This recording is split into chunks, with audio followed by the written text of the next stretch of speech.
Oo, tapos yun yung ipopost ko. Isang deaths mo na nalaglag ka lang. Bakit na siguro pag... Somebody come get her. She dancing like a stripper.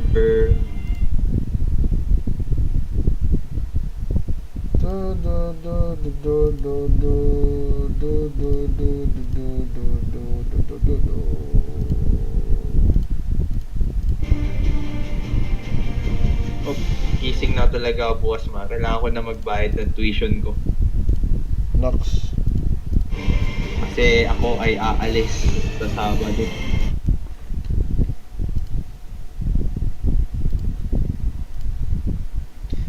Somebody come get her.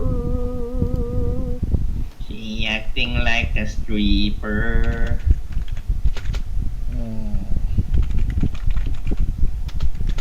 Next step. Gagawin ko.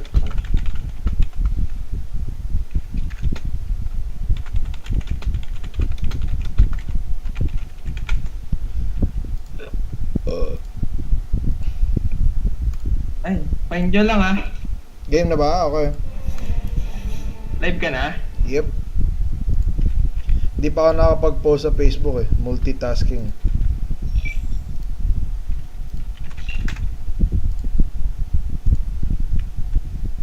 Meron bang i-notify dito? Para sa ano? Puta ay notify. Follow lang ata yan eh.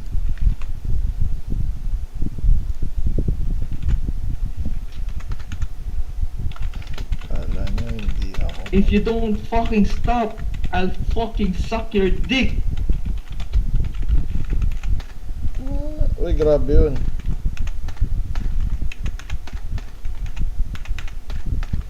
Pag di ka tumigil kakasabing bakla ako, susubo ko TV mo. Uy, pero saan galing yun? Hindi, nakita ko lang sa... Nagsastroll-stroll lang ako.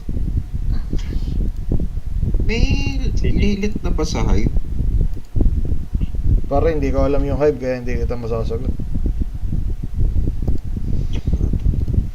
Chapatike, you. Life is magnetic, you.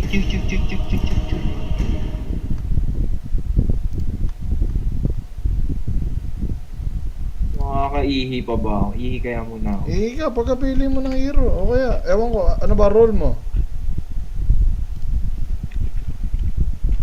Let's upload. Sige, matagal-tagal pa naman yan.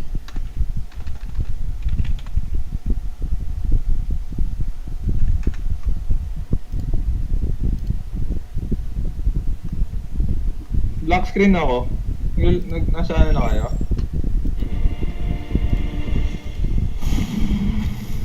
May magpapad siya.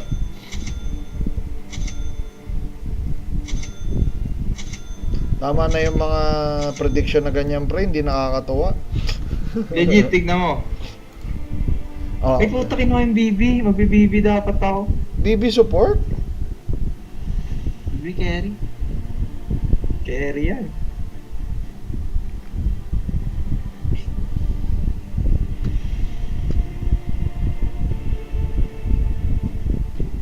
Ito pa kung mas yan. Punta ka sa channel ko pre, alam ko na yung sinasabi mo ngayon. Pagpunta mo sa channel ko may nakalagay all Ihi lang ako. personalized.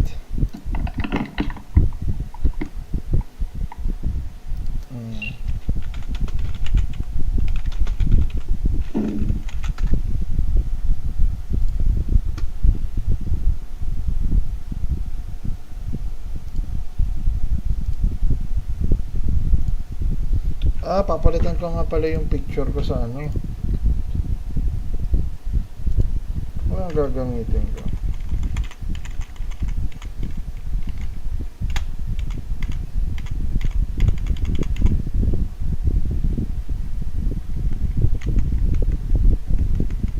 Ito na lang.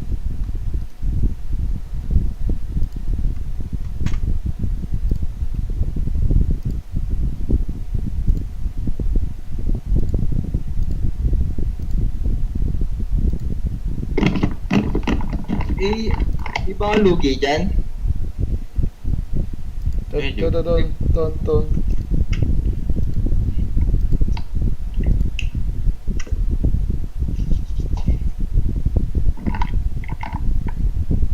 Amidst my winter, the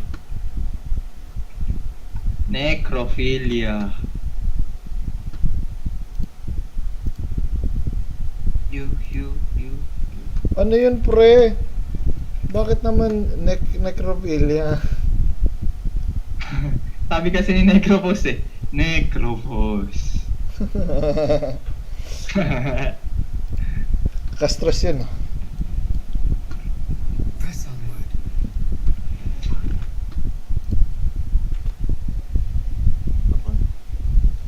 Tugtog tayo para ganaan ako. With flowers hand, we'll trace a trail mark on your father's map. Kiss me! Ay, paborito ko talaga yung lately. Kasama ko. Ano? Kuya Luis. Kuya Luis ba kasama ko? Ay, hindi. Ako pumunta ako sa lane ko.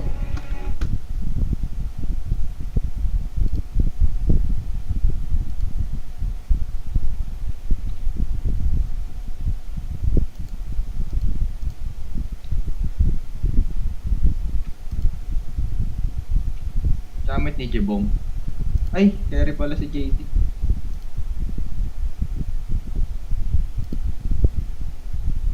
Dang ina, hindi pa nakuha.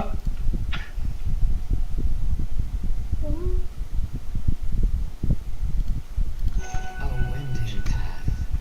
Gusto ko talaga yun.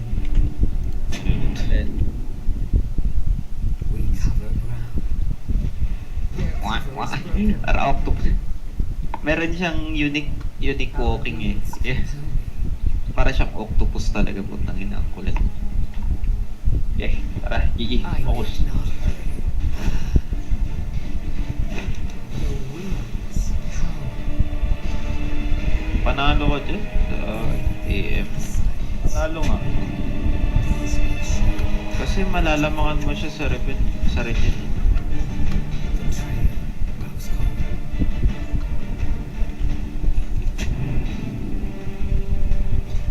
So be it.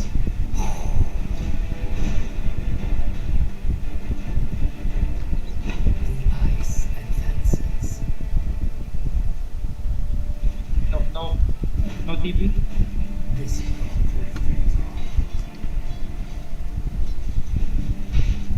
I cut a fine line.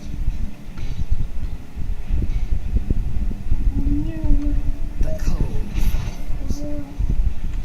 Freeze. It seems Elitist, ginawa. Oo, elitist.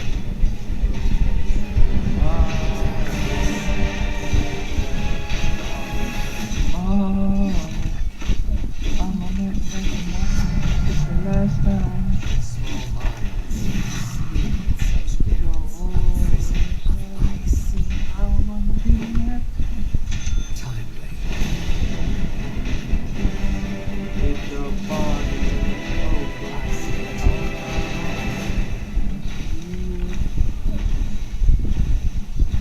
I wanna hold you just for Parang may buff yung ano eh, na I am Arcana. sure of it. Kung nai-inspire ka, buff yun. A chosen pace. Alin daw? Parang may buff daw yung Arcana. Parang lumalakas daw siya.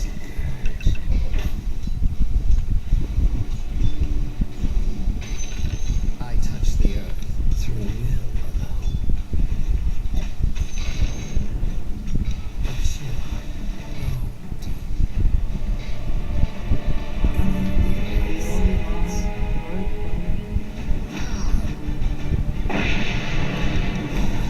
Ice that steals even Nobody's promised tomorrow.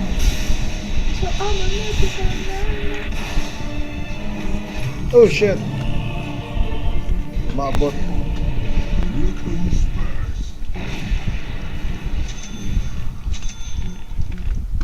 naglag? The party was over. Ano sama? Ano nga ulit gagawin ko kapag ganito kalabo?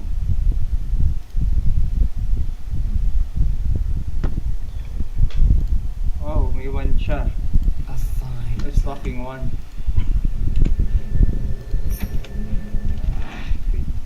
this way. Oh, Bakit? long wave. Future for you. Wait, mag-pull ba ako, wag? Nag-pull ako. I need not hurry.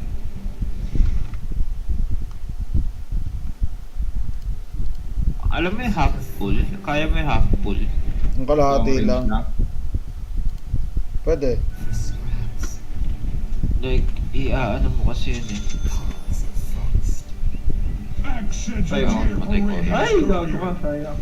Metaphorically speaking. The party was over. Yan, ganyan. A chosen pace. Bobo naman itong hayop na to, hindi niya makita.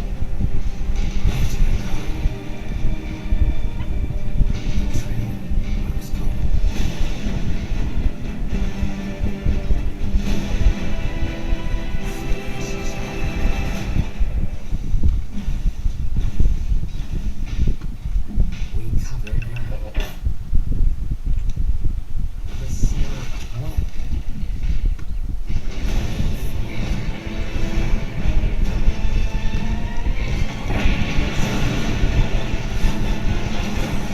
Uy. Gago ka, burst ako. Blew hard at my tail. Underestimate. Your life dissipates.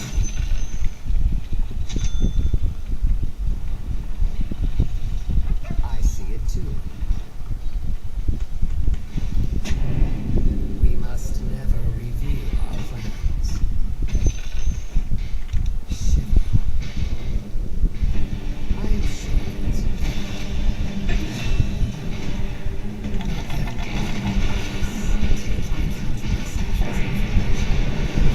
Lady!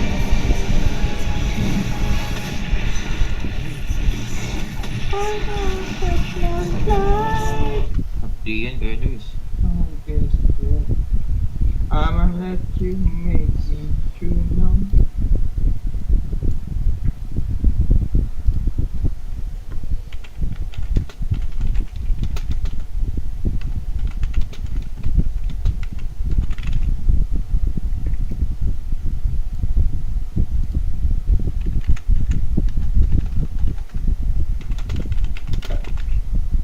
Ipingin ko. Joker.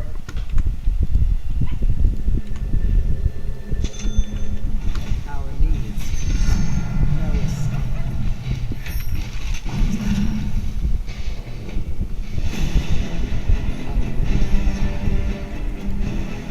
Support ba yan? Oo. Ah. Dito pa, hindi ko nakuha stage. The world awaits.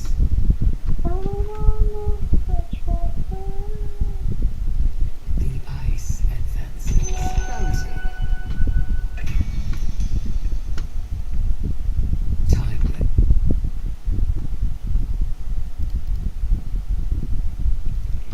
We cover ground. Oh! Ba't nandito Yeah. yan? Tango ka kay Luis. Meron.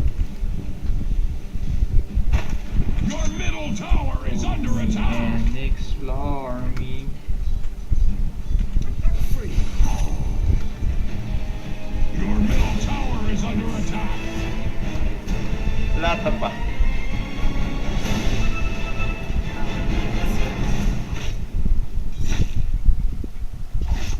Ay, gagawa, tatlo dito, Pops. Cut a fine line. Okay. I need not hurry. To hold you in space. The train is gone.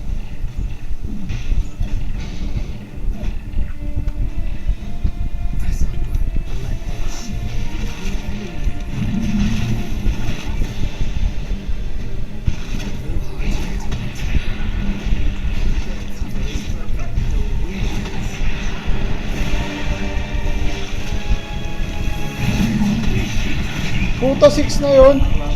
You make me feel.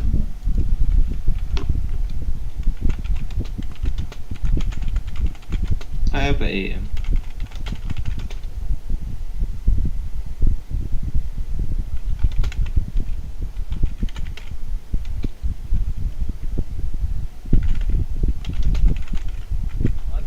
Nga patayin.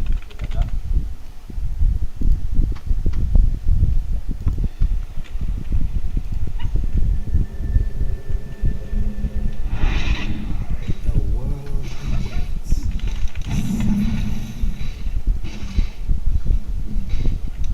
A winding path. I'm chasing mine, The left code me attack. just for me. Bed is in mine, it was Missing meant to bottom. be. With the freckles on my cheeks, all make sense. The code follows. You never loved. Enemy has a bone to pick with your middle tower. Mission Fine plan.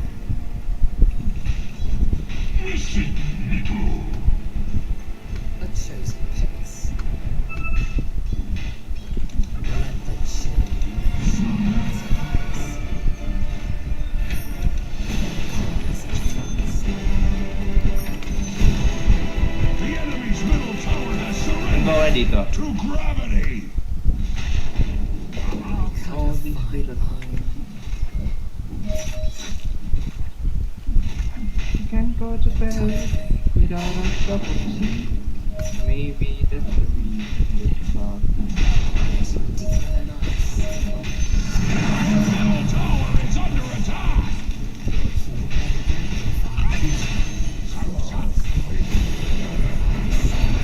The enemy has a bone to pick with your middle tower.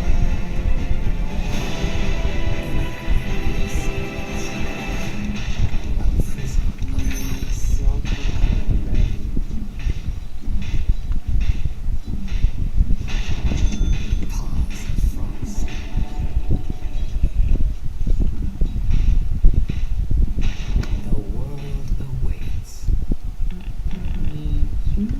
Missing May ball. tango ka kay Luis. Wala pre, bibilangan ito ng ano. Betrayal. Rose cold. Kampasin mo muna yung maliit. Who hunts back to my tail? Hindi, tinitipid ko yung bash eh. Visit baka mag-bash dun sa maliit eh. 1. But I want you to. Tara dito. Missing ball. Sakit. Ako ka.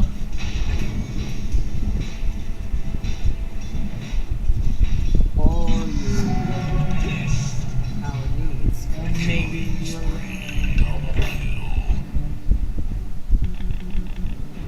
I see it too. Now. I offer an avalanche.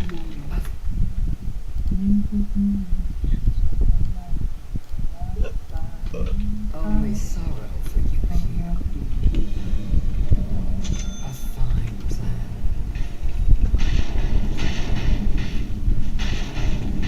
Cover ground. Ginagawa nila yun. Go forth. Where do jeans should go me? Sakit, putang ina. Your top tower is being hacked to pieces. Bitter cold. Avalanche of pain. The cold follows. Nice, Race. Tanga.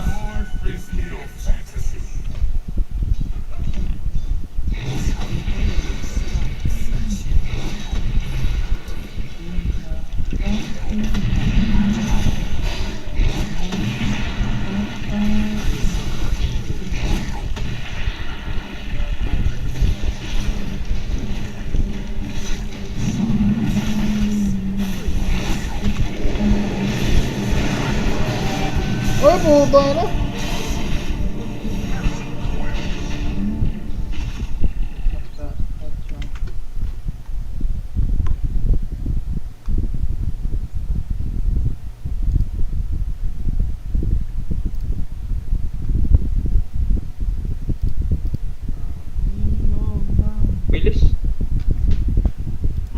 tower has fallen. Your bottom tower is under attack. Sayang.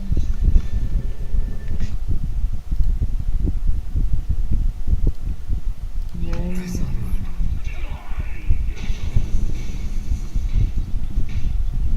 It seems so.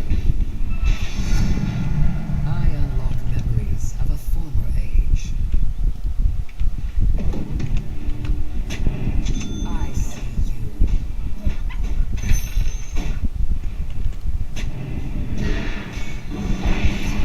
Marunong SF ba? That your bottom tower is not Axe's problem.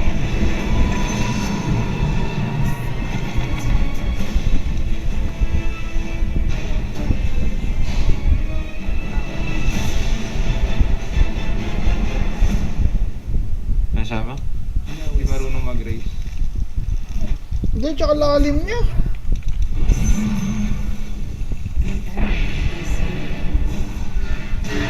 Fuck.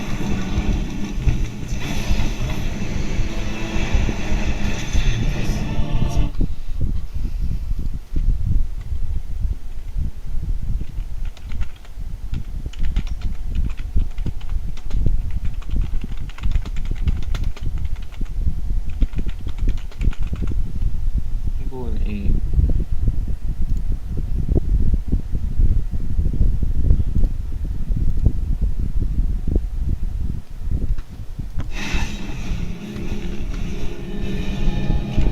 Suffering's a wonderful teacher.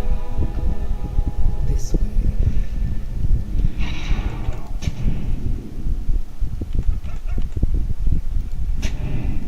Press onward.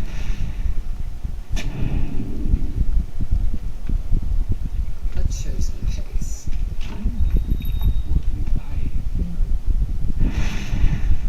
The ice advances.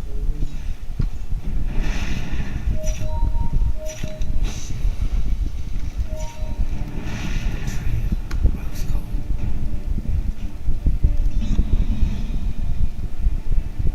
Your bottom tower is under attack. What can you do?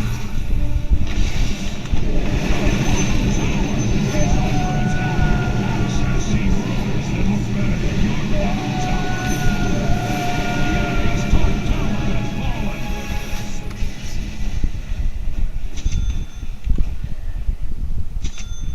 I cut a fine line. I unleash the storm. Timely.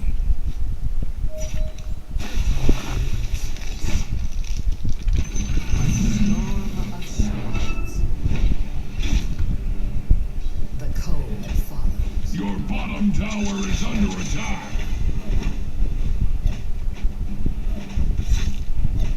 Blue heart at my tail.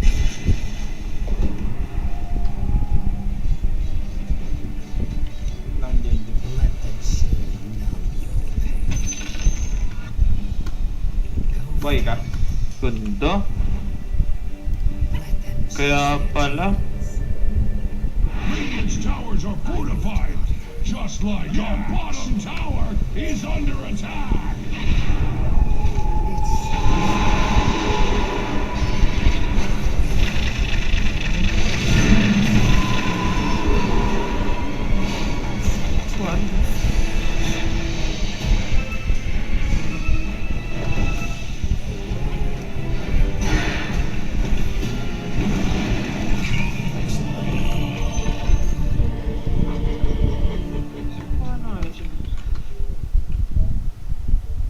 Axe is glad that your bottom tower is not Axe's problem.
Shit! Sama na. Taring vision eh. Your middle tower is under attack. Sorry na. The world Paano kung awaits. bigla na lamang? A fine plan. Hindi mo pinakas. The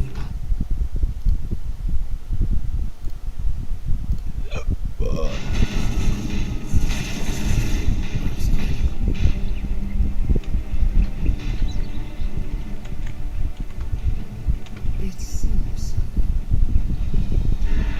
Uy! Ando eh. I see it too.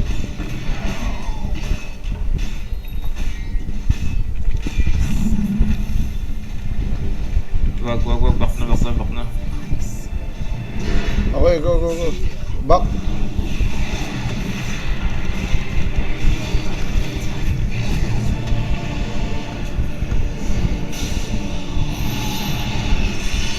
Ay, gago ka. Hindi namatay, gago. Pag one.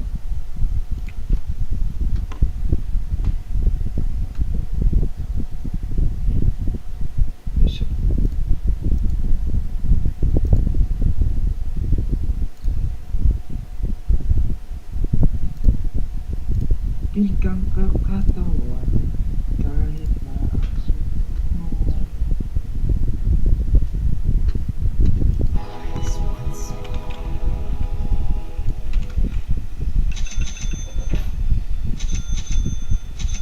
The cold follows. I'll probably take you to a cabin with an island with the best one. Blue heart at my tail. The enemy has a bone to pick with your middle tower.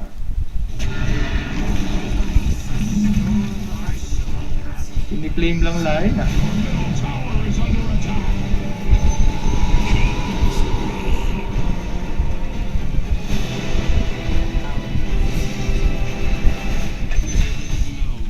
The winds howl.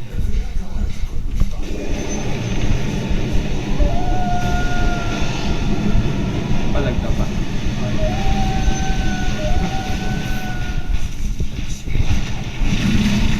Oh, hapdi ah.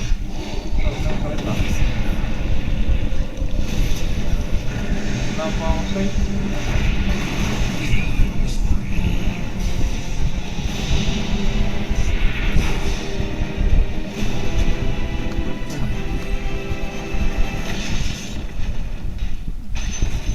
Ano ba gagawin mo? Ina mo, ping ka ng ping ng item namin. In ethereal silence. Eh, nag-TP doon sa gitna eh. Sa Swartz. Cold shards of ice. Tsaka, sinong mag-works? See it too.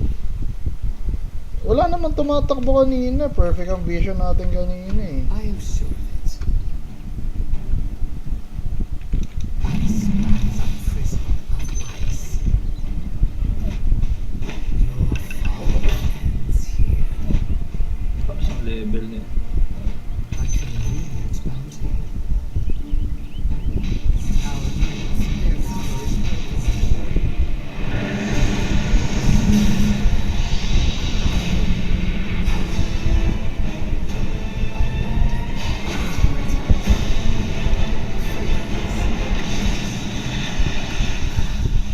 Wala akong pops ah. Pag nakatakbo ka, JD, may heal ako. Sige lang. Ay! Nice. Oh, pinasuhan niya. Ay,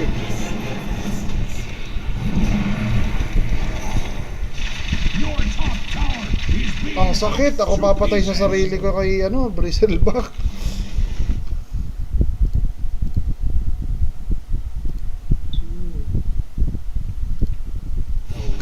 The enemy has a bone to pick with your middle tower.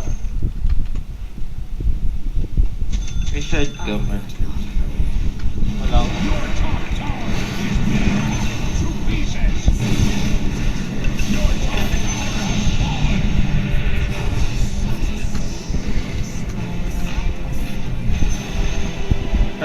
ba ako? Huwag na blade mo Oo, sure na. Ang tawag doon is timing mo na lang yung second.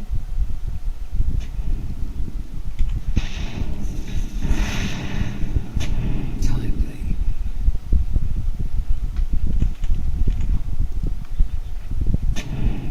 Press onward. Ito pre, pwede. Hindi, ano yan? Ay, pwede. The cold. Pwede mo na yung jungle. Is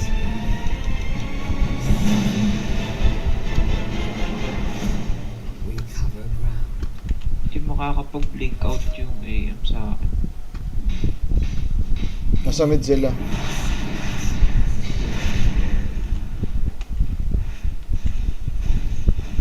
The trail grows cold. May taught me golem pa. Ah, shit!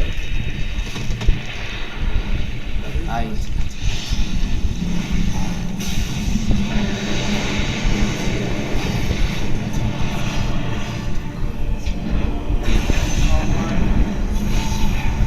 Ay mo ba?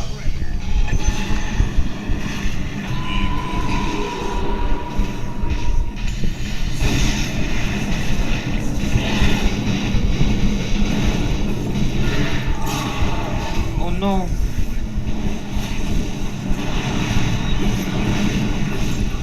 Matay. Nice!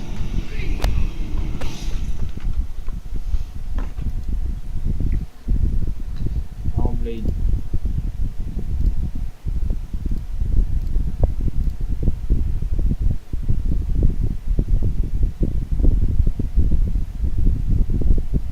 Nagpalit ka pa profile kay Lois ah. Oo. Para kapag nakipag-away ako na. Few times first to get used Hindi to na the anak mo. idea. Hindi na yung anak ko, butang. Saan ba't nakikipag-away tong baby na to?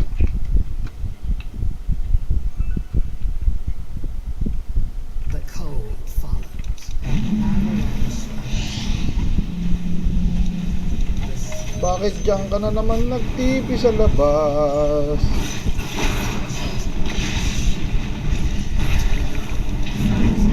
Ang napilit. Is under attack.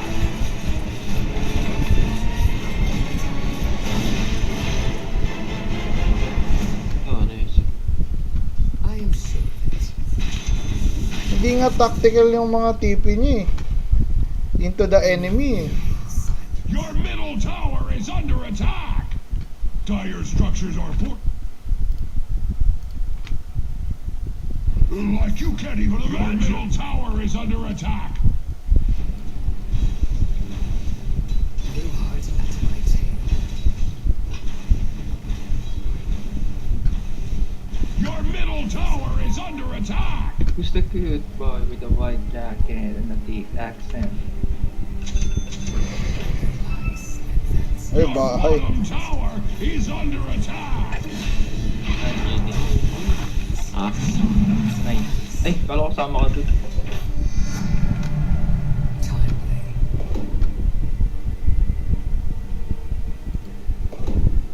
Go forth.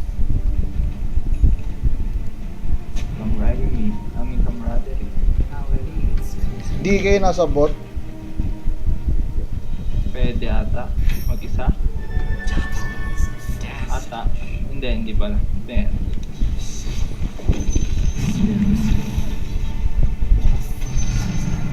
Suffer, enemies of Blue Heart. The world awaits.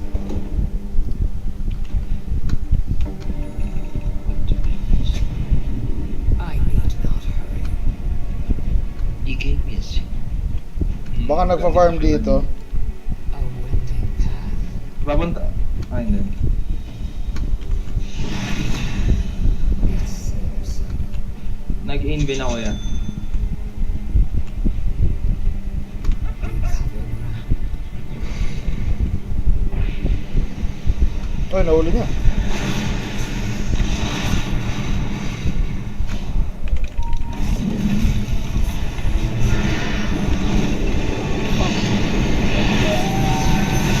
Warded.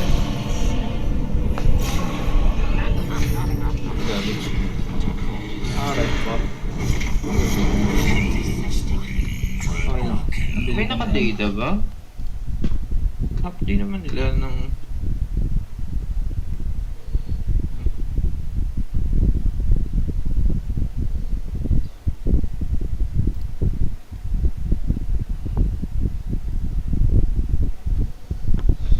Ano ginagawa mo? Utang ina.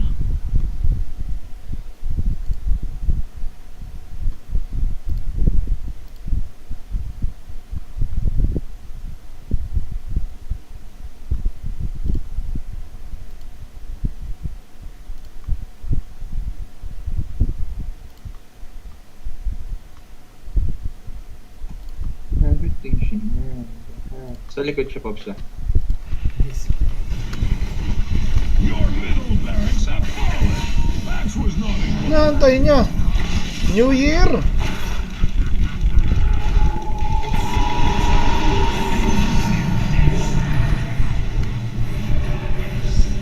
Ang ina. Worth it ng barracks ah.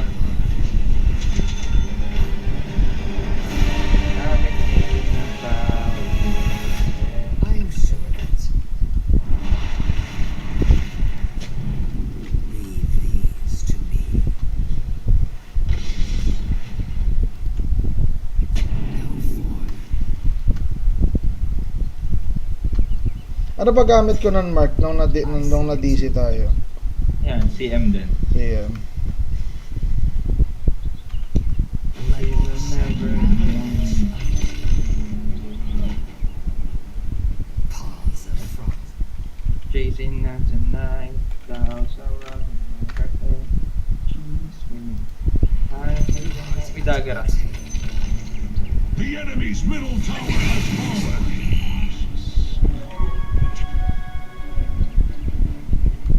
A chosen pace.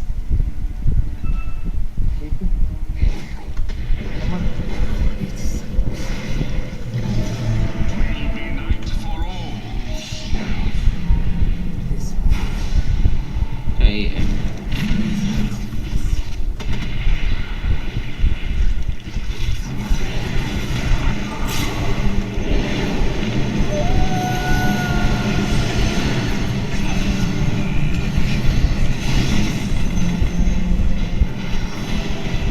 Ano only heal yun?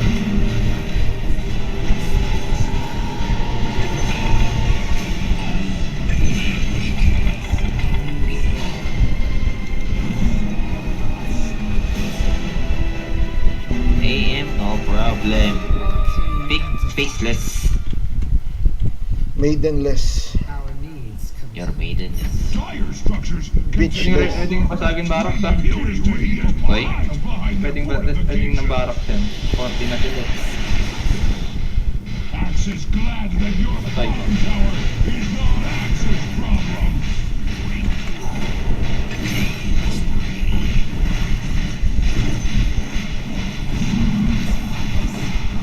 Uwi ako, bot. The Di na enemy's pala. middle tower has fallen. Would have been faster with axe.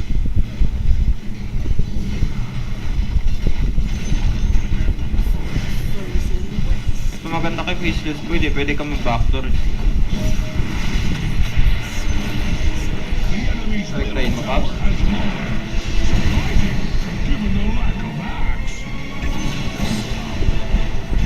Ito. The enemy's middle barracks Diba? make a nice pile like axe. The dire structures cannot be hurt.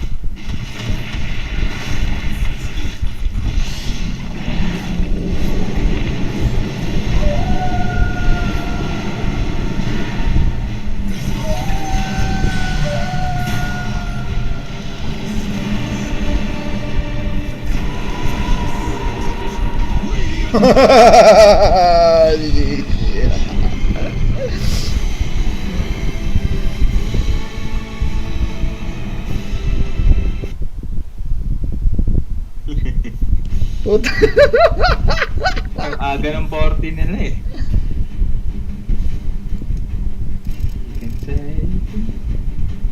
Solid ah. You want AM, I pick faceless. Yun lang ba yun? Yun lang ang panapat doon? Pero Sa akin, Ilang minutes tayo naglaro?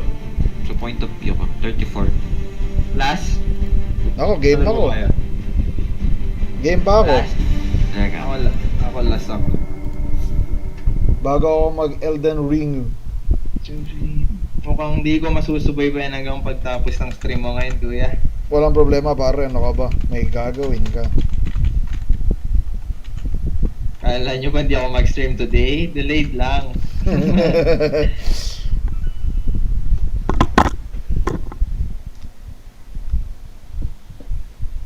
Jaden, ang ginagawa dito, yung tinutusok yung noo, tapos may lumalabas na dugo. Gago, walang kwenta yan. Tinutusok. Ano ba ginagawa? Ano ba purpose nila dun? Para Tinutusok. daw madrain yung bad bloods.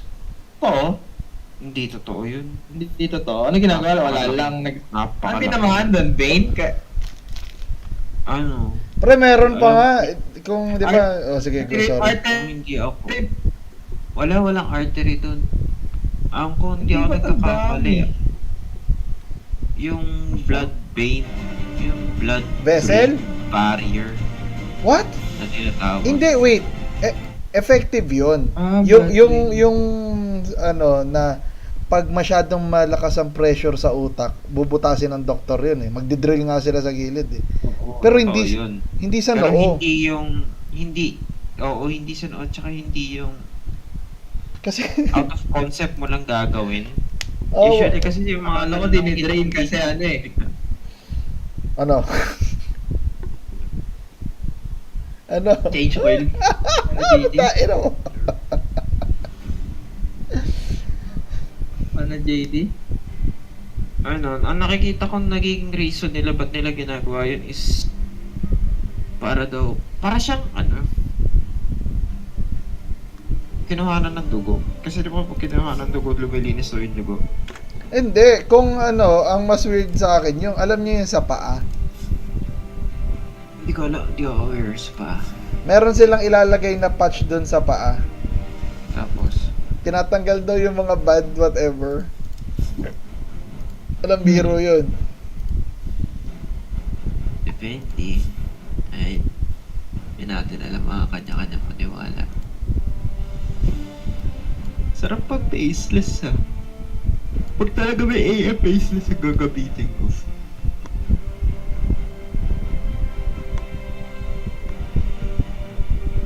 Nalulungkot ako. Bakit? Wala na yung ano. Kiss mo na kami. Tagal na yon pero hindi. Wala na yung ano ko. Dota2. May isa pa ako, kasama. Nakakaya naman sa'yo. Hindi ko hihingin kung hindi mo naman ibibigay. Pwede ibigay. Okay. Pinarinig mo pa sa akin, negro. Hindi ko to activate hanggat wala pa ako isa pa.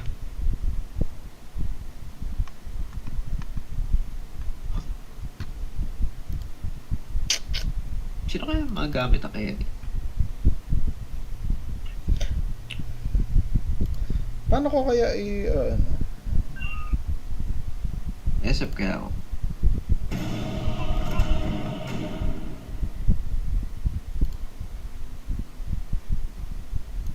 Pogi pa naman SF ngayon.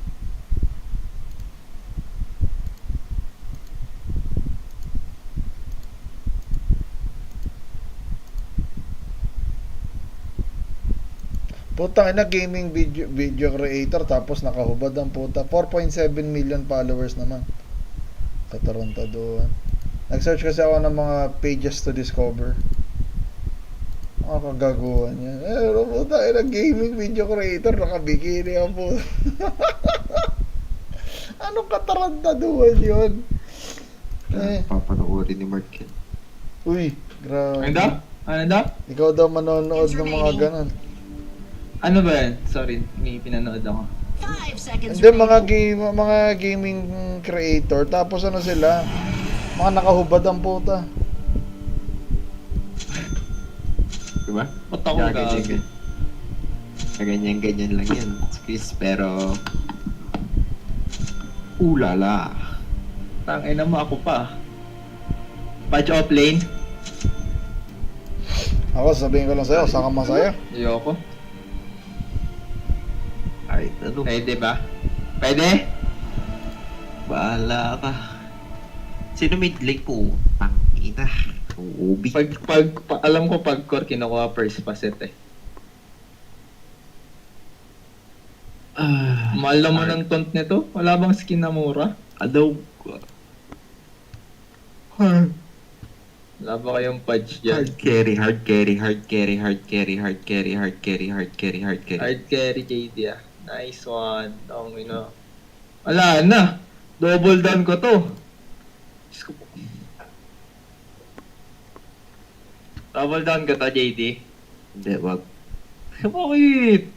Arc Warden mo na yan oh. Tayo na. I think I'm gonna go. Ay, ba't paset to yung kinukuha? Hindi ba one? Kasi ano? Ako? Hindi ako. Dapat paset. Oh. Tinignan ko yung mga... gusto. Hindi, sa pad siya. Sa pad siya. Kaya naman kung ako yun, sa... Puti na lang, di ako. Pinakita. 2, 4, 2, 1, 2. Double down to Pops. Gago, wag. Wag ba? Okay, sabi mo eh. Nag-double down tuloy yung kalaban. Prepare to battle!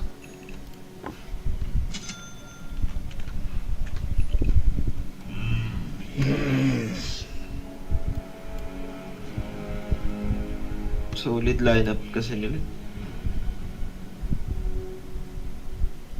Mira. I think I'm gonna call it off. Pa naman ako marunong mag-punch. Yun, si Kuya Luis Kamatis. We ride the elf tracks.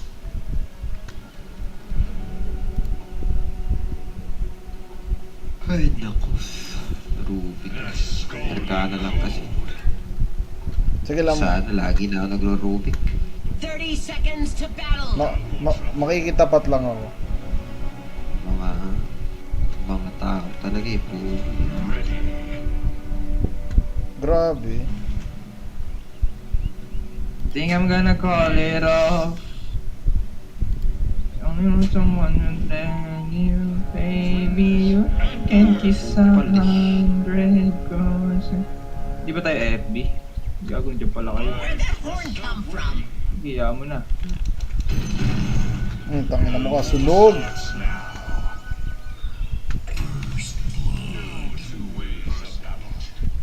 Verso blood. Pati point naman sa... Sino kaya? Please wag hoodwink, please. Pero malamang, sino ba mas gusto kong katapat? Si Benchball. Sakit din yun ah. Hindi, ako busit ako kay hoodwink kaya ako inaaral nung una yun.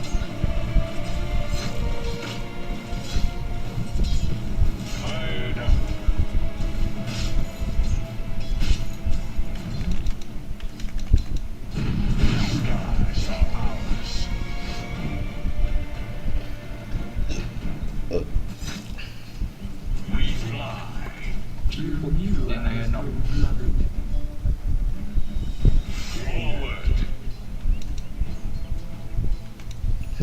Takot siya eh. Nawala ako sa mapa, umatras eh. Ay ko. Nice. Avenging missile.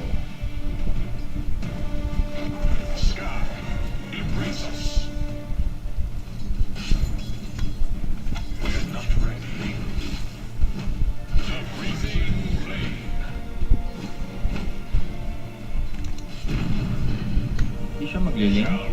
Okay. Try to deny na lang Kuya Luis. Sobra.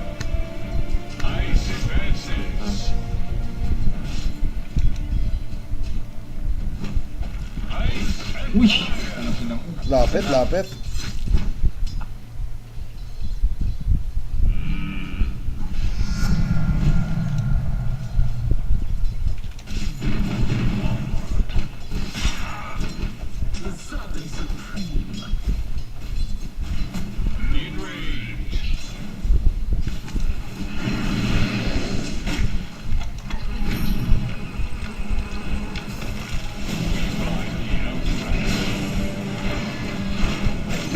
Patay ka, boy!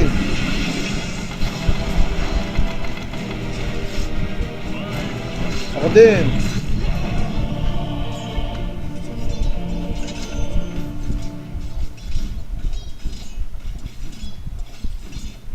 Heal kita.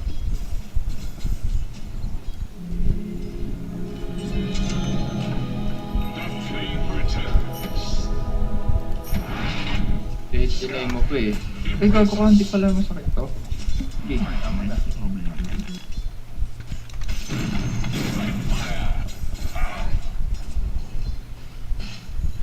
La bench. No two ways about it.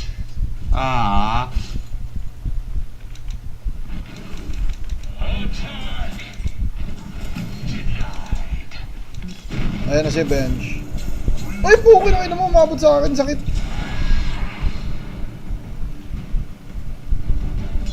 We blow hot and cold.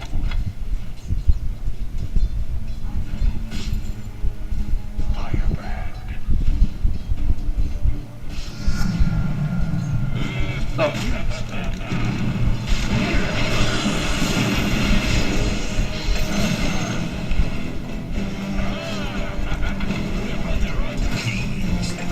Bakit ka mo?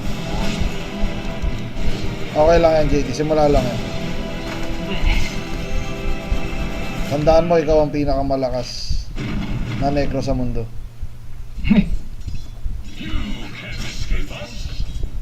Di mo alam kung compliment eh. Compliment yan, pare. Ako, istan ako. This'll come in handy. Uy, Gago gago! tatlo dito. Run, run, run! Buhay ka! Buhay ka, pre! Buhay ka, pre! Alis ka dyan, alis ka dyan, alis ka dyan, alis ka dyan! Oh, alis ka yeah, dyan. yeah, yeah!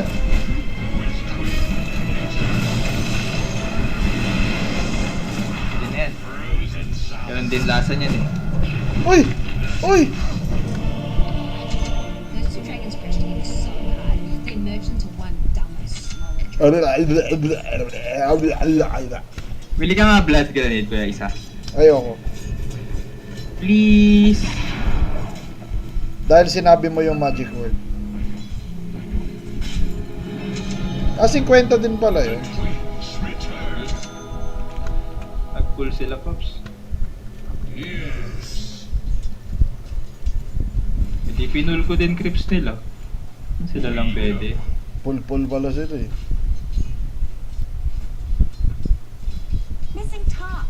Forward.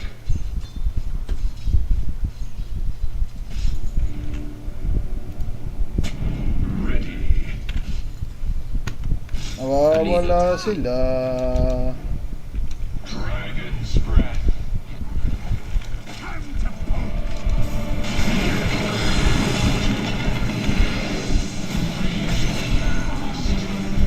Takbo, Pogi!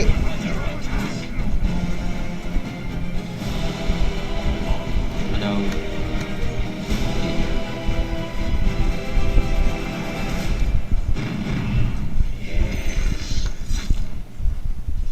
Sige, siege unit. Go! The freezing flame. Utang ina mo armlet. Shall we? Despacito.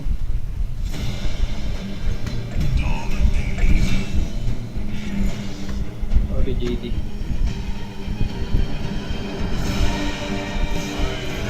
Ito kayo mahok ka. Ay, wala pala. Ice advances. Sorry. Mag-i-stack ako at kukuha ng Ice and fire. XP.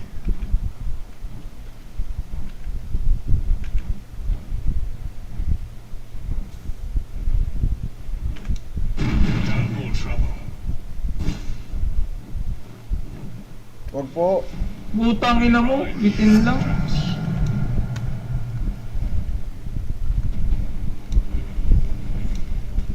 Forward. The freezing flame.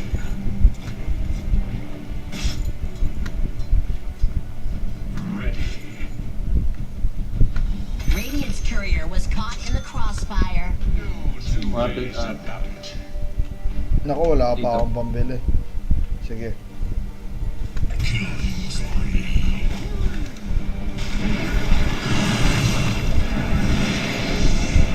Bata kaya yan. Sige, okay lang, poke lang.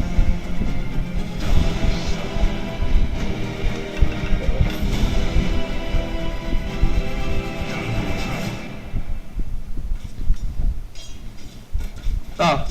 Ay! Ay! Okay lang, sakto. Tara, bigyan kita buhay.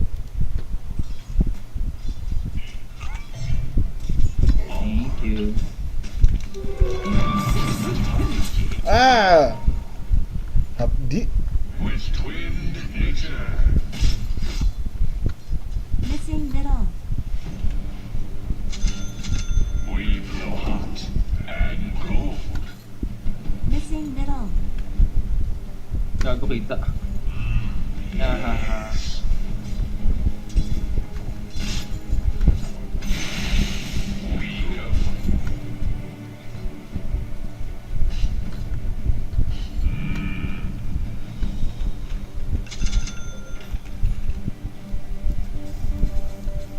Your top top ata tower ako. is under attack.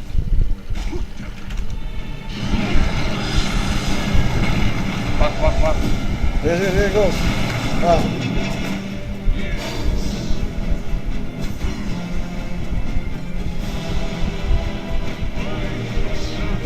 Oh, really? Papatayin niya ako. Freeze and burn.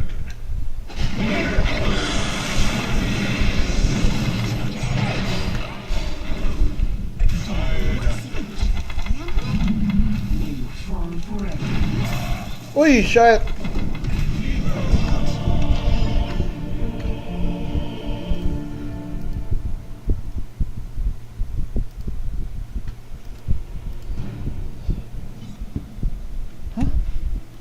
Ako nag-6. May ano yan, JD? Rain ka?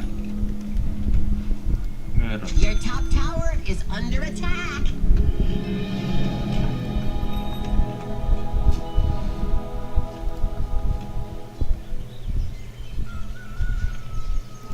Such mimicry. Your top tower is under attack.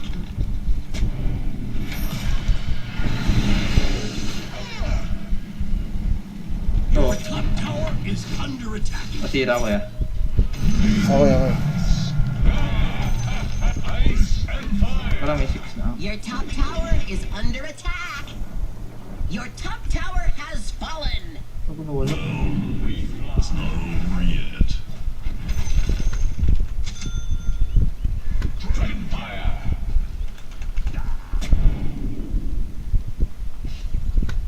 Ice advances.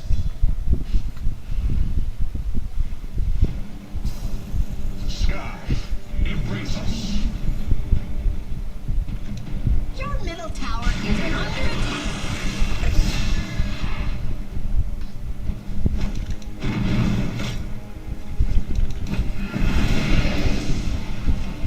Ina mo naman. Kaya mo yan, JD. Uy, gago, naswap ako.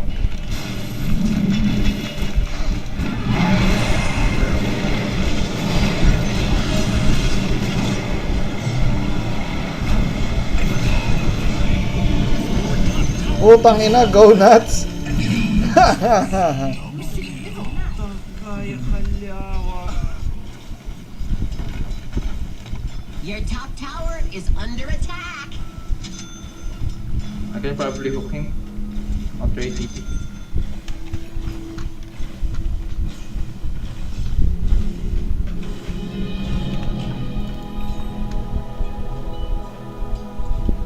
The scalding cold. No. Now we're talking. We ride the updrafts.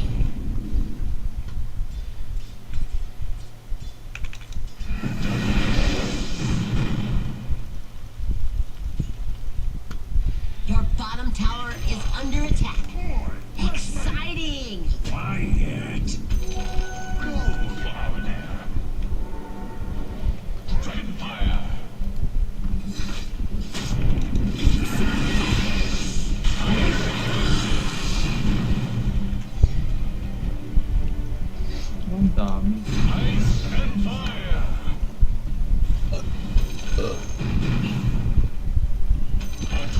attack.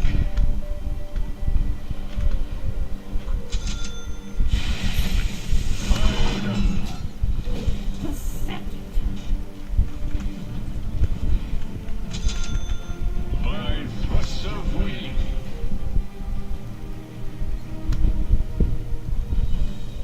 Firebrand.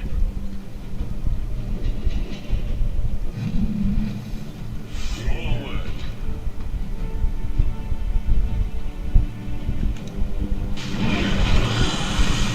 Radiant's courier has been slain.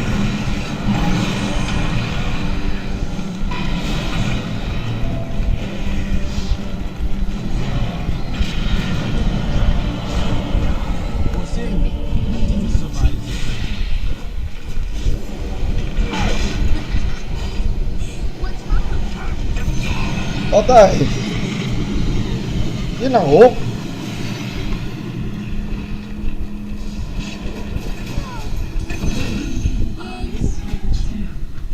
What did you hope to gain from that?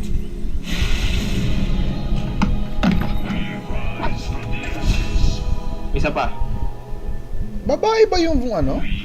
Babae ba si Rubik? Skin lang niya. Tower is under Ah, okay. Sabi ko, Embrace us. parang babae yung nagsasalita. On the way. Patin mo ako. Ice patin mo ako. Ice patin mo ako. Teka lang. Takin na may clips. Cast range. The freezing flame.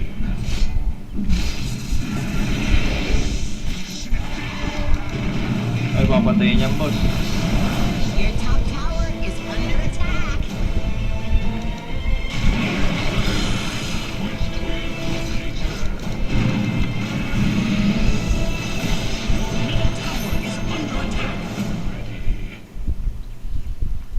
Your middle tower Your middle tower has fallen. under fallen. Makita yung bench. Sige, sige, dito. Pakita ka na nila. Ways about it.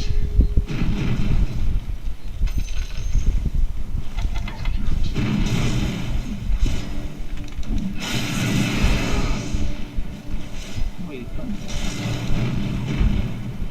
Uy, sa likod.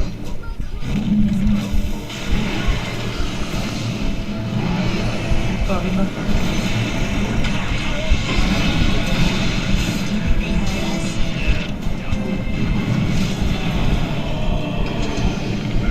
Bench wall, JD.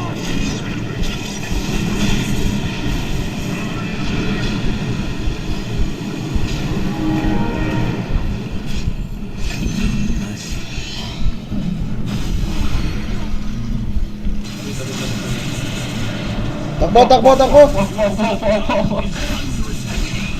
Top lane na.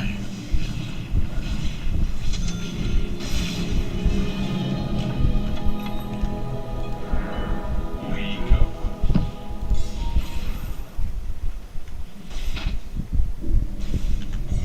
Freeze and burn. Your May top ano, tower kaya mo is ba yun? under attack. Their bottom tower has fallen. Shall we? Shall we?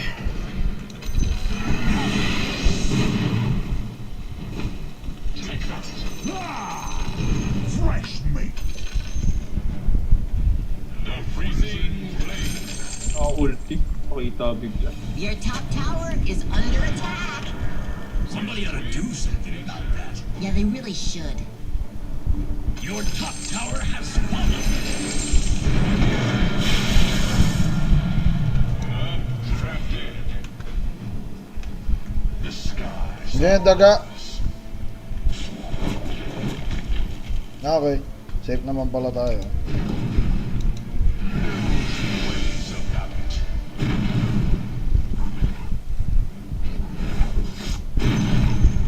Dragon's rage.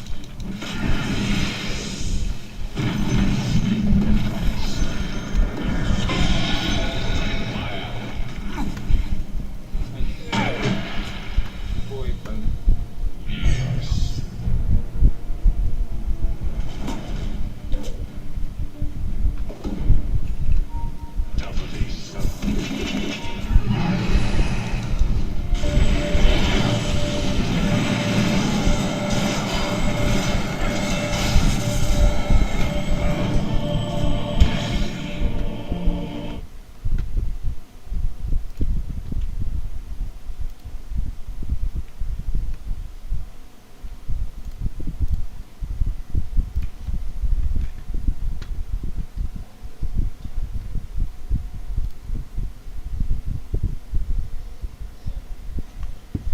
Dun dun dun dun dun dun dun.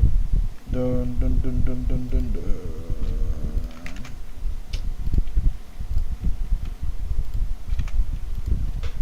Okay ko naman.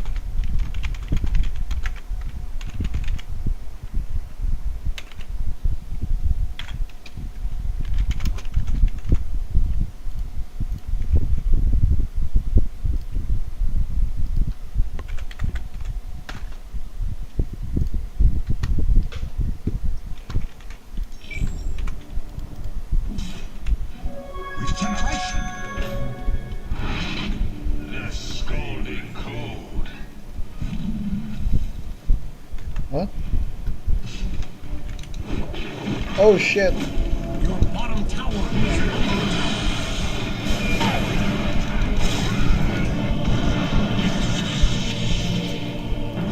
Bottom tower is under attack. tower has fallen. Putang ina, umiikot na cube. Bottom tower is under attack.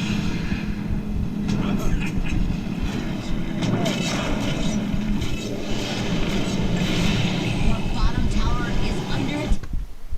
Your bottom tower is under attack.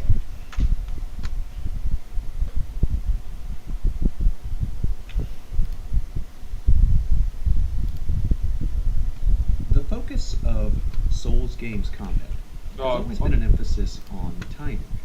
Movement in Dark Souls is relatively high commitment, and so when you perform an attack, you won't be able to do anything else until the attack completes and the animation plays out. And so pretty much in all Souls games, combat is about finding openings. It's about finding you dodge, block, and position.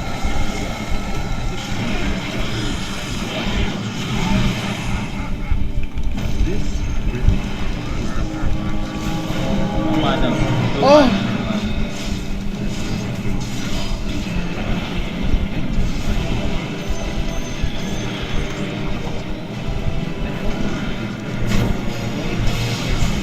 Legit to. Nice kill. Good kill.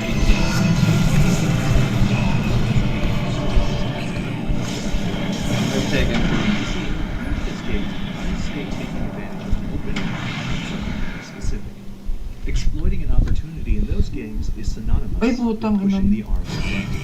At least it is when we're talking about fire and ember. There are caveats. Some of them are and some of them were very easy. And in Dark Souls 3, you had Tumama sa some puso. of those weapon arts were useful in previous situations, and some of them were just awesome. Some were not. But even with those caveats, I think my point stands. Generally, during a boss battle, when you find an opening, you're doing standard R1 attacks. Generally. And there's usually a good reason for that. They don't do that much more damage than a normal R1. And for R2s to reach maximum damage, they would need to be charged, which would have you staying in place for much longer than is wise during a boss battle. Oh, Bisaya. They're riskier to do, they don't do enough damage to compensate the risk that you put yourself in, and generally, spamming R1 will end up doing more DPS anyway. But now it looks like Elden Ring is trying to change that. Elden Ring has added mechanics designed to incentivize the player to play slightly different when it comes to melee combat against enemies, and I guess some regular enemies as well. I'm talking about the stagger meter. In Elden Ring, there's an invisible constant that all enemies have. When you deplete that bar, the enemies are opened up for a critical strike. That's similar to a constant comparison. It's similar to maybe a more comparable example is the puppy and the interesting thing about this is that you're very effective with just R1 attacks. And that's true even if you're using a big weapon like a claymore and two-handed. R1s by default seem to have a very low posture breaking ability, regardless of what weapon you're using. On the other hand, fully charged R2s do massive damage to the posture bar. And in fact, they've been buffed quite a bit because they do like 3 times the damage. I tried it with several weapons, and pretty much all the ones that I checked, the fully charged R2 did about 3 times as much damage as a normal R1 for that same weapon. It was pretty much. Jumping R2s also do decent damage, and they do big damage to the stagger. And it works similarly with the other mechanic, Guardian. It also does a lot of damage to the enemy posture. Now all of this is told to the player in the opening tutorial when you played the network test, but I kind of overlooked it and didn't realize how important it was going to be until later down the line when I fought Mark at the Pavilion. Mark messed me up. He beat me so many times that I had to start experimenting with other stuff. And that's when I started experimenting with jump attacks, fully charged R2s, and shield counters. And what I noticed was that the times that I just used R1s, Margaret would not get staggered even once. And that was even implying somewhere where I got killed so that I was killed. But when I started weaving in these new mechanics, charged R2s, guard counters, and jumping R2s, it became rare than not for me not to get 3 or 4 posture breaks and be able to critical strike them with times. And I'm talking about with small weapons like longsword and scimitar. More importantly though, just look at this footage. Look at how cool you could look if you're playing with all these new mechanics. Having to make these new risk-reward decisions with these new mechanics feels amazing. And I'm pretty sure I think the game is trying to guide you to play this way. I think that as you proceed down the game past the network test, more and more enemies and bosses are going to try and incentivize you to use the posture-breaking mechanics more and more. Roshan has fallen to the Radiant. Actually hints at how you're supposed to play as well. In the gameplay reveal, you had a guy using Daming buhay niyan. and even though he was using a greatsword and not a shield, Tangina ka, ba't ka kasi nandyan? and used that block to guard, Alam mo nang nagro-Roshan. showcasing that it could be done. But I think also that it should be done, so that you can take advantage of the guard counter even if you're using a two-handed weapon. And later down the line, they Wow. showed off a very well-timed fully charged R2, which Patay niya pa yun. broke the dragon, and then he went in for a Alin, ilo? or I guess it's not a Oh. critical strike. Napatay siya ng So ano? yes, I think the game is trying to Hindi, napatay pa yung Arc Warden ko. Dami. Wait. Internet. Mawawalan na siguro ng mana yan. Pagka...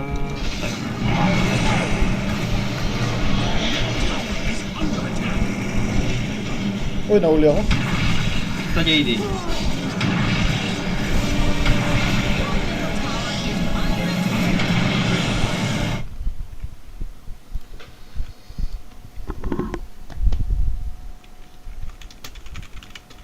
Ito mga...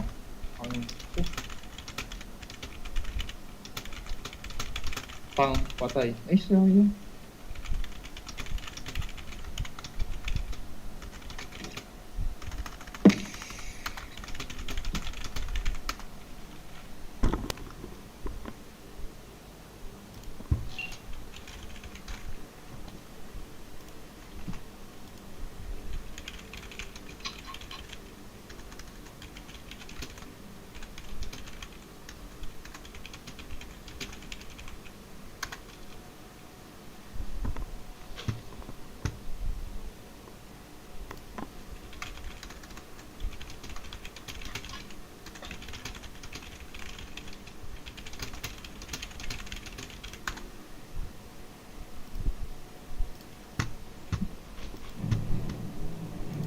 With twinned nature.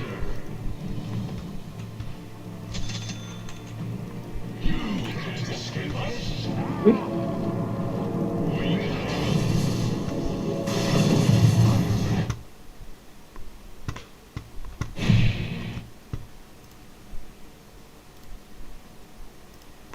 Ages pa ito eh. Ito kaya mag-isa.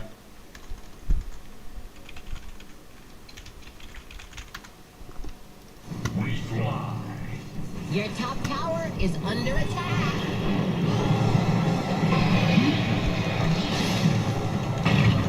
Oo, kailangan mo.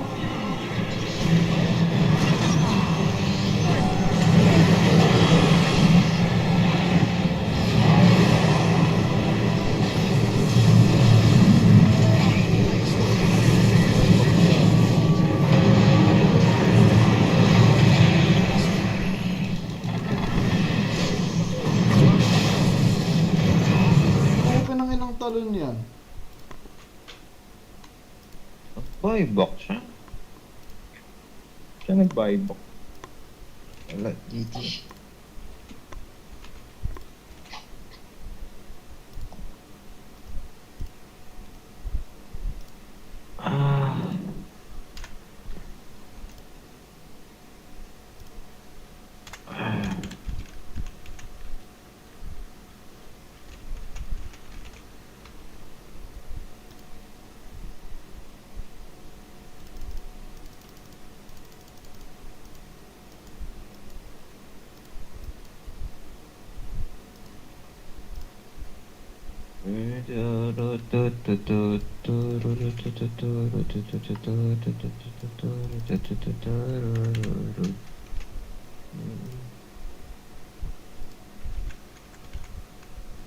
Ayun lang.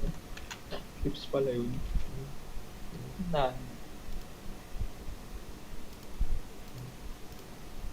Five, four, two. Makukuha tayo ano, Red King.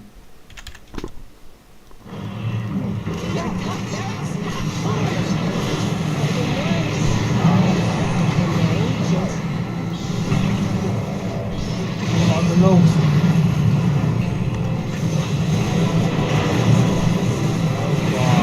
Nice one. Na.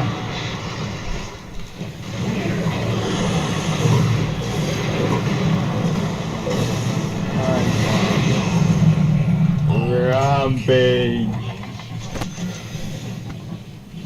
Negro. That's racist. I'm just describing a color.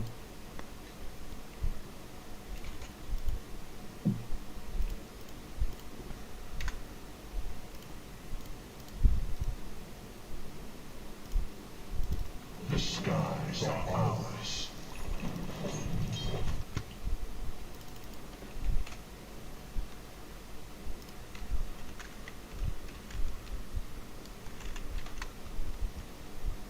The scalding cold.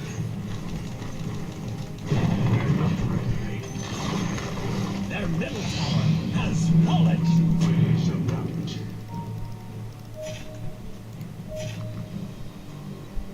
Yes.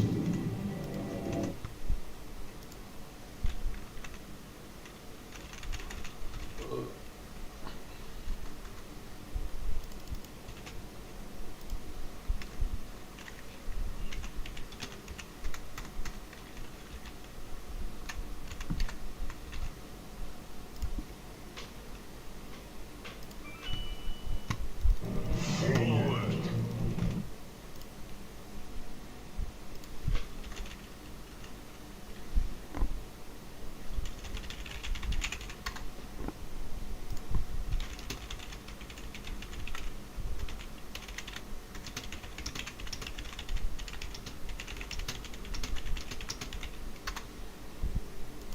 Ice and fire. Close. Shall we? After you.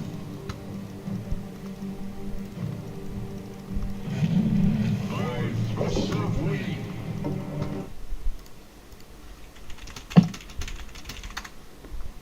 Bright fire.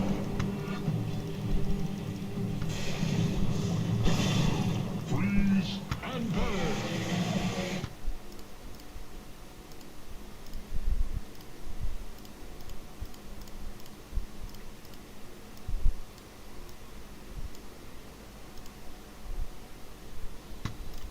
Ice advances.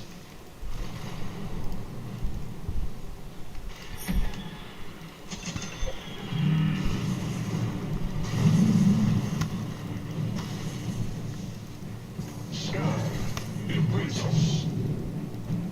Uy! Ang haba. Tang ina buong screen.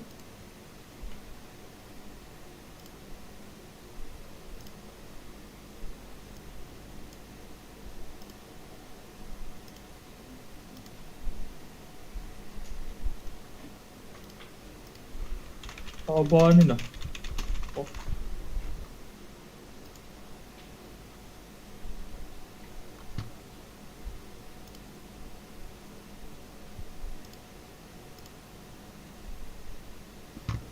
Hindi mo ko yung ano, medusa.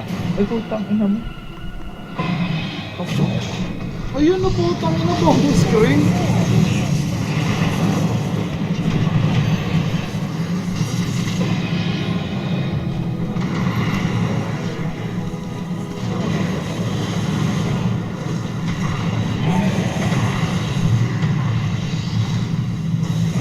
No trouble.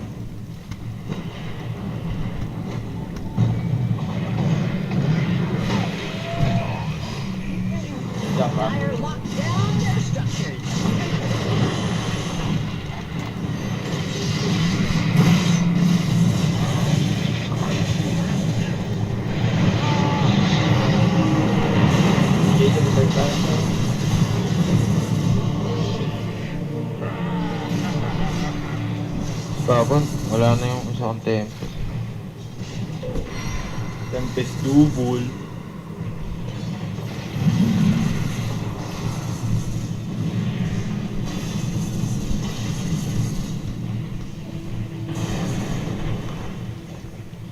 But you gotta have friends.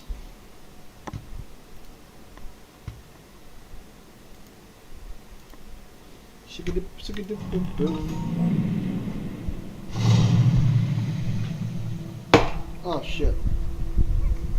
Yep. Your bottom tower is under attack.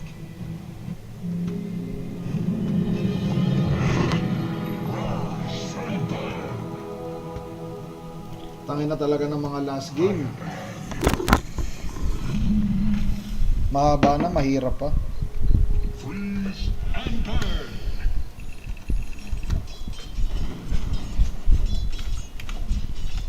Lang mamatay yan.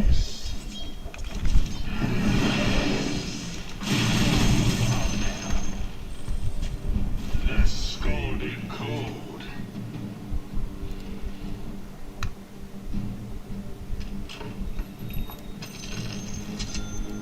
Ay, tatlo. Fire.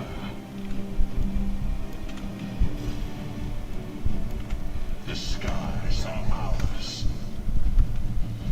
May rush na ba ulit? Wala pa yan, no? Para sure. We blow hot and cold. Oo.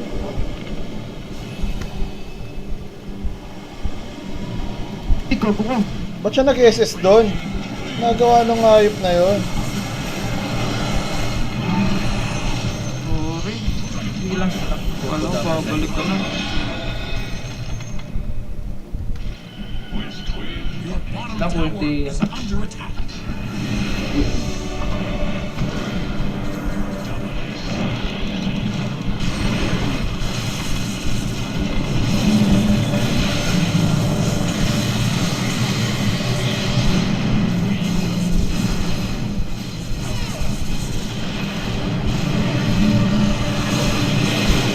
Patay ata, walang ano.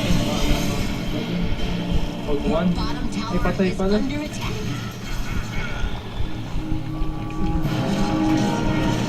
What?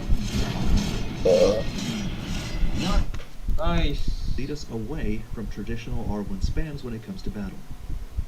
Hello, future Redditosker here. While I was editing the video, after I had already recorded the audio, I had an idea of how I could test whether my theory was correct.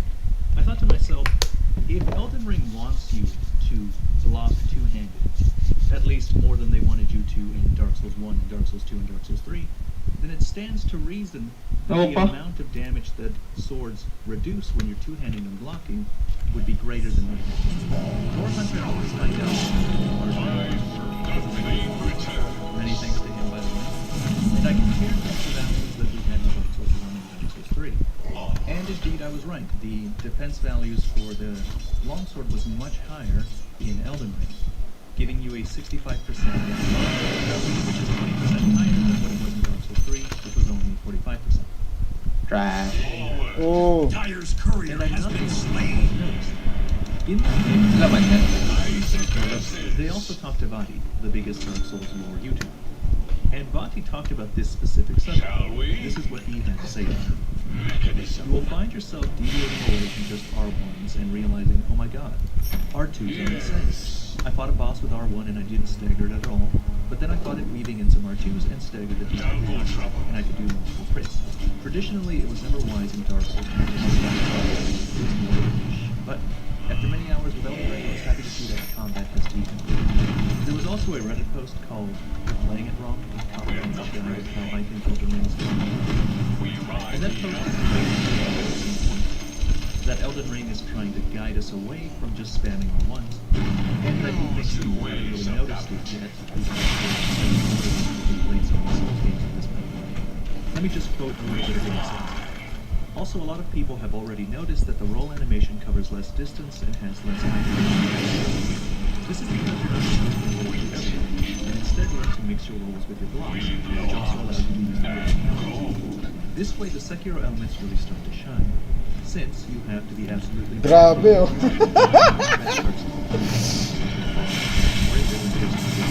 Don't give up. Hindi talaga naman pinipili. This guy then goes on to explain how he thinks that Marvel is supposed to create kind of world that forces you to engage makapag-card in all nga. these different melee mechanics. So. I won't go into the specifics, you can read this guy. But seeing as how Marvel was the way that I think to realize the use of these mechanics, I think that he's probably right. I can't vouch for the validity of the way my claims of but regardless, Ayun na, I think this umiyak guy si is Ross right. yan. The game is trying to lead us away from the traditional way that melee is so This is a good opportunity to learn. Sean has fallen to the Radiant. This is the biggest upgrade in Souls. You know that trick you can only do once? He With can the do it possible twice now. exception of Sekiro, but a lot of people Now use to it as raise some damage. Regardless, Rick and I'm really Morty. excited to get back in there and experiment with it, which is good because happily there's only about 1 more releases. So excited, so excited. But anyway, that's it. As always, thank you very much for watching.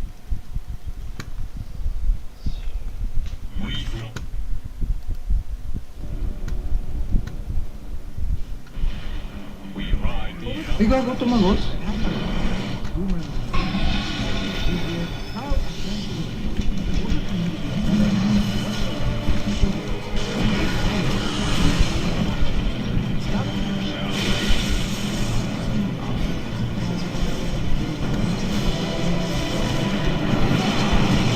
Pogi mo dun, pre?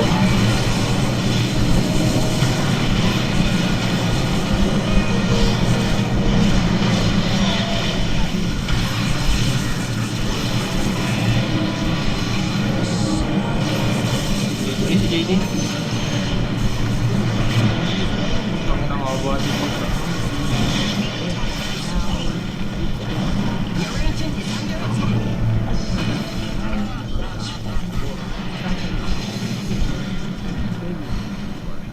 Life gets away from you fast. But now we've had a few good nights of Damn. sleep and are ready. Ah. 1:30. All 30 pa lang? Hindi, 152 na. alas 2 na. Alaw, 30 pa lang. Yung ano yun, timestamps, you know me. May hearing pa akong gaganapin. Hearing? Gusto ko ng kotse, gusto ko ng bios, gusto ko ng... Bios? Pre, sa dami naman ng papangarapin mong kotse, Bios? Tangina. I-Corolla mo man lang. Tangina, Altis. Yeah. Init-init nun eh. Ha? Anong- Init-init nun eh. Anong Altis sinakyan mo? Baka naman lumang Altis Gago, sinakyan. maganda Altis. Yun ang katapat ng Civic eh. Oo. Tapos gusto mo, Yung Bios? tas lalo na yung modelong Altis ngayon. Oo. Ay, modelo. Yung GR? Ano? Ba't gusto mo ng Bios pero gusto mo taxi? GR, yung GRS ba yan? Oo. GRS, di ba? Oo. Ganda ng loob nun, boy. Futuristic. Para siyang territory. Territory, ano lang yun eh. Ganito kaya ng territory. Maganda yung Mga territory pero ano siya, yung pumalit sa EcoSport.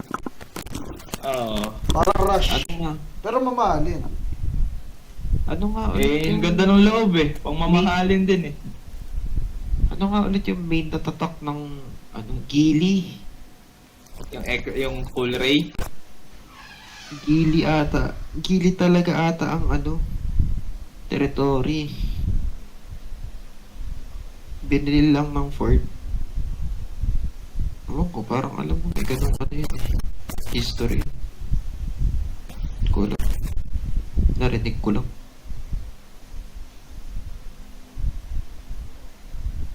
Ano galalaroin mo kay Luis?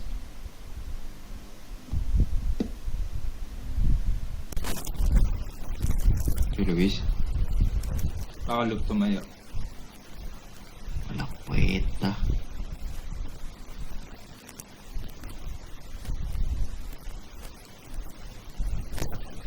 Lilipat ka, chalpon.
Mag-Elden Ring ata si Kuya Luis. Bakit? Lalaro ko ba kayo? Hindi, hinahanap ka lang ni JD kung ano daw lalaroin mo. Manonood ako habang nagpapaantok. Nagjabol ako saglit, sorry guys. Ang ina, quick yun ah. Isang stroke. Ang ina mo. Sarap mag-inat. Ina. Masarap mag-iyot, totoo. Umsim.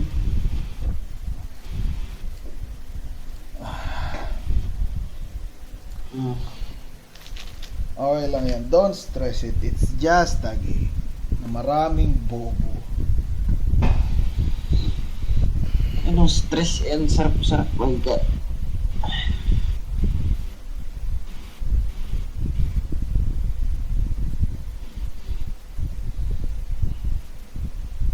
Asa na Elden Ring? Naiinap na ako ah. Teka lang, loading. Bagal. Di wo.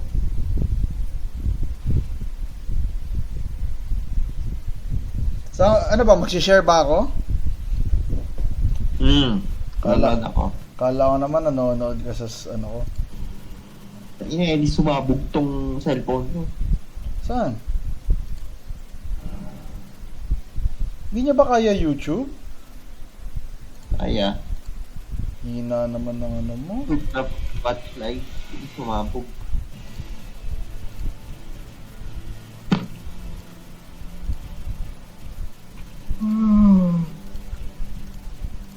Antok na ako dito. Yan pala eh.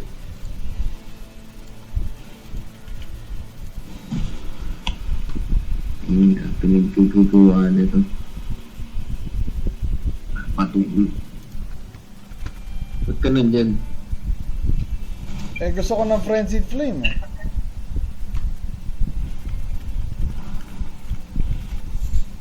Come bitch. Atakin mo, wag ako dito. Lapit. Sayang yung items.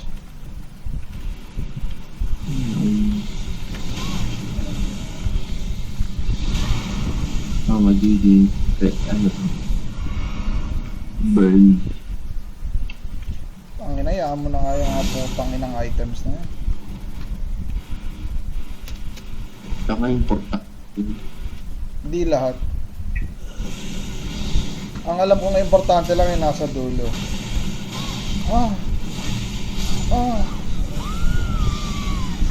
Alin? Hindi, merong isang ledge dun na oo, Item. hindi importante yung ano, parang smithing stone lang yung makukuha ko dun eh.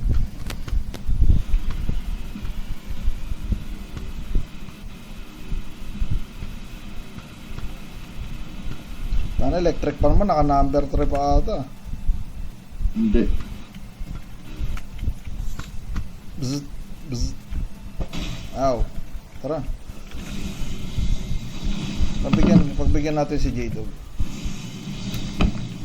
Mapit ka na dito. Tagal kasi. Ay, ang galing. Nagre-react sila pag nag-shit ako. Ah, nice. Utang inang yan. Meron na ako nun.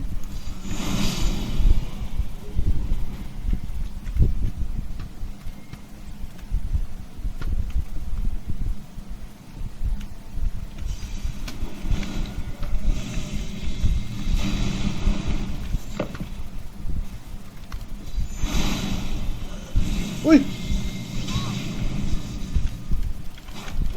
Tangina, mamatay pa ako. Wala, mamatay pa ako.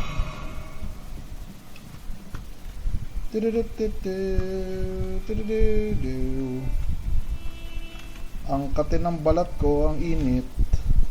Ay, bobo. Ano yun? Ba't nahulog? Tangina. Ah. Ah. Ah. Sabay pinapanood ko para nalilibang naman ako.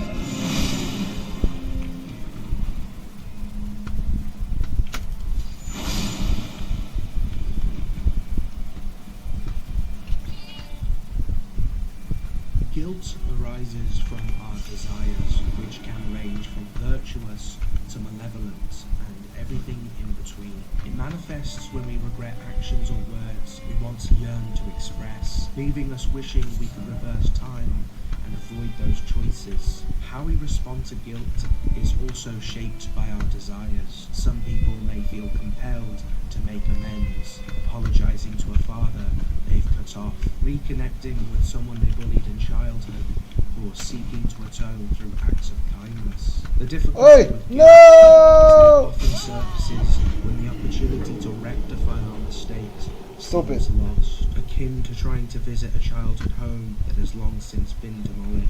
In some cases, guilt stems from irreversible actions, such as murder or deeply traumatizing others. When making amends becomes impossible, self-punishment may ensue, either emotionally or physically. Some may yearn for karmic retribution, anxiously awaiting the day they believe they will face consequences. This internal struggle is central to our exploration of James Sunderland. When James's wife Mary was diagnosed with an unspecified chronic illness, his world shattered without warning. Suddenly, he was thrust into the role of caregiver for the love of his life. As Mary's condition worsened, James did everything he could to support her, but the immense weight of this burden seeped into every corner of his existence, slowly eroding him. People often overlook paulit-ulit lang ako mamamatay ng how it strips away your identity, your lifestyle, and even your social connections, until your world is consumed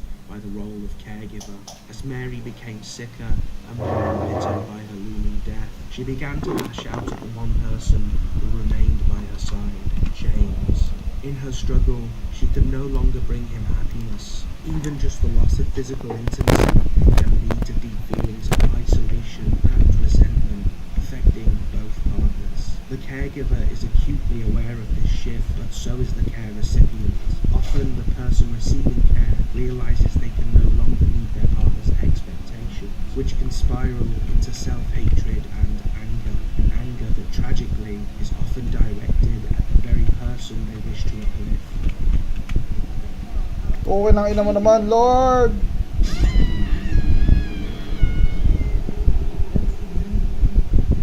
When thrust into a situation so dark, isolating, and steeped in sorrow, every thread of your morality begins to unravel. JD, hindi ko nakalaban yung ano na yun, giant na yun. Makakalaban ba dito yun? Second by second, you find yourself longing for things to be different, aching. Hindi na sumasagot si Nego.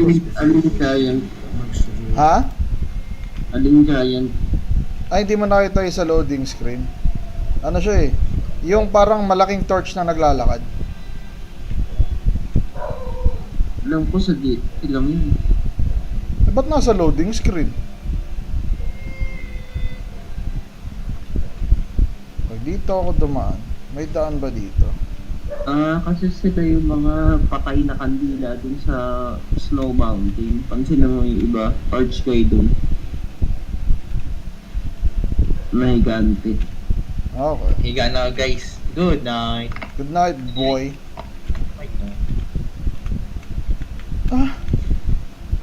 Don't die, you piece of shit. Do I have to go there? Do I really have to go there? Is it real? Is it real? Nalasap, nalasap. Real na real, real na real. I don't think I'll die na. Dun dun dun dun dun.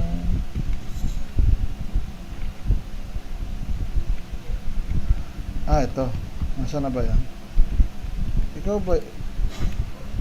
Tang ina, galing pa ba sa baba yun? Yung i-attract ko? O nga, hello. Can you help me with my quest? Hello, hello. Behind you. Hello. Hindi siya na agro. Putang ina, ito pala yung item. Ito pala ginamit ko. Start to daydream about any possible escape from this reality. After 3 years, his ailing wife, who had grown increasingly bitter and verbally abusive, James made the decision to end Mary's life. He convinced himself it was an act of mercy, a release from her suffering, but deep down, he knew quick haste, he pressed a pillow over Mary's face, unable to bear looking at what he was doing, unwilling to confront the guilt that would soon consume him. Okie dokie. In that moment, James committed an irreversible act, one he could never undo, never apologise for, and one he would carry for the rest of his life. The instant he stepped back, his life became defined by guilt.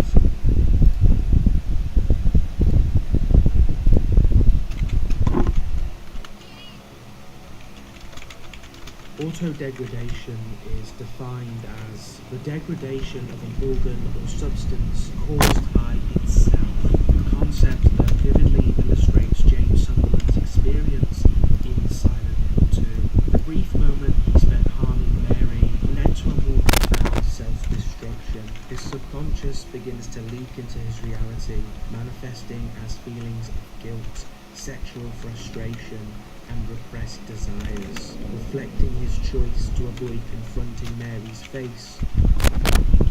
James yearns for punishment, and in doing so, he inflicts it upon himself through vivid, haunting thoughts that take shape as terrifying monsters. As he flees from the reality of his actions, he convinces himself that he is a harmless person searching for his wife, but the true battle is against himself.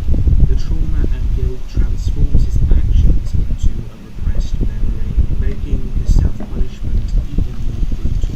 While he fights these bizarre creatures born from his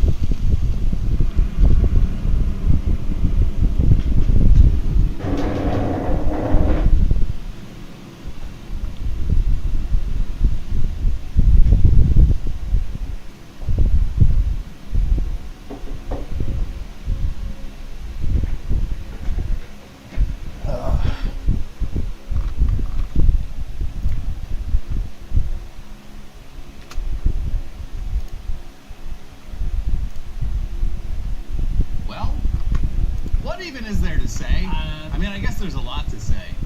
I'm America, burnt. we're not mad, but we're very disappointed. Also pretty mad too, though. Yeah.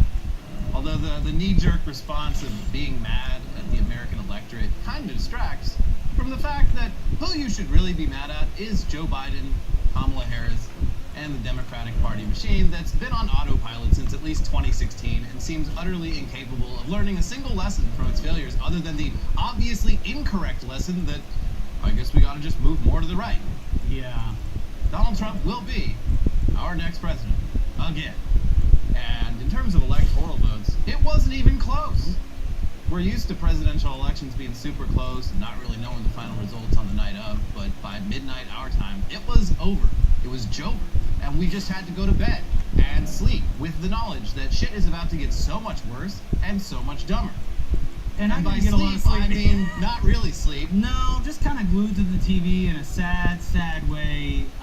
The fuck? Wala na akong kayang isuot? Yeah, I think the word that I like that a lot of Mahina. people were using were just like, I can't believe I was so naive to think that good things could happen, or that this was some kind of. I guess I had a lot more faith in the American people than I owed, but yeah, this is what people want, and that's the popular vote too. Yeah. Oh yeah.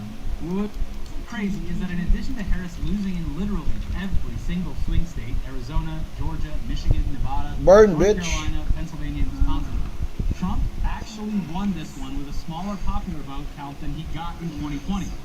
When he lost, of course, which is crazy. 16 million fewer people voted in this one. So clearly, turnout was a huge contributor here. In typical Democratic Party fashion, in the forthcoming days, weeks, months, and years, we absolutely never hear the end of it in terms of excuses. Excuses like blaming college students, millennials, Gen Z, Muslims, Tapos na ako Latinos, dito. Jill Stein voters, Bernie Bros, and so on. Ano na bang next kong need That's gawin? gonna suck. You know who really sucks? Gen X. They really fucked this one up real bad. Yeah, I'm happy blaming them. From Azula, Nobody talks about Gen X, and it's all their fault. They can't keep getting away with it.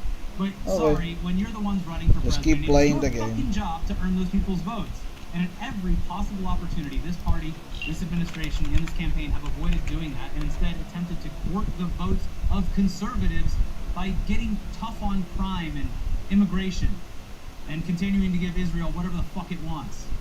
This, of course, does not work. conservatives already have a party that does a much of it appealing to them. At this point, it's probably fair to say that nearly every single never Trump Republican is a media pundit, and out here in real life, these people barely actually exist. Which is what we've been saying for a while. They're going to, when it push comes to shove and they're in the ballot box, they can be like, oh, that Trump, he's got a nasty mouth. I certainly don't like all the crimes he committed, but when you're looking at the R versus the D, and the propaganda that has worked on you, it's going to be an easy choice. And it's difficult to say at this point how much of an effect it had on turnout, but the situation in Gaza, where the Biden administration has been actively and unconditionally funding and supporting a genocide, while demonizing Americans who are against it as rabid anti-Semites. Just holding protests and, just rightfully fucking pissed about it. Yeah, that had to have played at least some role here. Well, we may never know exactly how much, but, I mean, in the case of Michigan, where over 200,000 Muslims live, Trump won by just 80,000 votes. And this time, you can't even blame Jill Stein, who only picked up 44,000 votes. Sorry, this one's on you. Muslims in Michigan either did not vote or they voted for Trump. And yeah, you can certainly make the case that that was foolish on their part. But when you do absolutely nothing to court their votes, you have nobody to blame but yourself. Of course, Michigan alone would not have changed anything. But the fact that left-leaning college students across the country, who the Democrats need to not only win, but also for volunteering staff during campaigns, were villainized and brutally, violently attacked by police with the full-throated support of their Democrat elected officials. That probably didn't help either. In terms of who's the most to blame for the failure, we gotta place the blame firmly on Joe Biden. I mean, it feels ridiculous to say this, but aside from being an active participant in the worst humanitarian crisis of the 21st century, he was a fairly decent president. The Inflation Reduction Act, the Infrastructure Bill, and the American Rescue Plan were all decent pieces of legislation. And pulling out of Afghanistan was the right thing to do. But none of that fucking matters when you are utterly incapable of communicating those successes to the electorate. Trump never, ever shut the fuck up about the topics, real or imagined. Unless you follow politics closely, you likely have no idea what Biden has accomplished as president. Meanwhile, inflation has been really bad. Not historically bad, not as bad as other countries post-COVID, but still chill. Oh shit. Democrats claim that actually the economy is doing great because the stock market and job growth are up. You're probably not going to like that. Yeah, it's not a very appealing message. Are out there clearly spending way more money on things that used to cost less while making the same amount of money. It's not an appealing message. Actually, you're wrong. The economy is good. Not good for you, but good for, you know, the rest of us up here. That's the problem is, relative to other nations, yeah, our exit path from the pandemic was a bit smoother, but that doesn't matter when your average voter is legitimately pissed at their grocery bill. Yeah. Or their rising healthcare costs. Rising everything costs.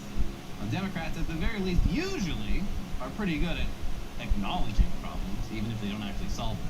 But in this case, they were on a completely different planet than most voters when it came to the economy. And yeah, the idea that the president can magically make gasoline and eggs cost less money is stupid. But that's how most voters think. And you kind of got to meet them where they are. You, just for the love of God, take a look at the Google search trends of, did Joe Biden drop out? Which were rising incredibly high at the end of October. People just, all right, I guess we got an election coming up next week. I should do a little research. People aren't paying attention, and why would they? They're busy. They have lives. They have families. Yes, they're very They're busy not people. thinking about politics. They're not thinking about Finland joining NATO. They're thinking about how much it costs to put gas in their car and how much it costs to feed their family. And if you're not going to fucking address that shit, that's not going to appeal to them. I'm sorry. We can sit here and show how bad Trump is all day long, but if the Democratic Party can't go out there and make the case for themselves, it's just next to impossible. If your big pitch is Trump is a fascist, I have bad news for you. Most people don't even know what that means. And apparently they want to vote for it. They love the pitch. Yeah. Without knowing how. I don't know what fascism is, but whatever. I like what he's saying. Yeah. But yeah, Trump's plan to deal with inflation by escalating the trade war with China almost certainly will not work, and probably make things even worse. But hey, it's a plan.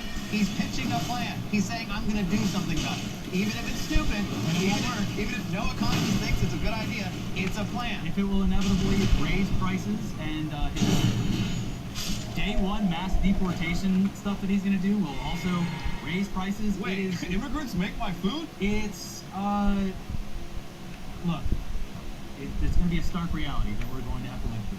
Anyway, you might be wondering why we're talking so much about Biden when Kamala Harris was the nominee. Well, this is just our opinion here, but we think you can trace this election's results back to multiple hinge points over the past 4 years where if things had gone differently, Trump could have lost.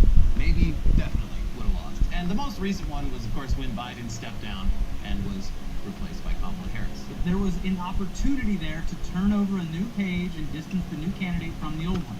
And in the initial days and the initial weeks, there was definitely a sense that that was happening. We were thrilled. At that point, look, I would have appreciated if Biden would have made this decision months before that. So there could have been, his original intention, though, whatever, was that he was going to be a single term and that we could get in to a primary. But that didn't happen. No. So when he finally did step aside, which if you watched the stream last night, we showed video. Even looking back now, he was the wrong choice. He was the wrong candidate. He was melting in Yes. front of our very eyes. It would have not gone better if Joe Biden No was man here. has been as 81 years old as Joe Biden is Yes. 81 years old. But so we had that. There was an week or opportunity. two of- Anything was possible. Change is in the air. Yes, you could take the successes of the Biden administration and then pivot on the failures. Fuck you. I don't and need have you. a pretty good campaign right there. Yeah. But then Kamala Harris repeatedly affirmed that she would just do absolutely nothing different than the current administration. It would essentially just be Joe Biden, but able to form complete sentences. But clearly Joe Biden seeming old as fuck was not the only thing voters had against him. Biden's approval ratings were below 50% for the past 3 years. Hitching your wagon to a dying horse and essentially campaigning as a surrogate for the current administration was very dumb, and every advisor, consultant, and party official who encouraged this should be banned from ever participating in their campaign. But that won't happen. They're going to keep doing the same jobs. They're going to say, the Hillary strategy, it's going to work one of these times, goddammit. Someday. You'll all be sorry. And these When people we have actually very good job security in coming back and saying, this time we're going to do exactly the same. But this time it's going to be different. But yeah, it's basically, essentially been the same group of people running these things since Hillary in 2016, and they are incapable, it seems, of learning from their mistakes. Another potential hinge point from this past summer is Biden waiting an entire month to drop out of the race, which wasted precious time at a crucial moment. Could that extra time have allowed some sort of process to select a new nominee instead of just passing the torch to the VP with 3 months left on the clock? Maybe. It would have been very chaotic, probably. It's hard to say whether any other nominee would have done better than Kamala if they, too, failed to distance themselves from the Biden administration. So, I don't know. Yeah, I'm convinced that the Democratic Party would have put in someone that was just dead on aligned with Biden. Look, the voters don't know it, but everything's great. So just keep campaigning on the successes of Biden. Yeah. But, yeah, one hinge point where this could have all been avoided would have been Joe Biden, at some point early in his administration, maybe even before taking office, clarifying that he would only be serving 1 term. And Biden himself even alluded to this before during the 2020 election, and a lot of people definitely cast their vote for him, thinking he couldn't possibly try to seek a second term in 4 years. He did clarify that I guess he misspoke when he said that. Well, he's always doing that. But he also described himself as a transitional president, which I don't know. A lot of people, I know this for a fact, a lot of people voted for Joe Biden, being like, yeah, he's only going to be there for 4 years, because that would be crazy if he ran against his 81. I mean, this election was an attempt at voting against Trump. That one was absolutely a vote against Trump. Yeah, he didn't really win on personal merits. Trump just did a fucking awful job with COVID to the point where people were like, maybe this guy isn't going to be president. But they, of course, forgot that over the next 4 years. But yeah, if the Democrats had had an actual 2024 primary, they would have had a much better idea of how to move forward. And it would have been much easier to pitch their 2024 ticket as the vanguard of a new era, following old Joe Biden's transitional administration, which A transition implies you're going from point A to point B. This would have been point B. I think that's a much better sell than, no, we're Also, just going to stay between the 2 points. Would have been a very blunt look at the wants and needs of the voters when deciding Oh shit! Oh You've shit! gotten a much better idea of what you need to do, who you need to appeal to win. But we didn't get that. The shit was on fucking autopilot for the last 4 years, and only at the last minute were they like, ah, shit, I think we might actually lose this thing. As we saw in a bunch of races, some progressive stuff won, while at the same time, Trump winning those areas. Yeah, there were people who voted for Democratic senators and Congress people. And policy, and abortion. either voted for Trump or just didn't vote for president. Yeah. So the policies of the party seem to be just as popular as ever. It's just the guy, Joe Biden, not popular at all. The guy you probably want to distance yourself from as much as possible if you are trying to get the votes of people who are casting their ballot. But I guess we do have something to learn a little bit from Gavin Newsom, who was like, I don't want any of this shit. Bye-bye. Yeah, I think he might run in 2028. That was a smart move on his part. And yeah, I mean, there is one lesson here: is no, you can't have Californians running for office.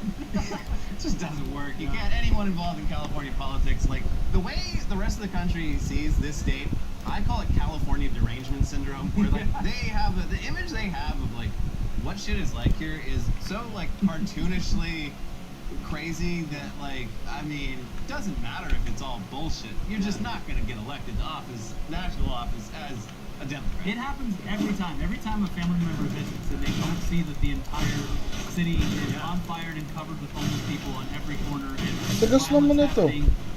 2 feet out of your door. Nakashield. It is shocking to them. Yeah. Wow, this place is actually pretty nice. They must have just swept it all up. And the food, amazing. Yeah. Wow. But look, okay, this next part might seem like a reach. You could also make the argument that the hinge point that led us to this moment was the 2020 Democratic primary, when the party coalesced around Joe Biden in what was a very obvious effort to nip the whole Bernie Sanders movement in the bud. To their credit, they did at least seem aware that they needed to try to appeal to Bernie voters to ensure turnout in the general election, and Joe Biden's pro-union stances definitely helped. But this moment was very illustrative of one of the Democratic Party's biggest problems in the modern era. They are very reliant on the support of big money donors and the politics of Bernie Sanders, which appears to be quite popular among Democratic primary voters, including voting blocs that went heavy for Trump in this election, and particularly younger voters, are totally counter to the interests of people who fund the Democratic Party. In the era of Citizens United, you need those big money donors, and you need to keep them happy with policies they support. So I guess we're just fucked. Yeah, what can you do? Except Bernie proved that actually you can run a massive national campaign solely off of small individual donations. It was crazy. I wouldn't have guessed that it was possible, but he fucking did it. But it only works if what you're pitching appeals to average voters. They're not going to give you money if they don't like what you're selling. Corporate greed is really at the root of a lot of the inflation we've seen over the past few years, and the president, who is not beholden to those corporate interests, could have, I don't know, maybe done more to deal with it, or at the very least addressed it in a way that acknowledged the concerns of working class Americans. Like we said, bit of a stretch, but Bernie ran on fundamental things and activated a ton of infrequent measures. And Biden ran on Oh shit! but otherwise maintained the status quo. And 4 years later, the status quo has never been less popular. If this party wants to win again, they need to actually offer something to voters. Bye, particularly J-Dogs. working-class voters, but Feeling ko really tulugan na, boy. anyone who wants to own a home, raise a family, Yep. send their kids to college, and someday retire without blowing all of their savings on medical debt. Without any of that on the table, a lot of people they're happy to settle for someone who isn't going to fix any of their problems, but will at least point at someone else to blame for it and will punish them. I'll take it. Listen, if I'm not getting anything, I'll at least take this reactionary knee-jerk fascism, because it does make me feel good for a little bit. So, will the Democratic Party win? By most indications, no, absolutely not. We've been through this. The blame game is in full swing, and there's even reports that within the party, a ton of people think that if Joe Biden had stayed in, he would have won. Shut the fuck up. That is so fucking delusional that it is giving us headaches. Go back and watch the debate. It is, you can't. It's excruciating. No He was fucking There's shot. absolutely no way. And everyone still, we mentioned it yesterday, you're thinking, wow, yeah, this guy could probably survive and be coherent until the election, but you have to serve for 4 more years. And as you said, he's the most 81 that anyone's ever been. Yeah. There's also, of course, you know, Russia. They're saying that tenant media swung the votes of tens of millions of people. I don't think so. They're saying, this is all Jeff Bezos' fault because if he hadn't pulled the Washington Post endorsement, things would have all gone differently. There's way too many things They're that contributed to this. It's the same fucking playbook as 2016, but the arguments are even more flimsy. Yeah. Anyways, talking heads, they're open, unironically suggesting that the key takeaway here is that the Democrats need to move further to the right. Oh yeah, we've never tried that one. That's a new idea that we should Fuck that definitely shit. try. The fact that Trump is going to be president again for 4 years with J.D. Vance waiting in the wings in case Trump chokes on a McNugget, that is depressing enough. But the fact that the Democratic Party is so absurdly out of touch with reality and utterly incapable of rising to the occasion is very bleak. Doesn't inspire a lot of hope. And look, we can hear you. You're typing something about how we need a third party in this country, and sure, that would be great. Right now, it's not really mathematically possible in a political system like ours with winner-takes-all plurality voting. Yeah, ranked choice could help us get there, but that's not really. As you've seen, progress is probably not going to happen. There's a reason we haven't seen the rise of a new ruling party in this country since the eve of the Civil War. It's a two-party system, and changing the parties from within is the only way. Republicans have changed. If you look at the Republican Party 10, 15 years ago, They're nimble. They go where the voters take them. Republicans, they've embraced this new Trumpism, and for whatever reason, it's working. Again, it's just the common enemy, and the promise of riches, and I guess the promise of punishing their enemies. Yeah, I mean, in the absence of progress, fascism is pretty appealing. And the sad part is that Democrats haven't met voters. They haven't changed at all. No. This is 2016 all over again. It's baffling. And it doesn't seem like they're learning shit. I hope at least some of them all look in the mirror and take some fucking accountability for this. But I'm not optimistic about it. You think we'll get age limits in the Trump administration? Because, I mean, he's very old, so he wouldn't do it to himself, but maybe other people. Age limits for the Democrats. No, for the Republicans. Age limits for some, dying in office for others. It's the American way. Anyways, what happens next? Well, for starters, some Republicans have already clarified that when they were saying that they'd never heard of Project 2025, totally wasn't the agenda for a second Trump term. They were actually lying. You got us. Just to be clear, it was the agenda. We pretended it wasn't because it's not a very appealing agenda. One of my biggest pain points throughout the last 6 months of the election was Trump's insistence that he had no idea what anyone was talking about. And to the point where every time I brought it up on the show, I'm like, I know everyone's getting tired of it, but Project 2025 is a real thing that they're going to do.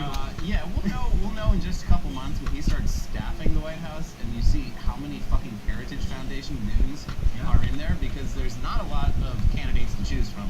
Not a lot of people left who have the experience and skills to work for Trump, except the ones at the Heritage Foundation. And we'll also see who comes crawling back.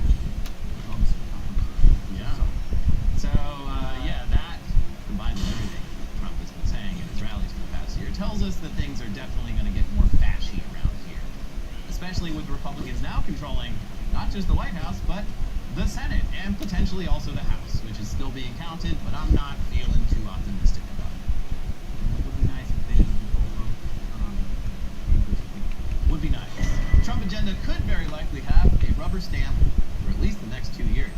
And that means what's potentially on the table includes mass deportations, the end of birthright citizenship, severe immigration restrictions, increased abortion restrictions, more expensive goods thanks to tariffs, reduced Bye-bye. civil rights protections for the LGBT, a severely weakened administrative state, the end of the Affordable Care Act, the end of any efforts to combat climate change, a rollback of labor rights and union protections, a significantly more hawkish and confrontational foreign policy, reduced support for Ukraine, increased support for Israel, and perhaps most depressing of all, 2 new young, ultra-conservative Supreme Court justices to replace Thomas and Alito, and potentially, who knows, 1 fewer liberal on the court, depending on how Justice Sotomayor's health fares in the next 4 years. So, in summation, shit is fucked. And we don't really have any words of comfort for you there. I'm sorry. I I got nothing. It's been a bummer of a day. The only thing I can say is we'll be here for you. You know, you're not alone out there. Everyone's feeling this way. As been repeated over and over today. Time to start thinking a little bit smaller and really embrace your communities. Because first of all, just on a base level, like getting to know your neighbors and families around you, is going to help you connect and see different parts of the country that maybe you weren't even aware of, or someone that could be victim to one of these policy changes. And that might change your tune on how you view it. Because I feel like a lot of people, specifically young men, are very fucking siloed off and exist only in these online echo chambers. So maybe getting out there and meeting some others would change your viewpoints and how all of these policies can actually affect people that you might actually like or love. Anyways, we almost forgot to mention Trump winning also means Elon Musk is going to take a very active role in the U.S. government. He was by Trump's side on election night. Holding hands. The worst person you know just had a very, very good night, unfortunately. But before we get to that, we need to pause with the news for a second because it's time to take a very awkward ad break. Sorry, just take this moment to take a deep breath and kind of relax a little bit.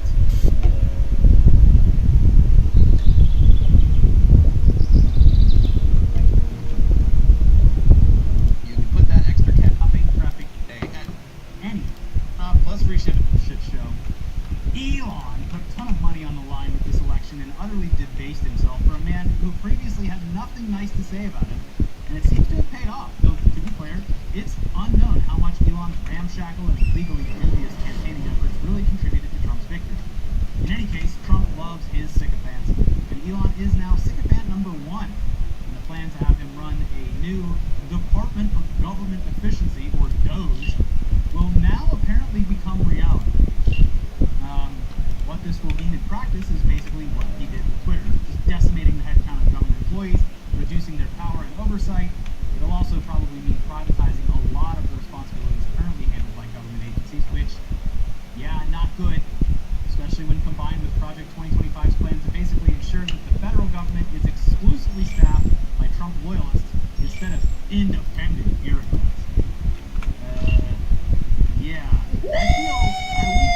Yeah, baby! That's what I've been waiting for. That's what it's all about. The Department of Education. What the fuck was that? Is not going to be great. There's a lot of departments of people who go in, do their job tirelessly, and you don't even think about them. And the reason you don't think about them is because they're actually doing their job, and they're good at it. And this happened the first Trump administration when he was defunding all these government programs, and everyone was from these programs were why is it dead? To be like, hey, by the way, the national I didn't kill it. being staffed today. Sorry. Anyway, Elon will also benefit greatly from SpaceX's government contracts, but that's not anything new. He currently does as well. But the fact that he's a major government contractor who's also under investigation by a bunch of government agencies for things that his various other companies have done will likely be a lot less of a problem for him. Poof. As will the increasing concerns that his security clearance makes him a national security liability. Poof. Where it gets a little weird, though, is the fact that Trump and the GOP are no fans of electric cars and the various subsidies promoting them, and they also deny the climate science behind why those electric cars should exist or why people buy them. And Elon runs the biggest electric car maker in the country. This has always seemed like a huge contradiction, but The Verge lays out how this could still work out very nicely for Elon and Tesla. They point out that eliminating tax credits and incentives will make EVs more expensive and will hurt a lot of U.S. automakers who have been gradually getting more and more into EVs. But some Tesla investors say that while the new Trump administration is likely to be a negative for the auto industry, it could end up working out for Musk, who famously went all in for Trump, spending over $119 billion to support his campaign. Tesla has the scale and scope that is unmatched in the industry, and this dynamic could give Musk and Tesla a clear competitive advantage in a non-EV subsidy environment, said Wedbush analyst Dan Ives, coupled by likely higher China tariffs that would continue to push away cheaper Chinese EV players, BYD, from flooding the U.S. market in the coming year. Trump is likely to attempt to roll back or weaken the Biden administration's new tailpipe emission standards, which would slash greenhouse gas emissions in half by 2032. This is likely what we're talking about when he rails against the EV mandate.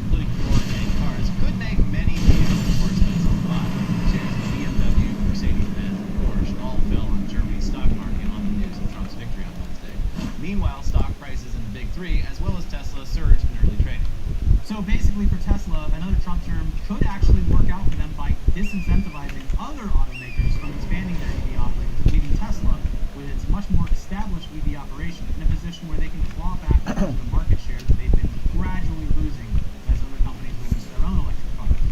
So that would be great for Elon, but at this point it's pretty clear that it isn't just about the money for this guy. Even by tech billionaire standards, Elon's ego is colossal, and he really thinks he should be running the world. And he just got another big shot in the arm last night with his ego.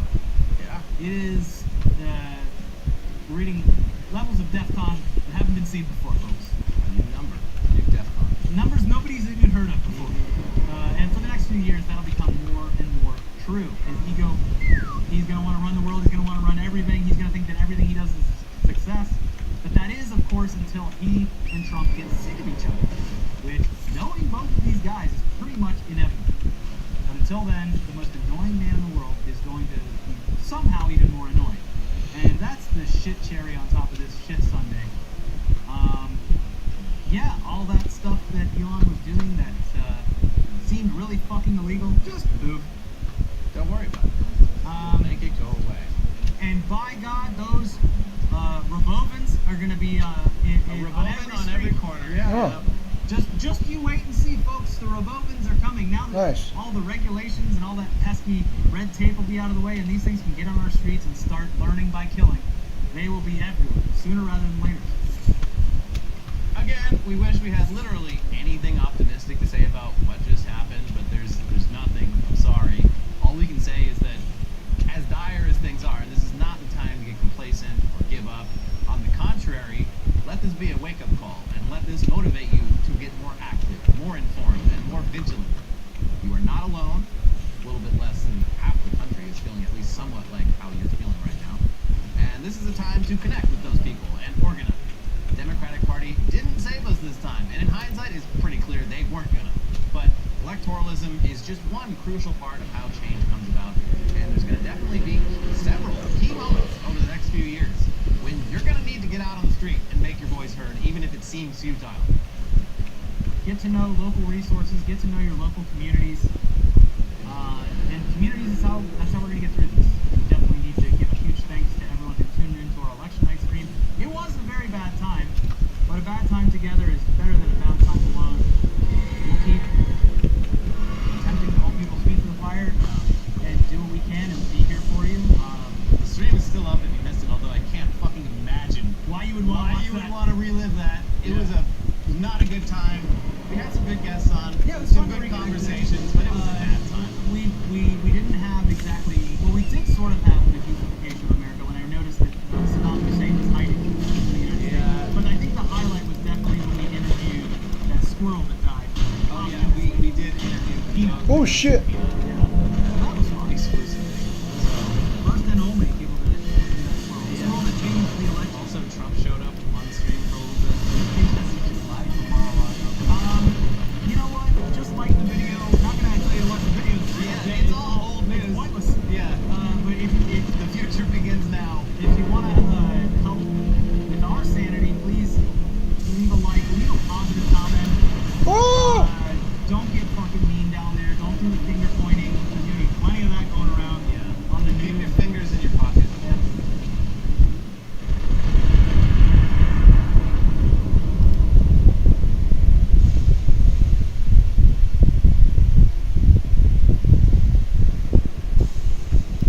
Destiny, oh Destiny. Kamusta kayo guys? Alam kong medyo nakakalungkot yung US election result. Ready na ba kayong i-welcome ang mga family members nyo? Welcome back.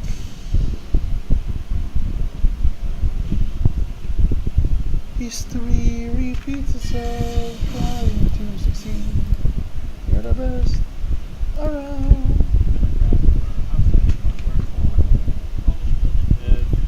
Could well be talking about age, why wouldn't he? Doesn't mean he's going to become a leadership. Unfortunately, this sounds mean, and I'm sorry to make it sound this way, but I think that if you want to do serious political work for the Democrats, I probably personally wouldn't work with anybody that hasn't like blacklisted the son. to is people that are so ideologically possessed and extreme on that side will destroy people. People who are like not in line. Holy shit! And that's Frostbite! this is what I think that it's the thing that I do. It sucks to get fighting so annoying. But like, if you're serious on the left about winning elections and stuff, you can't, I don't think you can be working with the socialist and communist people. You have to stop highlighting these people. You have to stop profiling these people. And you have to stop pretending these people care about the same things that you care about, because they don't. Like we have this huge issue. I was talking yesterday with my close personal friend Brian. You guys probably know Brian Tyler Miller. I know Brian, like that. But the issue we run into is I'm gonna die again. Every single person is in lockdown when it comes to their messaging. All the people they all say good things about Trump. There is no even among like the faction party. Once they start to break a little bit towards the end. However, Fuck you. All of our largest commentators on the left, save for recently with these people like Josiah and Peasley and Brian, save for when these guys have been longer recently, everybody on the left, your largest commentators, all hate the Democratic president. What the fuck? All of your YouTube people all hate the Dems.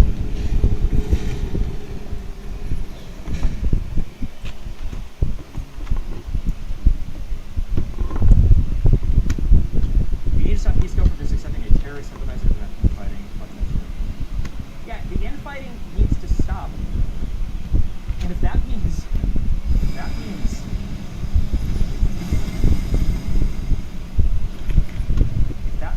pedophilia debate threats, dish galloping, all these socialists accepting our candidate, they have my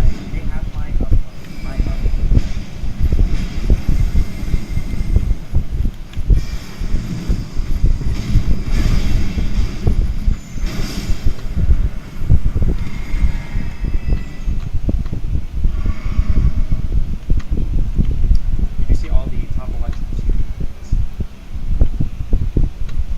Mr. B didn't love your spout with 3. That's fine, but he's wrong. I'm sorry. I'm going to start citing my new expertise. You know what? I am an expert in this field.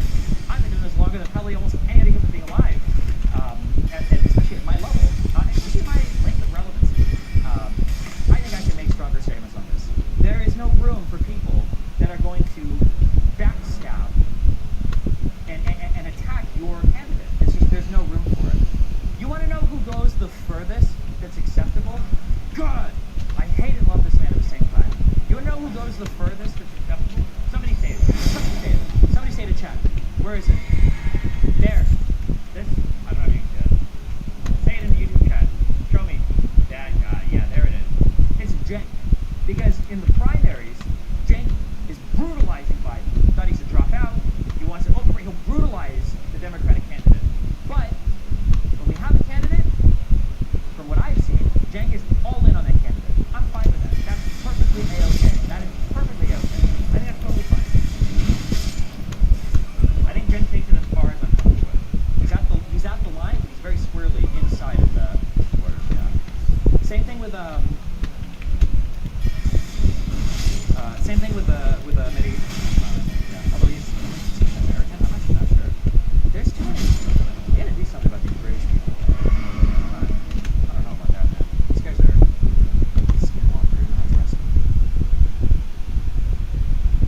He's British, obviously. Yeah, but is he like an expat? I thought I read it something like that. Fucking peers have like gotten U.S. citizens. I don't think that's true, right?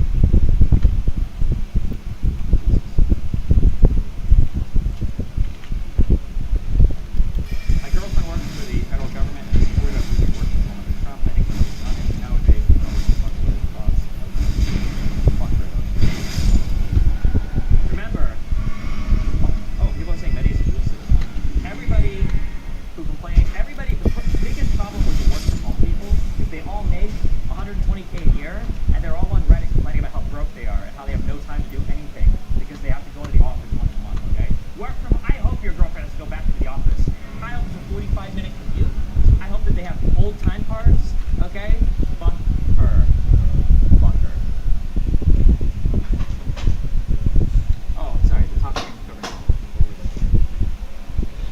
any of the Rumble numbers. Just saying. We've got Hasanabi, who is almost number one hater.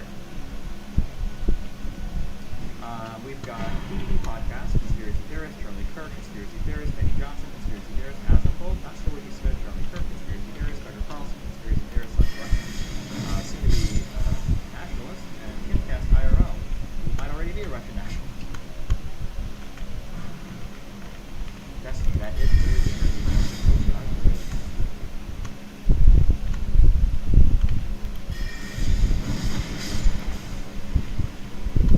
I need to make it clear also when I'm joking and when I'm not.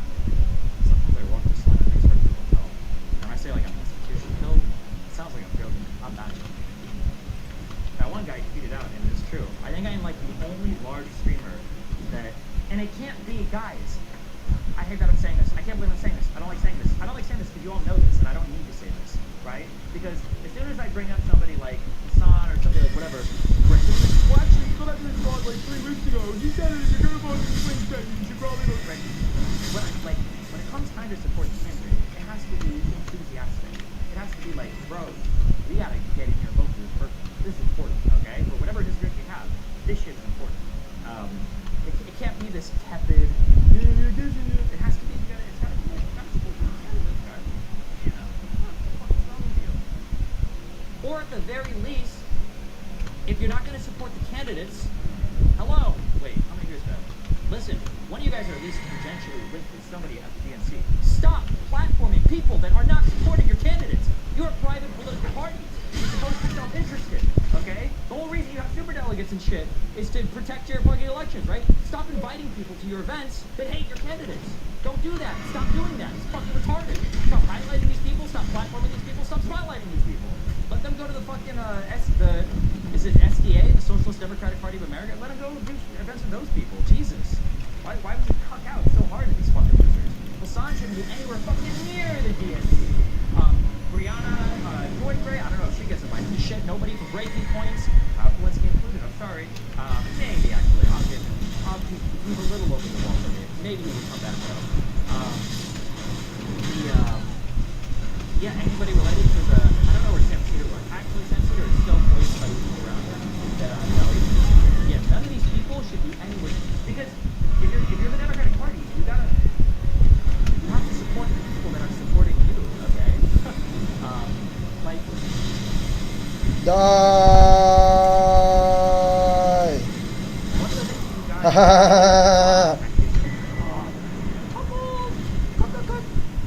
But I have to remind you guys of this, okay? I have to remind you guys, you have to understand, okay? If you take me for granted, alright? You take my psychological tenacity for granted. It is incredibly difficult to be out there on your own, okay? With no major backing, no major political communities, nobody else in the end. That is an incredibly difficult thing to do. So if you're the Democratic Party and you're backing people that hate your candidates and you're not providing any support to people that support your candidates, what the fuck? What the fuck? Give these people support. It doesn't have to be me. Oh, it shouldn't be. But you have to stop supporting people that are shitting on your candidates. You can't do that. It's crazy. It is crazy. No, my black head.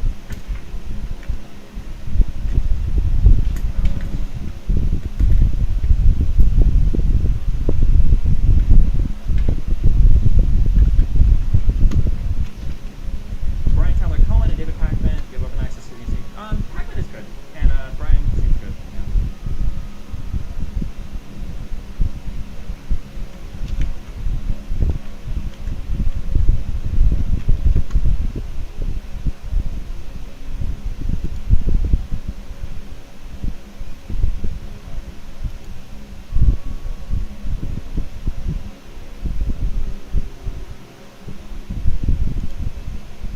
It feels like all the tankers are looking happy we lost, and it's their acceleration to start coming in or something.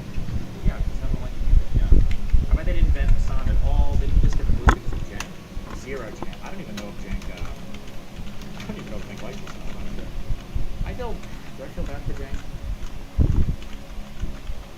God, I disagree with Jank so much, but I do feel like Jank is legitimately like a left-leaning person, and watching him and Anna go at it, I don't know what that relationship is like off camera, because Anna seems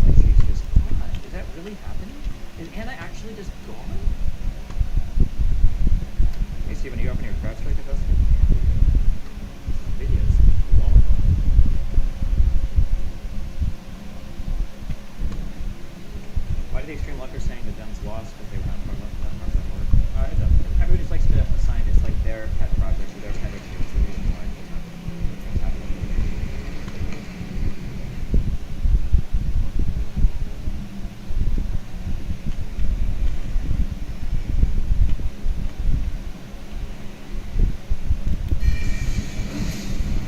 Anna did an election-based stream with Adam Sitch.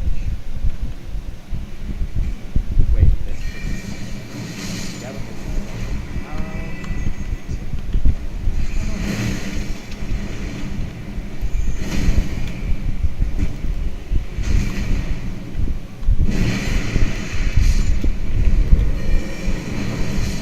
no, I just don't or I thought it was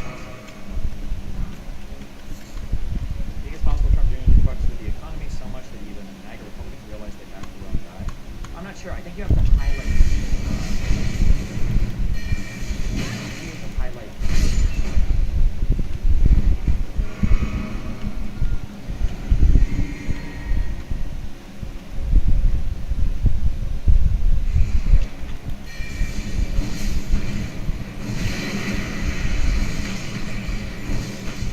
One thing that I really want to do, but I'm scared to do, is just buy it. But it's also kind of cool. I really want to do like a fucking like have dollars. Like, okay, bro. Say you make 95 a year and you're like struggling to survive. And let's take a look at this. Let's take a look at those. One, if I can just show people they're retarded. Or two, maybe there is something that I'm missing. Where it's like the average student loan payment is like $1,800 a month. Maybe this is like some extra expense or some shit that I'm not aware of or something.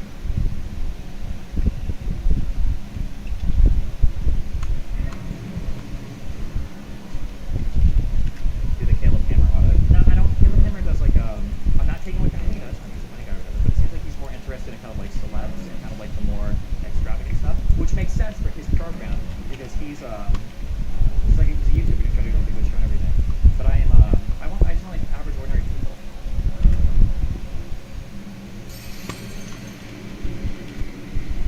Like when I say your mind influences your perception of the economy, right? So something I thought that was kind of funny. Remember when we did that Twitter Spaces, and there was a guy that called in, and he was talking about how his mortgage payment was twice as expensive, and they were having trouble affording stuff because they had a kid and he had to stay at home, right? So they doubled their house payment by buying a new house, and then he ended up taking work off to stay home with a newborn child they had. And they were saying because Biden ruined the economy, it was hard to survive. I'm curious if Trump would have won the election, if his perception would have been, we were able to double our house payment, and I was able to get off work and take care of our child, and we're still making it because of Trump's economy. Like I'm curious if like that's a, I don't know.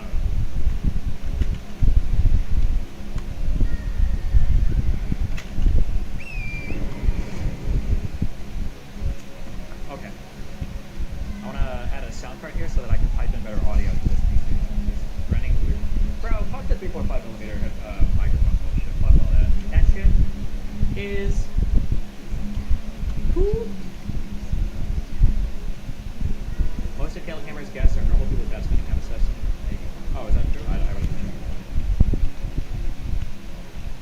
I guess maybe the only thing I see is like the crazy shit. Why is Latina talking to me?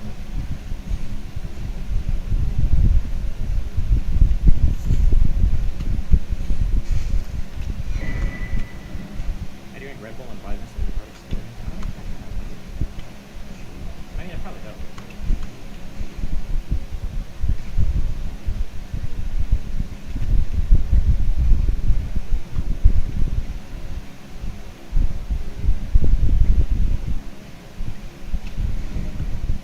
Would you be willing to shut off conservatives on a single thing for a week like Fox does? I think that one of the things that I want to do, this is sick, no one had, I'm trying to think like segments more. I really want to do like a weekly, like a Reddit thread that gets posted, and then like on Saturdays we just like keep on one thing, just like one thing a week. Justin, you should really look at voice meter and D-man. You're seriously kill yourself. I can't believe you're supposed to please fuck off. It'd be nice to cover one piece a week just to have a talk time. So much of the misinformation is like repeated. There's like 5 pieces of misinformation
4,000 a year?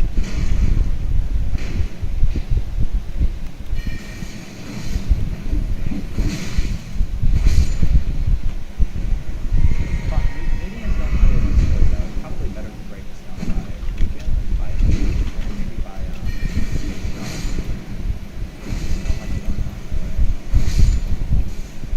like 20 and 24, the average salary is 40,000 a year. 55 to 64 is 65 all a year.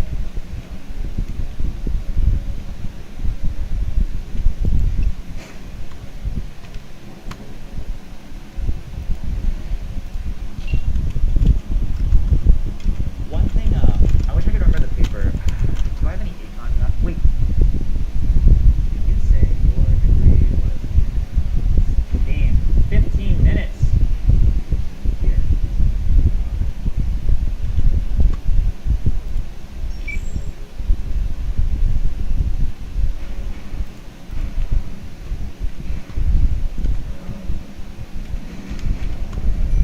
Hey, we need clips on Instagram from you. We got one plug on the social. Yeah, no, we're working. Don't worry. I got a whole media strategy. I got Twitter, Valley Band, Twitter. That's just worked out. Nice.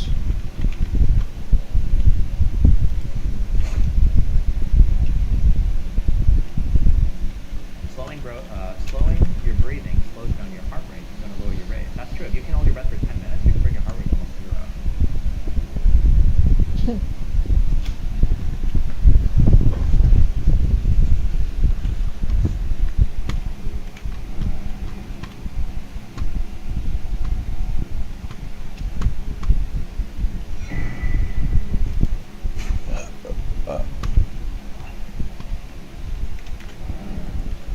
Should have TikTok reviews. Yeah, I'm thinking about that too. How come you never trusted the Atlas Intel polls, even though they were one factor by far in 2020? Why did you dismiss them? I never even heard of these. I just remember going to see them.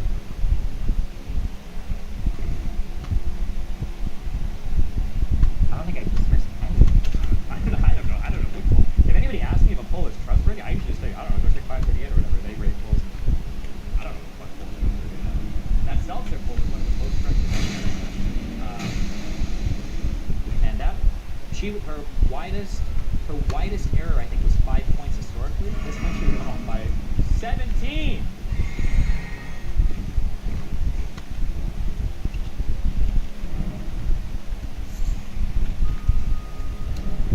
I want to know how everything works approach with my rapid growth through enterprise.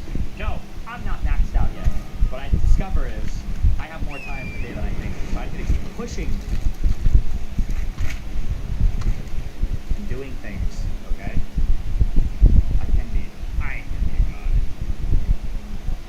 My last couple weeks have been good. I've run 2 or 3 shows here. I was on Piers, Alex O'Connor, and Jubilee.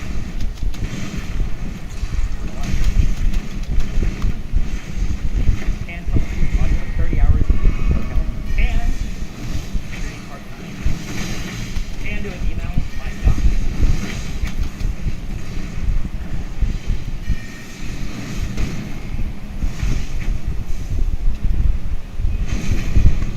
Yeah! I'll have to hire researchers for summer. I have to find a way to vet people. I'm not sure it's something. Bro, I just don't trust anybody for some reason. God, fuck. The worst thing that Vyvanse ever did was give me the ability to read stuff. Because now when I read underlying material, I'm like, oof, I would have definitely cited this in a different way. Or I do not.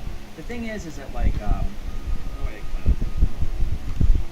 when you read something and you talk about it, there needs to be a process of you read something and then you understand it, and then you're able to understand like what are the relevant parts of it, and these are the things you express to other people. And sometimes people just have a really hard time taking the most important or relevant parts from a piece and then distilling that into a simpler form and then communicating that effectively in a way that makes like it's a whole thing. Like people, I don't know if you'd call it the editorializing part of research, but yeah, people have a lot of trouble with this, but it's really important.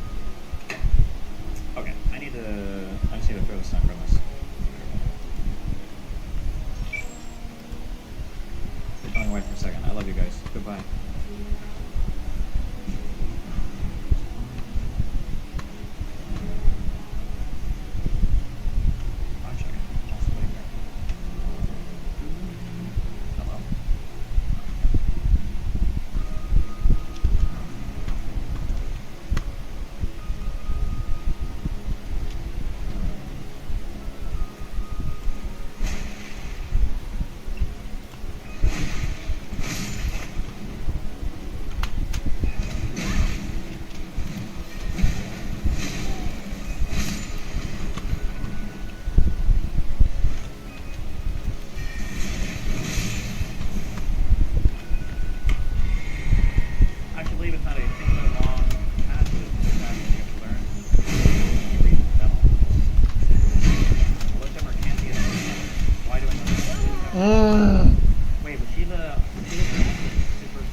Wait, why did I want to, what's wrong with this? Oh, because the sound card is so old, there's no drivers for it anymore, I think. The Fed just cut interest rates by another 25 basis points. Good! Fire that economy up for Trump, yes! That's what I want, yes! My king!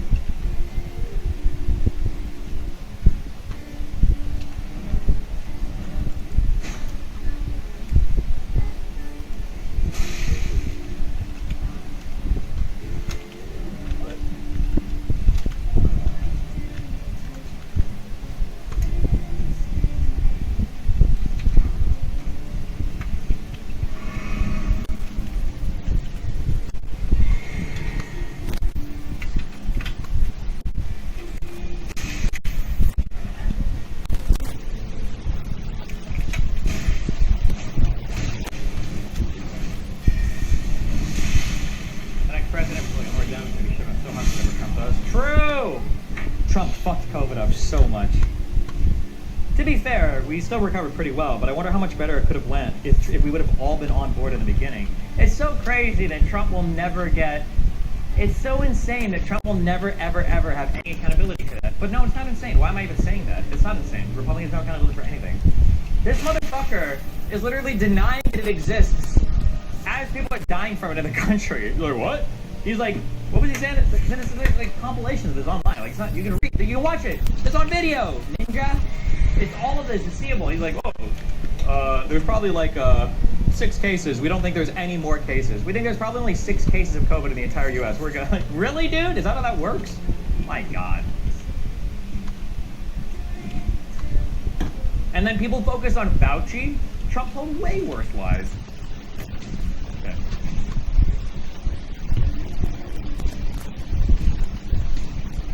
What do you think of the S&P 500 being up 26% this year? Is that level of growth scary? A little bit, but I don't know like how much we're rebounding also from the COVID stuff next. So.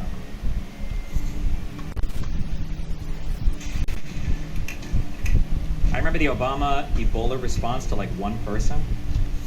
Well, then the WHO shut down. No, that was the U.S. They were careful about who flew in or whatever, right? I don't know. It's a long time ago.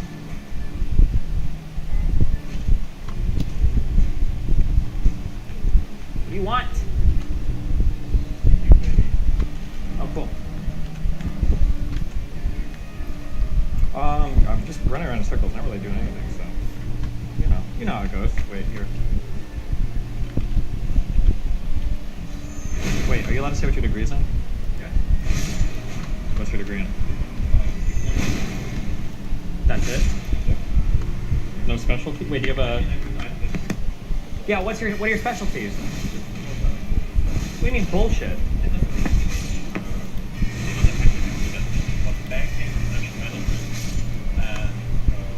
Jumping jellyfish?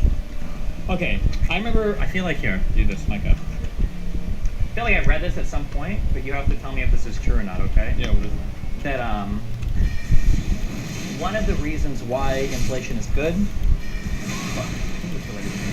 one of the reasons why inflation is good is because it helps people manage employment costs, because it is psychologically impossible to lower wages for employees, such that it's actually, even if it's worse for the company and worse for the economy and worse for the employees, it's better to fire one person and keep 9 than it is to very slightly lower the wages of all 10 workers. Yeah, well, that's true. Okay.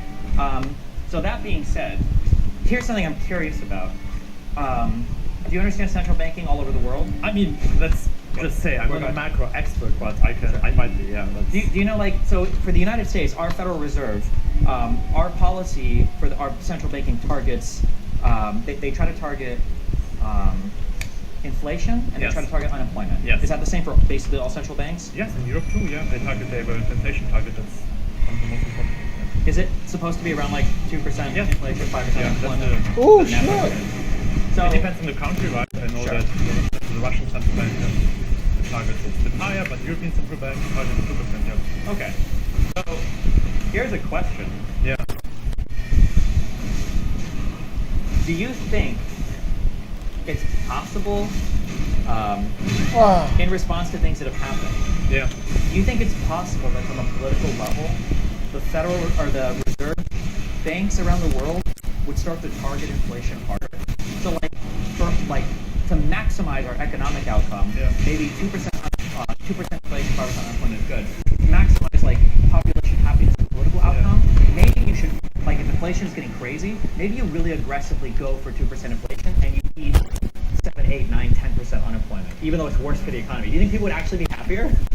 I don't know. I mean, that's a tough question. It's a trade-off, right? If you combat inflation, it's a trade-off with other measures you're taking to lower this inflation. Yeah. And you have to calculate basically what the trade-off would be. Yeah, but I'm just thinking in terms of vibes. In terms of vibe. Well, it sounds dumb, but like, so here's like a thing that if anybody's ever worked, have you ever worked like boring service jobs before? Not really, no.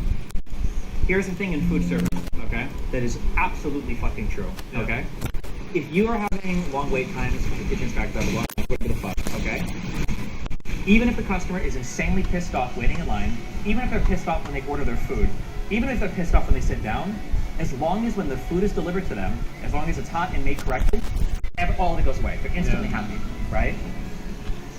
Unemployment is not, I don't know if unemployment has a way to be felt cumulatively, whereas inflation does. So if I eat 10% unemployment in my economy for a while, whatever long-term damage is there is buried beneath so many other things, right? But if I eat inflation for a long time, my prices are higher and I can see it, right? If you're unemployed for 6 months and then you get a job, you've got a job, motherfucker, you're good. But if there's high inflation for 6 months and then the rate goes down, prices are still high. Yeah. I wonder if politically there's ever a consideration on the macro econ level that they should change their targets. But you're literally like making the economy worse just to make the people happier. Yeah. The thing you're talking about is kind of happening right now in Russia, right? Of course, it's an exceptional situation, but you have an inflation which is rising aggressively, and the Russian central bank is combating this inflation by basically very, very aggressive measures. They have the rate of 21%, which is unprecedented for the country. It's on par with like nations like Mali and like Zimbabwe or something. And like looking over there, it does seem to work, right? It does seem to work. The economy is doing all right. People are kind of happy that the country the economy is going. Basically, these aggressive measures seem to work. And of course, it's not the perfect example of a totalitarian society. Sure, but still, I really want to think back, of course, because we've been told for a long time that Russia's economy is going to collapse, that it's destroyed, that it's completely fucked. But like, at least it seems like from the outside things are continuing more or less as normal. They're on a downward trajectory. It's getting worse. Yeah. But I mean. But if you were to ask if you were to ask a conservative, whose economy is going better right now, Russia or the United States? I bet the average conservative would say they're either even with us or better.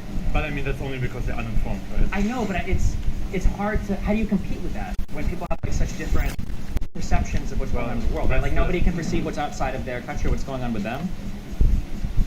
Good question. How do you compete with that?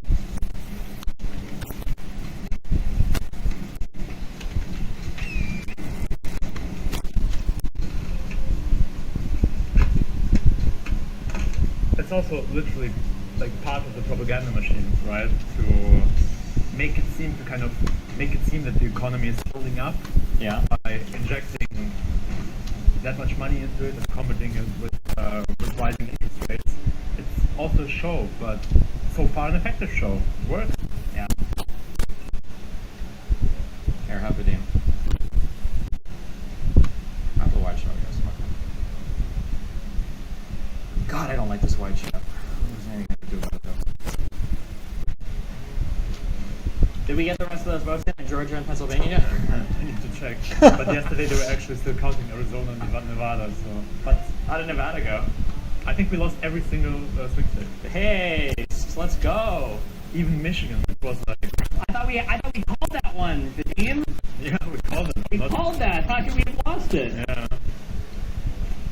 It got counter calls, not in my favor. But Michigan especially is. I mean, it's so crazy, but. What the fuck? We should look forward, am I right?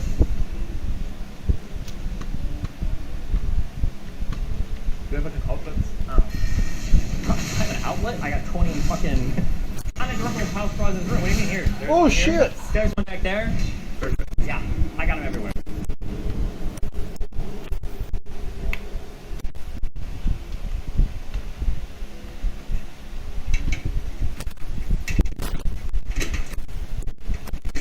how do you think what will Trump do with the whole Ukraine stuff? Didn't he say that like? I made my prediction yesterday. Yeah, go ahead. Didn't he say that even before like the first day when he's elected, before coming into office, he will solve the war in Ukraine, make a call to Putin, make a call to Zelensky? Yeah, I think what will happen is I think that I think Trump will negotiate a surrender because he has infinite leverage over Zelensky because he can just tell Zelensky we're pulling the plug on this. And then once he tells Zelensky they're pulling the plug on it, Europe is not going to solo fund it because then it's too much friction with the United States, and Europe has their own like right-wing rising popular parties and everything. In my opinion, but I don't know the detail in European politics. It's my general impression. So if the U.S. pulls the plug, Zelensky's forced to negotiate, then Russia wants Crimea. They want Donetsk and Luhansk. I don't think people keep saying they've like formally annexed those territories in Ukraine. Donetsk and Luhansk, they are now formally a part of Russia. No way. Yes. No. He did. He started the war.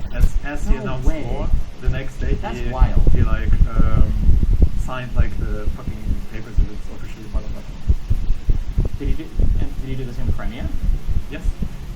That's crazy. Did he do the same with Kherson and No, only with. Why in Georgia he didn't do that? He just like was happy to have them be autonomous. No. I mean, they're part of Russia, right? No, in Georgia, they're autonomous. Wait, he did annex those in Georgia? Let me check that out. I'm not 100% on.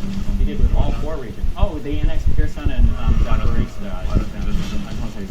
Let me check that out. Isn't that the lightning Pokemon bird? I don't know Pokemon. Zaporidos? Is it Zaporidos? My name? I know.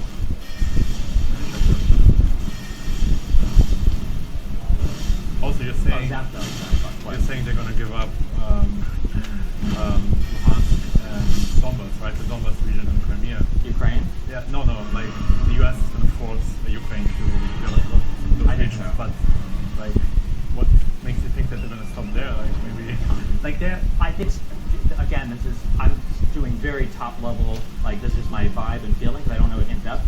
Yeah. My guess is though that Putin probably doesn't like this protracted conflict. It's probably not that great for him. So being able to, if he can pull out with a victory, also think of like the propaganda, think of the messaging that you're sending to the world, okay? I'm Putin, I'm gonna say the Putin shit, but like, if you work with me, give me what I want, I'll work with you, like I'll be chill. Give me these territories, I'll exit. You look amazing, because it does make Trump look really good. You ended the war in Ukraine in your first 100 days in office, and I negotiated with you, and I allowed you to keep these, and we're no longer fighting, we'll even send them fucking money or whatever, we'll be chill. Like, it makes everybody look so good. If Putin just gives, like, yeah, just pulls out, he doesn't have to do a war anymore, they can start talking about sanctions easing and everything, like, yeah. Like, why would you not do this as Putin? Unless he really has a strong ideological attachment or strategic attachment for taking over more of parts of Ukraine. Well, first of all, this, right? But also, Putin has been kind of pushing internally pretty hard on like taking Kherson, like Zaporozhye, Zaporizhzhia, or what's it called in English. He's been pushing internally pretty hard, and there's been many deaths like fighting for these areas. Has he been pushing for it hard because he like sees strategic like ideological value in it, or is it just because he thinks it's like progressing the war to a point where the Ukrainians will quit? Well, both, right? Well, again, one of those really important, one of those. We don't know. We don't know which one is more important to him. It's unclear. I mean, if we judge him by his words, probably it's like ideological, but he's also a politician, so it's tough to say. But what I'm trying to say is, if he agrees to, if he only like takes the Donbass region in Crimea, I feel like the internal outcry might be large, especially like if he does what? If he agrees to abandon his plan on taking Zaporizhzhia and Kherson. You think the internal? If he has full peace and security with the United States and all the sanctions are in that case, that's and an agreement on the table where Trump would happily say, yeah, Ukraine's not allowed into the European Union or NATO for the next 20 fucking years. I could be wrong, like I said, I don't have like the deepest understanding of like Russian politics or anything, but it wouldn't surprise me. No, that's certainly a possibility for sure, what you're saying.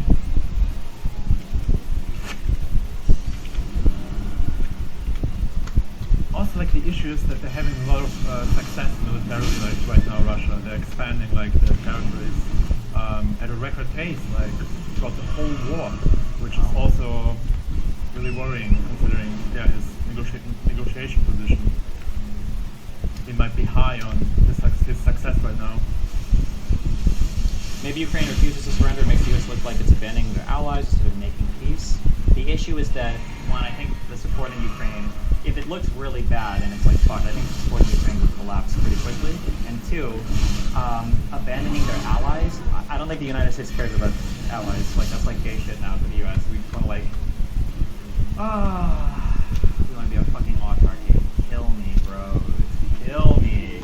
Kill me.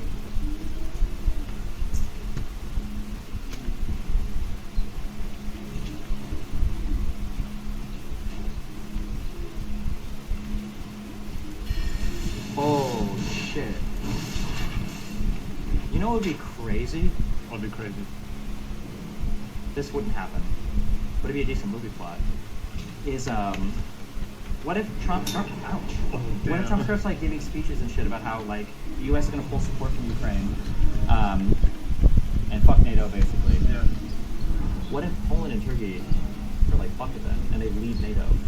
Because if they left NATO, they'd be able to fight Russia because they wouldn't have to worry about like pulling in all the other NATO countries. What if people started leaving NATO to go and fight with What would be in for them?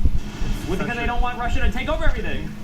I mean, like, yeah, I get that, but it's still a little bit far-fetched. Like, I know that it's realistic that Putin is gonna go and try to take over Poland, and he won't stop with Ukraine. But it's such a difficult decision politically to like send your men to fight over there.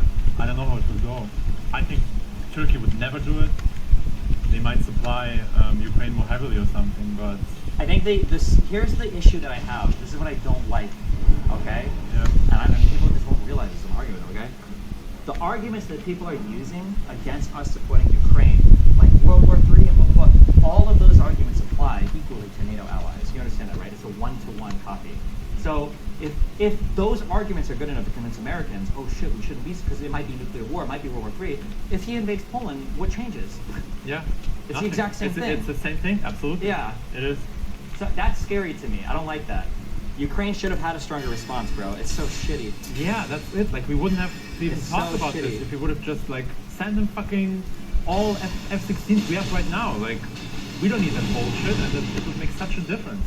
Yeah. We wouldn't even have to be talking about this now. Like, I literally don't get it. Like, okay, I don't know, it just makes me mad. People take for granted things that they've had for, like, a long time. So, like, relative peace and stability in the world, like, we still have relative peace and stability in the world, by the way. Yeah. The last time the world, I'm trying to think, the last time the United States, in my opinion, just from reading, because I wasn't alive, I think the last time the United States really felt war was Vietnam. Yeah. I think we kind of felt it for Iraq. But really felt it, I think, was Vietnam. Anything since then, since Iraq for sure, has been nothing. And even, I don't even know how much Europe, I know they feel a little bit in the crisis, but I doubt that the Ukraine-Russian war feels anything remotely close to even Cold War stuff. For the American people, even for Europeans. Do you think the feeling of war is there the same way it is? Maybe it is. I don't think so. No. Because even in Eastern Ukraine, right, in Western Ukraine, I mean, the feeling of war, there isn't that much of a feeling of war. It's a... I wonder what is the follow-up? How old are you now? I'm 35. Oh, Yugoslavia was not 99. Before my time. Or was it 95? What was Yugoslavia? When did that break up? It did not. Oh, good one, true.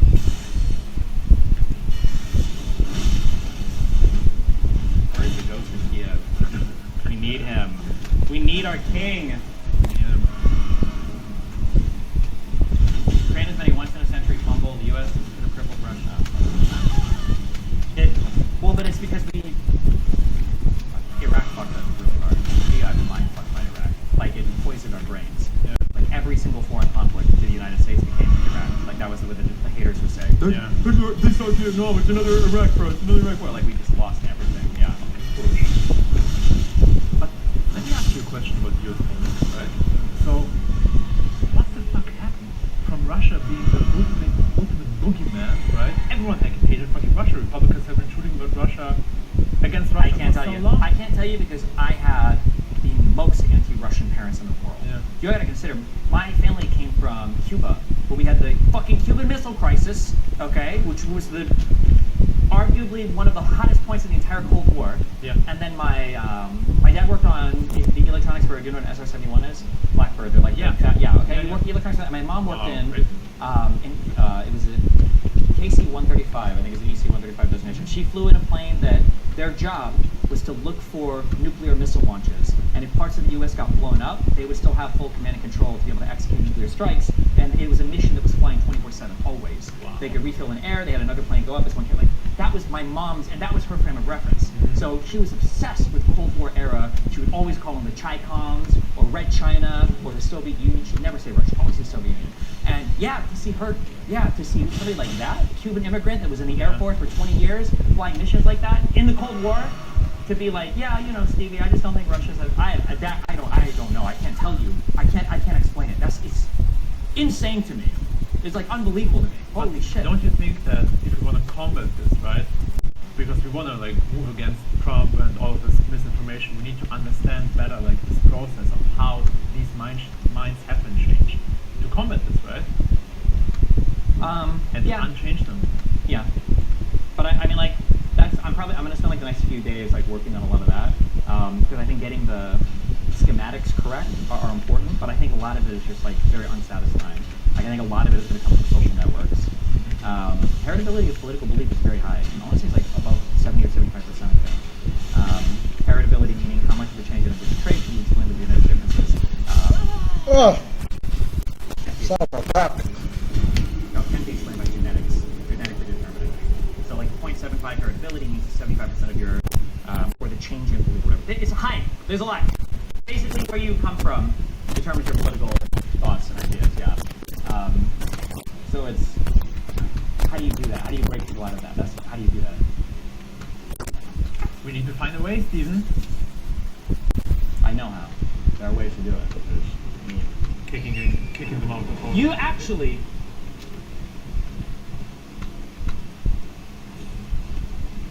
Yesterday, and the day before, I've been talking about making Republicans feel, fuck me,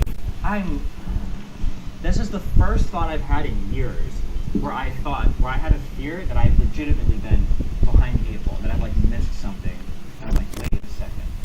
So I was thinking like, okay, we need to do things so that if the Republicans fuck up, they feel the pain of those fuck ups, okay? And we need to be able to take care of things that we do. And if like when they fuck us, then the voters need to know they're fucking. And then I tried to think of like, how can we do stuff like that? And then I realized Republicans already do this so much by sunsetting important parts of legislation they pass and then fighting over the sunsets when the next legislative session comes in, when they don't have the office. So for instance, in the United States of America, this is so devious. In the US of A, Donald Trump had, we pay taxes. There are different types of tax we pay. One is called the payroll tax, which is for, it's called FICA, it stands for the Social Security or Retirement Pay, and it stands for Medicare, like old person's health care. Donald Trump made it so that you didn't owe any of those taxes. But if you didn't renew the bill after the next president came in, not only would they come back, you would owe the back taxes. That's insane. And I remembered this, and I was like, wait a second, they already did this. Afghanistan was a good example of this. Yeah. The United States, Donald Trump, don't ever let me catch you fuckers mincing words about this, okay? Donald Trump surrendered to the Taliban, okay, in Doha. Initially he invited them to Camp David because he's a fucking lunatic. And then he brought him to Doha and they had a conversation where he said, yeah, fuck it, you guys win, what do you want us to do? And then we'll leave. But he put the exit date into the next administration. Yeah. That's what he does. So Republicans are already engaged in this type of retributive, like, warfare. Yeah. And because I started thinking, I stumbled on it when I thought about the Dan thing, because I was like, holy shit, Biden should make some crazy deal with Russia, but make it so that it's like, we pull out or whatever, like 6 months later, and I'm like, fuck, that was Afghanistan. Oh shit, yeah. That legislative sunsetting shit is wild. That you can sunset shit into like other administrations, because I wonder if they can cheat like the CBO, our Congressional Budget Office, because a lot of times they do like 10-year projections. right? Well, why would I do a tax cut for 10 years when I can do it for 5? So now it ends during your administration, you get fucked, and then my budget projections look better. You're not going to say I owe $2 trillion on the debt after 10 years because I set it in 5. I don't know, bro. Fuck me. I think Biden's gonna. And then, oh yeah, and then when the tax cuts disappear, they're not going to see it as the Trump tax cuts going away. They're going to see it as Biden or Kamala Harris raising your taxes. Yep, exactly. And then, and even with like the legislative stuff, somebody in chat reminded me of this. Bro, conservatives are so deep in my head. They fucked them so hard. It took a while to finally get the Ukrainian aid package offered separately instead of packaged with immigration, okay? Yeah.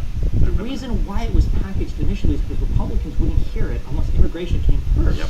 But my recollection of that event was that Democrats tried to package it all together, but they didn't. It was Republicans that demanded that they do something with the border before they do with Ukraine. It's so devious, actually. It's insane. Yeah. Fuck me, dude. So they're there already. They have that shit. Yes, they do. Look, I mean, I think Biden in his last 3 months, he got a lot of work to do. I think he needs to pull all fucking strings to strengthen the Democrats' position as But much the as issue is possible. that those things, the issue is that they have to be done in advance before you're a lame duck. I would have agreed with you like a year ago, he could have started setting up, but now that he's not president, like Dan on, you watched it, right? Yeah, I watched that. Dan's ideas are crazy, but they were only crazy because they were 1 week too late. If it would have been 2 weeks ago, Biden could have legitimately done some crazy shit, but now he's literally out of office. But wait, he can do some shit with executive order without the Senate or the House, right? They asked him, there's some stuff to do. The problem is what can be done with executive order can basically be rescinded with executive order, and there's probably not any time to do anything crazy in like the next couple months. Can't you just put like a clause that this can't be rescinded with it? Oh my god, nobody's ever thought of that, right? yeah.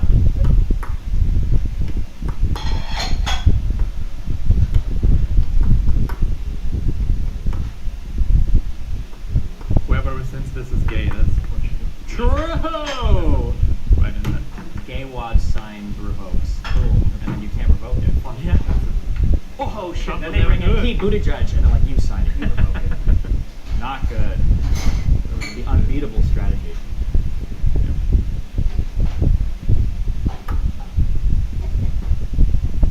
Are you planning to talk to conservatives differently? I started saying something the last month, and I should have said it earlier. Because I was saying like, I'm going all out. It's time to turn out voters. Fuck trying to convert people. We need to turn out. And they turned out. We didn't turn out. We should have been turned out sooner. Fuck conservatives. Treat them like dogs. They can sit outside. That's what you should be doing. One of the things I was complaining about earlier, I don't know if you agree or not, we have a problem with the fact that all the big misspeak, all the big lefty content creators hate our politicians. Yeah. The Democratic National Committee needs to stop working with anti-democratic candidates. I don't even know why they do. I hate saying it because it's like, it makes me sound biased because obviously I personally hate a lot of these people, but like people like Hassan should never be anywhere near any party member, No, ever. they They shouldn't. should never have access to those people. Because why are you, there are other people that are willing to work within your structure. Why are you highlighting people that are trying to tear you down? It's so stupid.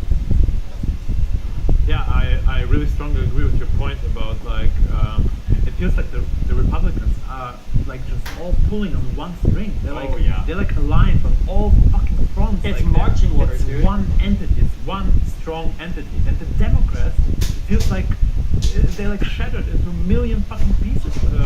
There has to be like Neuralink is already active because like as soon as something happens, it's like, oh shit, it's like proliferated like the Kamala Harris was a coup. That was like 12.7 seconds. And all of a sudden everybody was like, what the fuck? Yeah. Everybody knew it instantly. Like everybody had the new talking point. Fucking squirrel. Everyone knew about that also. Like it was. Yeah, the whole world internationally. Yeah, I don't know how they. I'm not sure if it all comes from the Kremlin or what. Yeah. Jesus.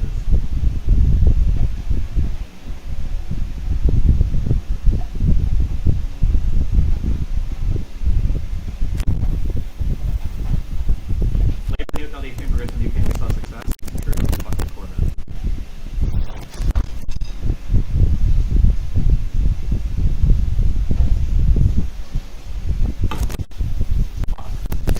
Did I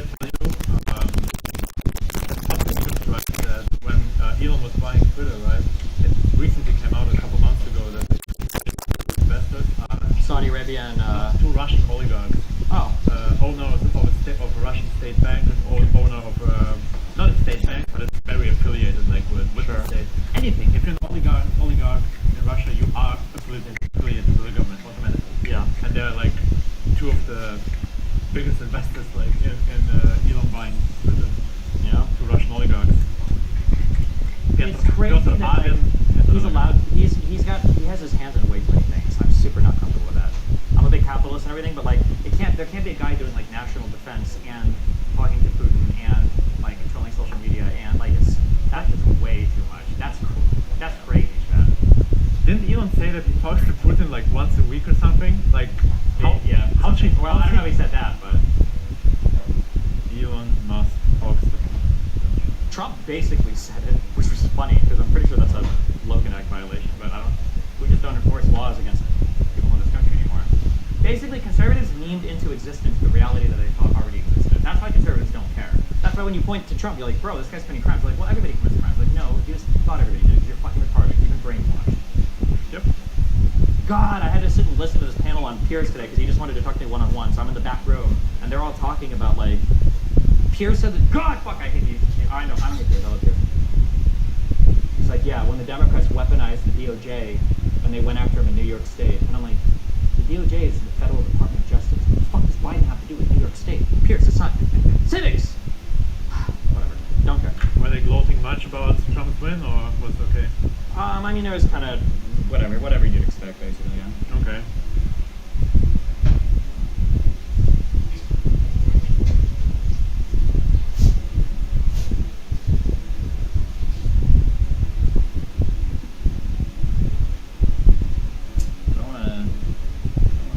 So yeah, basically a few reports came out end of October. I won't read the full article, but basically the headlines are Elon Musk has been in regular contact with Putin for 2 years since the report. Alleged talks between billionaire and Russian president could have enormous security implications. People are like, well, that's smart. We should be talking to Putin. Meanwhile, there were so many conspiracies about. It's so funny that they say Russiagate when before the Mueller report they had so many conspiracies about Hillary with Russia, and nobody remembers that. God, there was one of the conspiracies. I don't know if this kind of is Pizzagate or QAnon. There's this company called Uranium One, and people said that Hillary Clinton was like the CEO of this company. And she sold all of our nuclear enriched uranium to fucking Russia. That we gave it all to them, so now they have all our like. Fuck it, whatever. I'm trying to think if I should unplug all of this stuff and then like make it clear, but I think it's currently good enough. So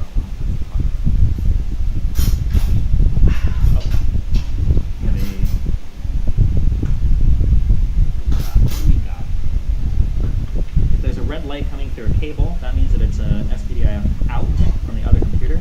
So this is probably the in. So this plugs into the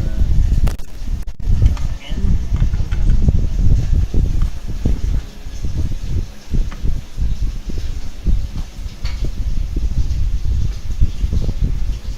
Oh, Jesus. What's what here? Jesus Christ.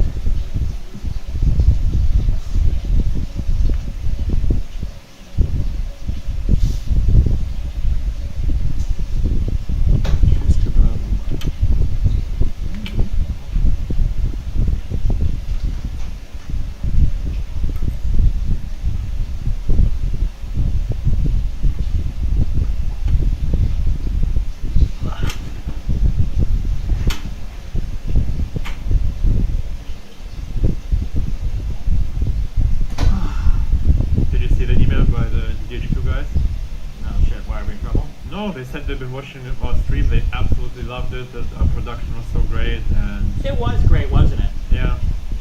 They want to do a follow-up call to kind of get our feedback, what worked, what didn't work. I'll talk to them next week, probably. Am I allowed to be on that call? Yeah, sure, please. Thanks.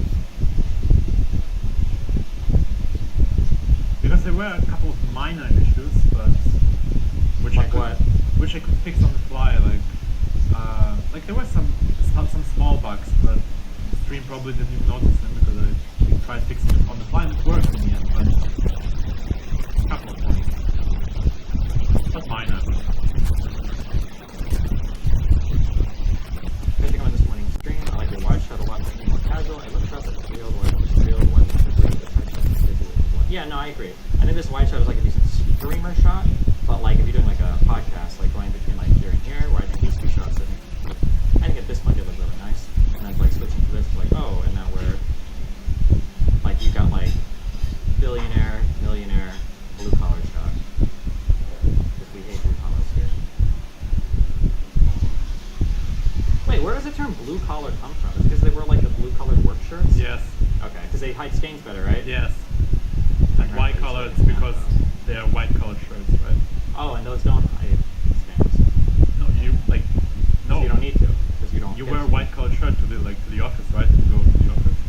Yeah, but if you're working like on cars, if you wear a white shirt, you'd get fucked. Yes.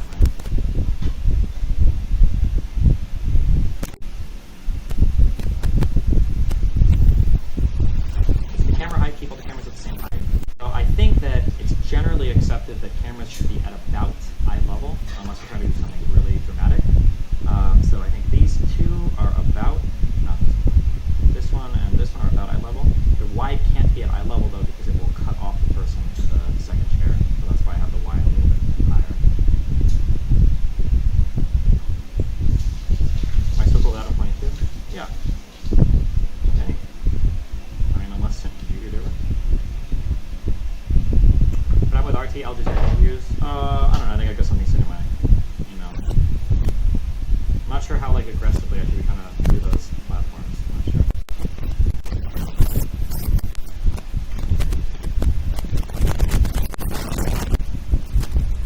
Why is the left still end up abandoning Puritan points where you can say the most base thing ever, but if you end it with retard or something, no further than before? We'll go there, don't worry. I'll bring it back.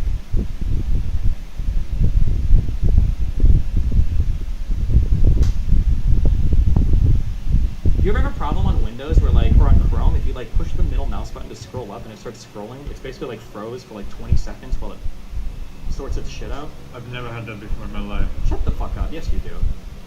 It's so fucking annoying. Sounds like a you problem. Well, it happens on every computer I have, so I'm guessing it's not my problem. I'm guessing it's when you have multiple chats or some bullshit open, it's like...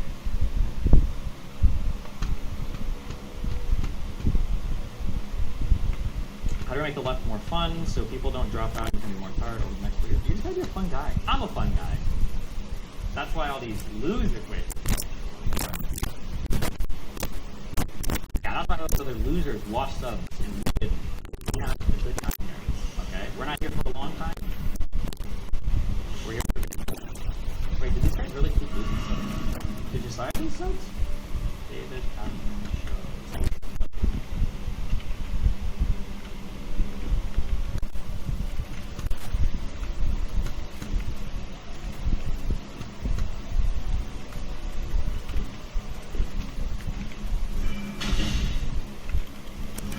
Yeah, he lost 10k too. What's going on? Boss.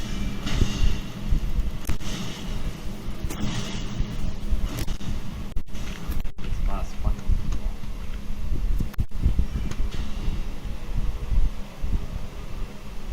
Yeah, just signed it. Huh.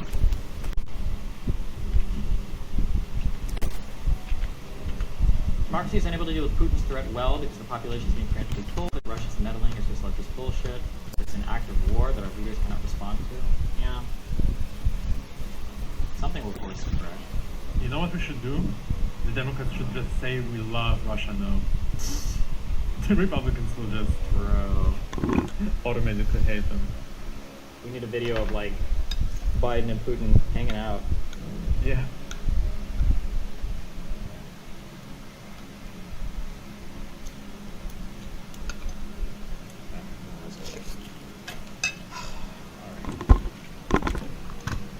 Not relying on this. Plugging in that.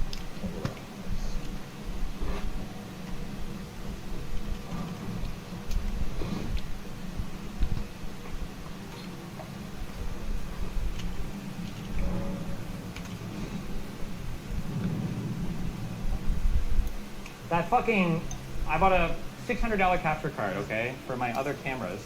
Those Blackmagic Studios output 4K resolution, which is nice because all these cameras capture 4K, but you only see 1080p. Because that's the highest that the Blackmagic Pocket cameras can output. Those studio cameras output 4K, but the $500 SDI capture card that Blackmagic sells can only take 1080p. What the fuck? Why?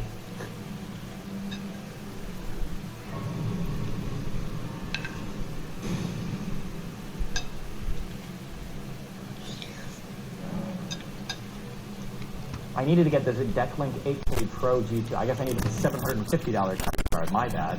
Cringe.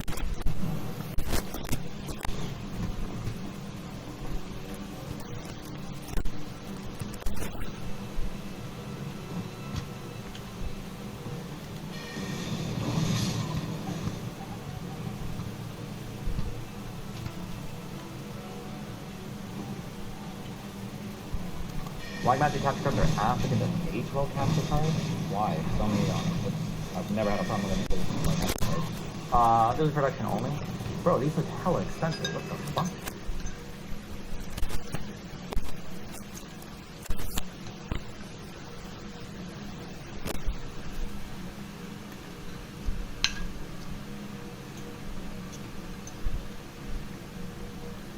I had nothing but problems with black magic capture cards. You get what you pay for. Oh, weird. I feel like I've never had issues in my life with them.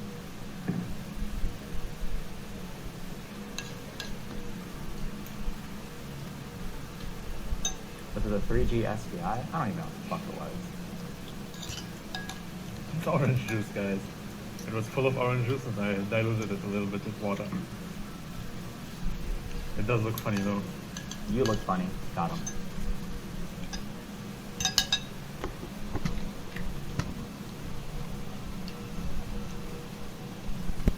Is the game allowed to answer questions? Yeah. If I let him. Are the GOP taking the house? I don't know. Do we know that yet?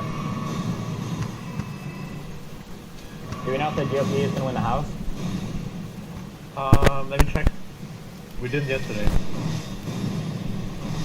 It was the Black Magic Design Decklink Duo 2 4-channel SDI playback and capture card. DMG.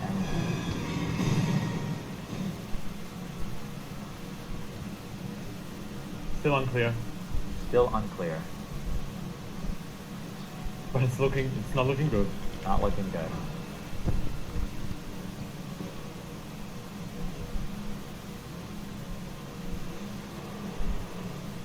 Vaguely hilarious seeing how many of the Trump campaign's post text messages were pre-programmed in advance of having been updated. Seriously? The Trump campaign pre-scheduled text messages about election fraud and they forgot to cancel them when they won?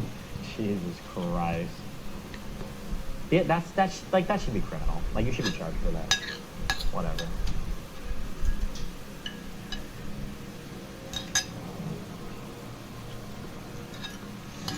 Oh, did you hear about the German government? Basically, oh, you're the one that told me, right?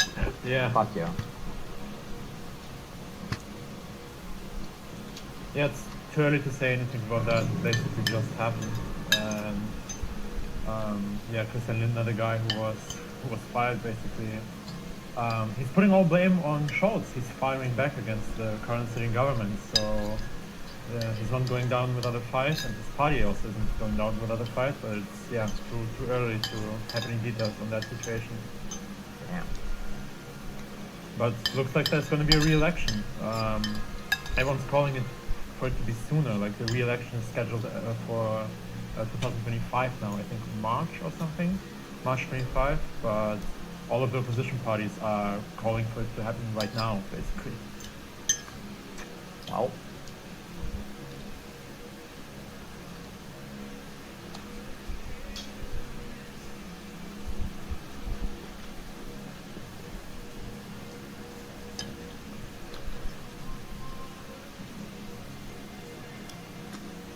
It's also very interesting, like this whole shit happened right after Trump was elected, right? So right now there aren't any facts on whether that had like any influence on this whole story, but it's a very weird coincidence. That's all I'm gonna say.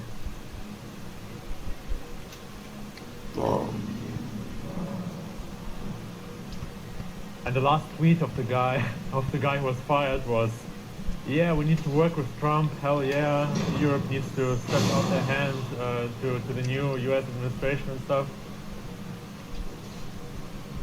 Really makes you think. There's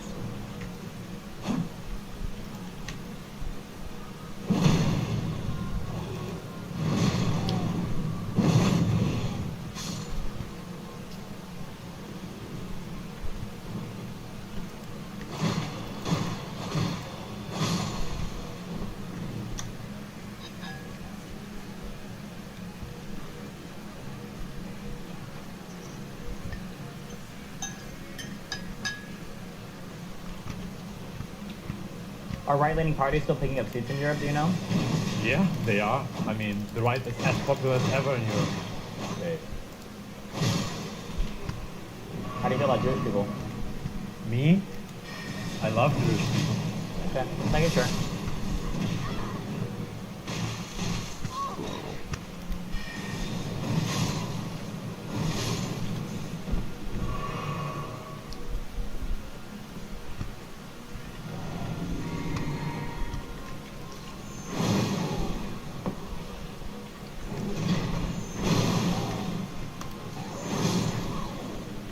and 12G so you get 4K 60. I think I need this 8K Pro GPU. 12G SDI, that's it.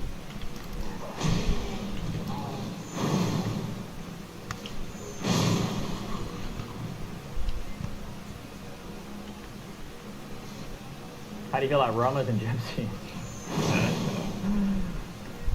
I have no problems with them, and I also, I think Europeans are very racist against Romas and Gypsies, and they don't even know that they're racist. It's so ingrained into them, many people don't realize how racist they are against Roma and Gypsies. Oh, we know. We meme about it now. Wait, really? Yeah.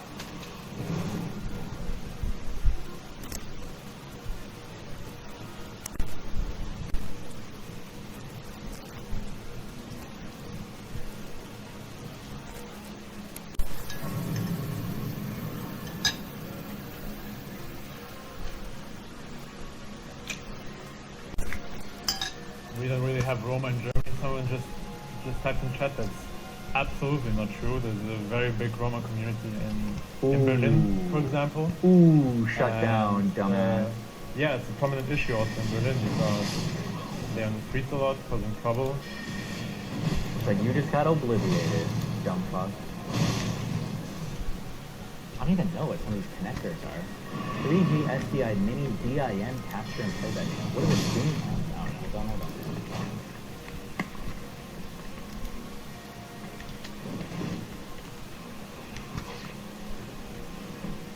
Okay, but to be fair, I know a guy who's sidewalking from his house is stolen overnight. He's Romanian. Sidewalk? How do you steal somebody's sidewalk? Damn.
We're good.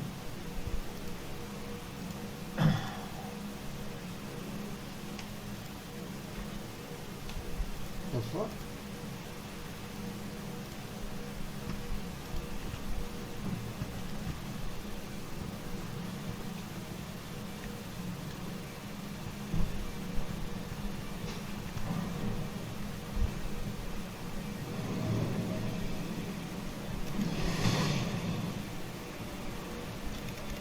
Wait, I can't tell if this Vanilla Opinions tweet is serious or if it's supposed to be the opposite for everything and he's trolling. I actually have no idea. Because this person used to insanely fucking hate me. But now I'm unblocked by this account, so I don't know why. Maybe they unblocked me a while ago? I have no clue.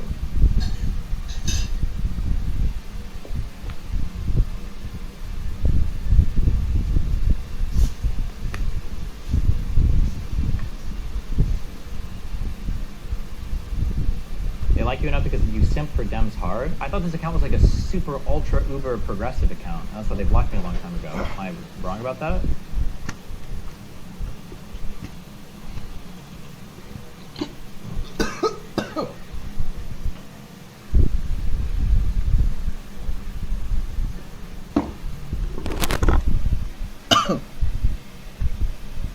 You can still see someone's tweets even if they blocked you now, right? Oh wait, is that true? Can I even tell if I'm blocked?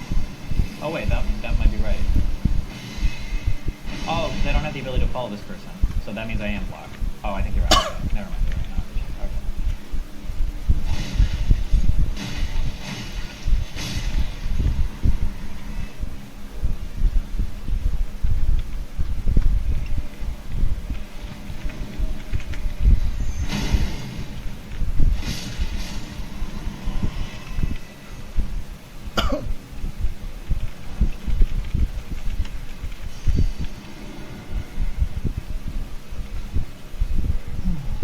motherfucker up.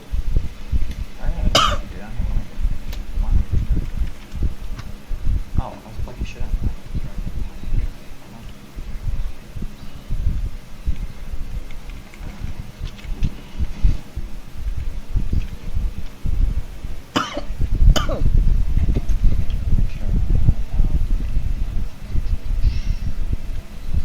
Does say 2028? We'll see. Okay. Maybe. Yeah. I'm not ruling it out right now. Okay.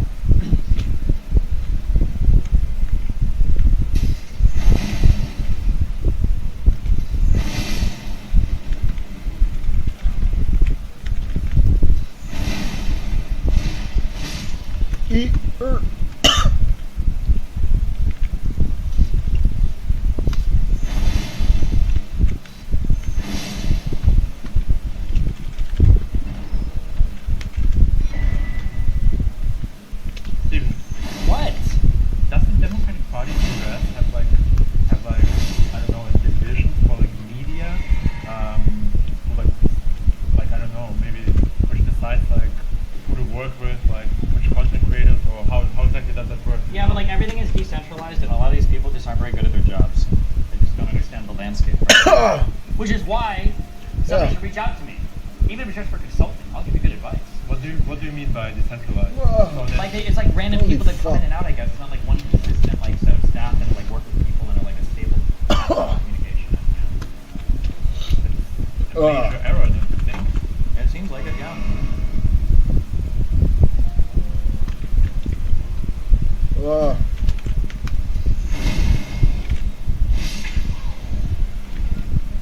The fuck?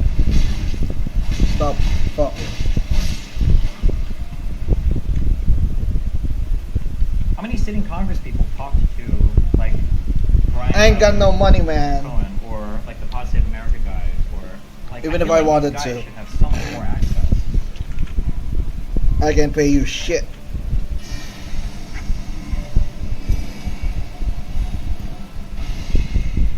Biden talked to BTC when? Before or after he dropped it?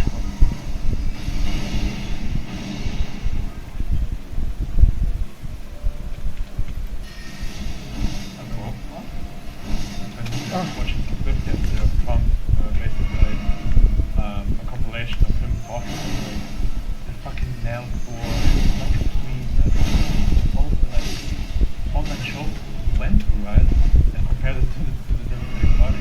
Yeah, but like the Dems are like so like concerned over like, oh god, like the optics, and we can't do this, and we want to like, yeah. But like, yeah. Meanwhile, Trump is like, oh, like here's a guy called like Nazi Warrior 6969 Daily Stormer, like let's go chat on his stream. Basically, just capturing this like whole demographic unchallenged, right? Completely unchallenged. To some extent, yeah. But Dems are like, yeah, they're poisoned against anything like even slightly edgy. It's fucking annoying. And it just seems soy as fuck too. Like, soy is a big issue. You can be like woke and progressive without being fucking soy. I think Ethan hit that line decently well. H3H3? Yeah. iDubbbz did not hit that line well. I walked that line very well.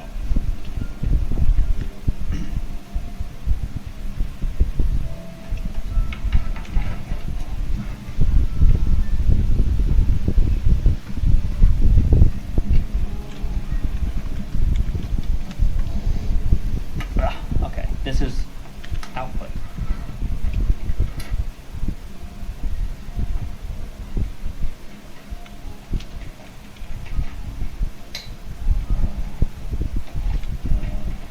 What the fuck? Oh, no. Seriously?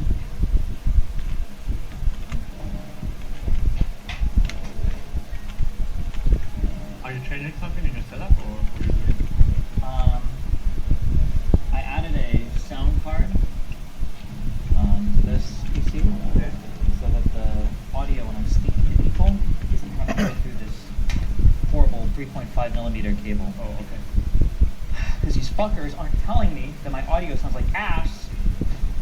They're just not saying anything to me. So I'm like realizing it. The first issue that I realized was I was using the Wi-Fi for this box, but I didn't have like an antenna attached. I was just relying on the built-in antenna on the motherboard. Yeah, yeah. which is fine for stuff for the internet, so I figured it was fine for shows. But then when I'm starting to see a couple things come out, it's like, holy fuck, I'm like, hold on, what's going on? My bandwidth is too low, and it was like, fucking my audio. Right. Oh yeah. So then I wired it now physically, but now when I'm talking to people, it's still like not that great. But now I realize it's because it's using that 3.5 millimeter jack, and I was going to do this. Oh shit. Oh fuck. But if you guys are wondering why my audio was so fucked on Jake's, the Jake Newfield guy on those shows, I think it was because it was a combination of those two things. But I guess these people can't tell. Like, they see me in the studio speaking into a microphone. I don't know why they don't think, well, I'm fine. But like, you would think they'd be like, okay, hey, I think something is wrong with your microphone. This audio does not sound good. But instead it's like, okay, let's roll.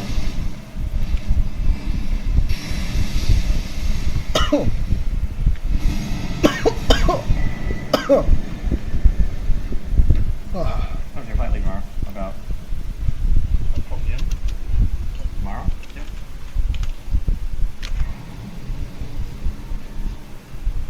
You think Vance would be worse than Trump? I don't know anything about, like, some people say that the Vance stuff, that he's like some secret, like, crypto bro fascist dude or whatever. Do you know anything about that? Sorry, I tuned on for 1 second. Vance is a That Vance is like aligned with like secret crypto crazy people like Peter Thiel and all that? Well, yeah, that's the truth, right?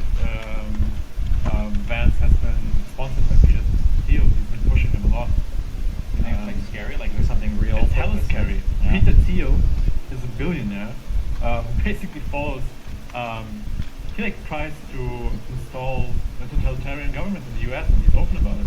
Wait, when? Oh, I don't follow anything from Peter Thiel. What? Yeah, that's his position. That's like democracy isn't like we shouldn't follow democracy. That a totalitarian government would be better for the US, and he wants to be in charge of it.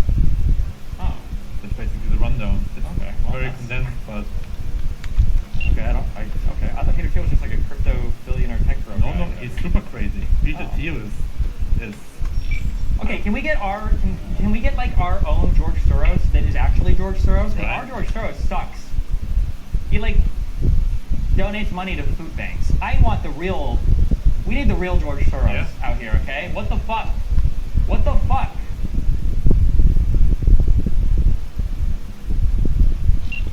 Mark Cuban is getting there, but we need more. Mark Cuban is like, I'm glad that he's out there more. It's hard to like flex your wealth, but also not come off as like an asshole. But like, I try to bring up the fact that like I make a lot of money and I'm a business owner and shit because I'm not just like some broke guy looking for handouts. And I feel like there's an issue in the Democratic Party where it seems like, oh well, if you're wealthy, obviously you're going to side with Republicans because they're better for the economy and trickle down all that bullshit. So I'm glad that people like Mark Cuban are out there like saying something because that's not true. And I just hate this idea that you hire people because you get a tax cut. It's just so fucking retarded. Nobody does that. You hire people when there's demand for your services. And labor is an expense anyway. Like, why would you hire somebody if you got a tax cut? You're not just going to hire random fucking employees.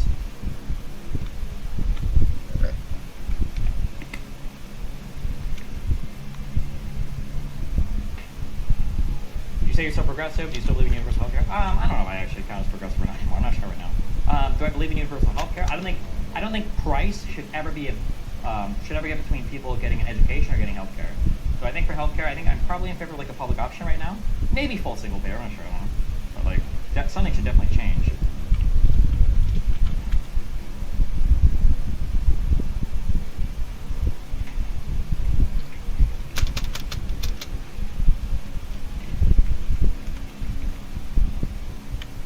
Honestly, though, too, I feel like one of my biggest issues with U.S. healthcare is just how absurdly complicated it is.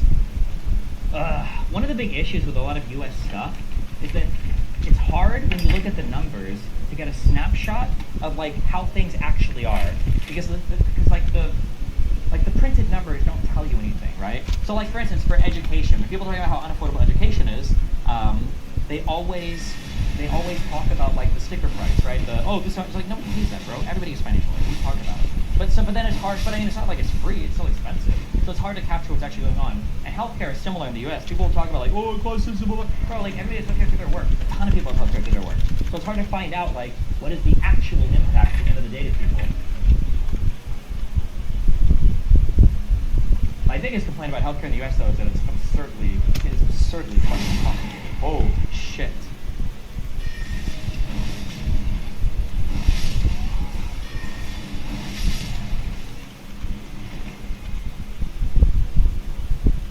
RFK is gonna take our ADHD meds. Wait, hold on. What?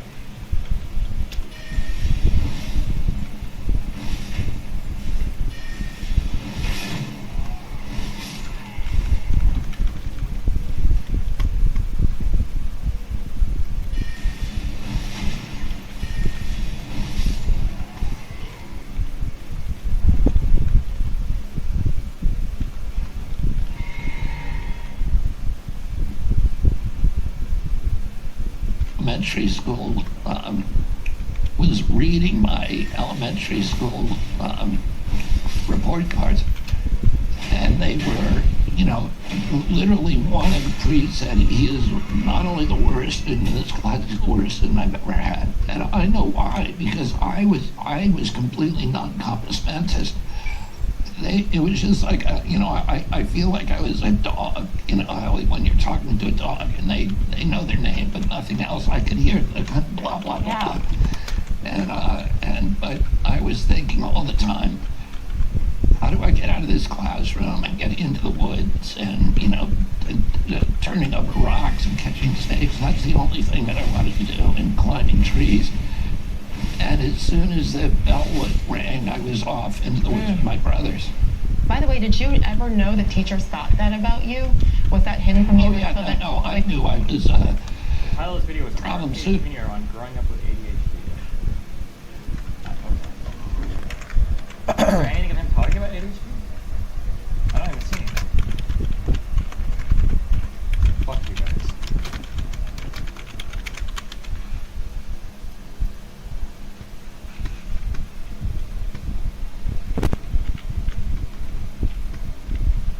Hola, hola. Welcome to our... What in the heck?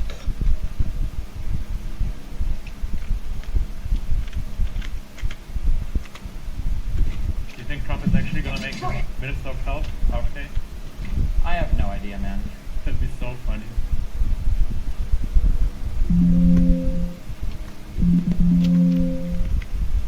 That's not mine. That's Destiny's stream.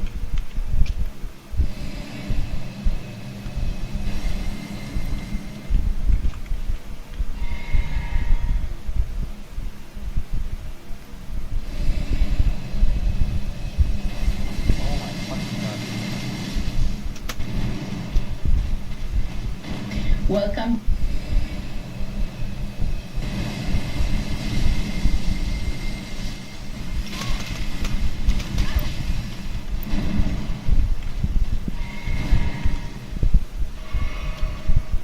Expurgated, they're allowed to vote, they can get jobs, they don't have to say that they're a felon on a job application, etc. The other thing I want to do is to legalize marijuana. Marijuana is already legal in most states, but it's not federally legal. So it's still Schedule 1 federally, which means if you have a marijuana dispensary in your state, you would have to pay federal taxes on your income. And it means that it creates a huge problem with the handling of cash. There's now an entire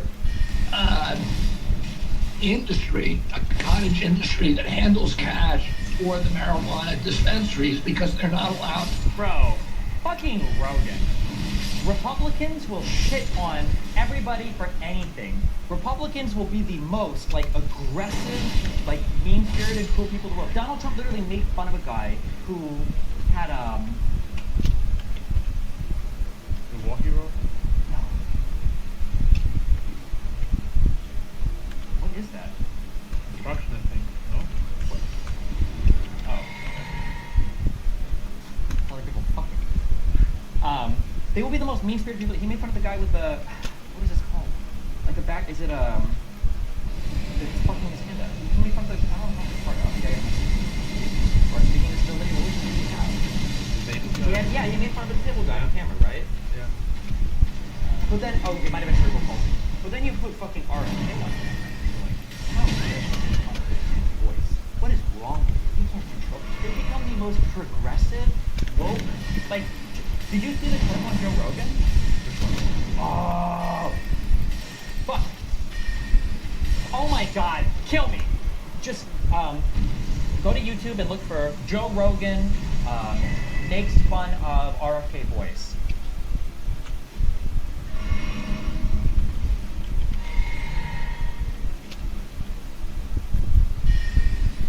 Fuck. YouTube it, don't look at I'm sorry, I mean Google it. Don't look at YouTube.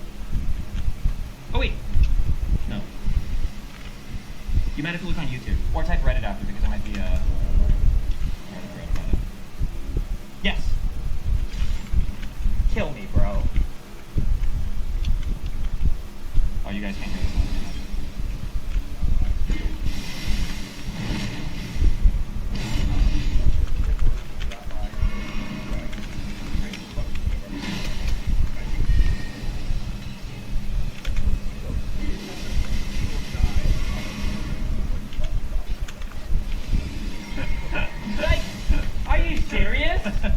What an absolute fucking joke. If that was a liberal doing anything remotely like it, like, oh wow, snowflakes can't take it. Give me a fucking break, dude. I hate these motherfuckers. God, I hate these motherfuckers so much. Don't do that. He shuts it down instantly.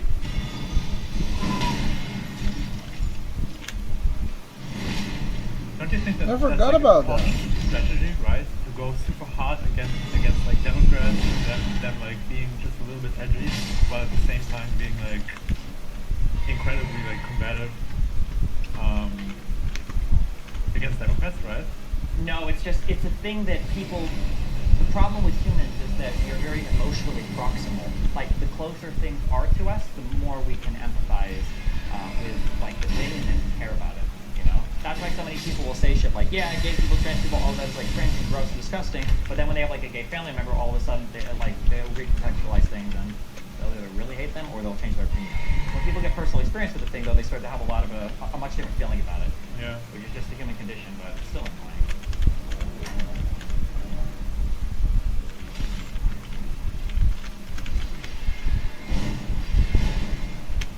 President, chronic disease. My uncle's president, 6% of Americans have chronic disease.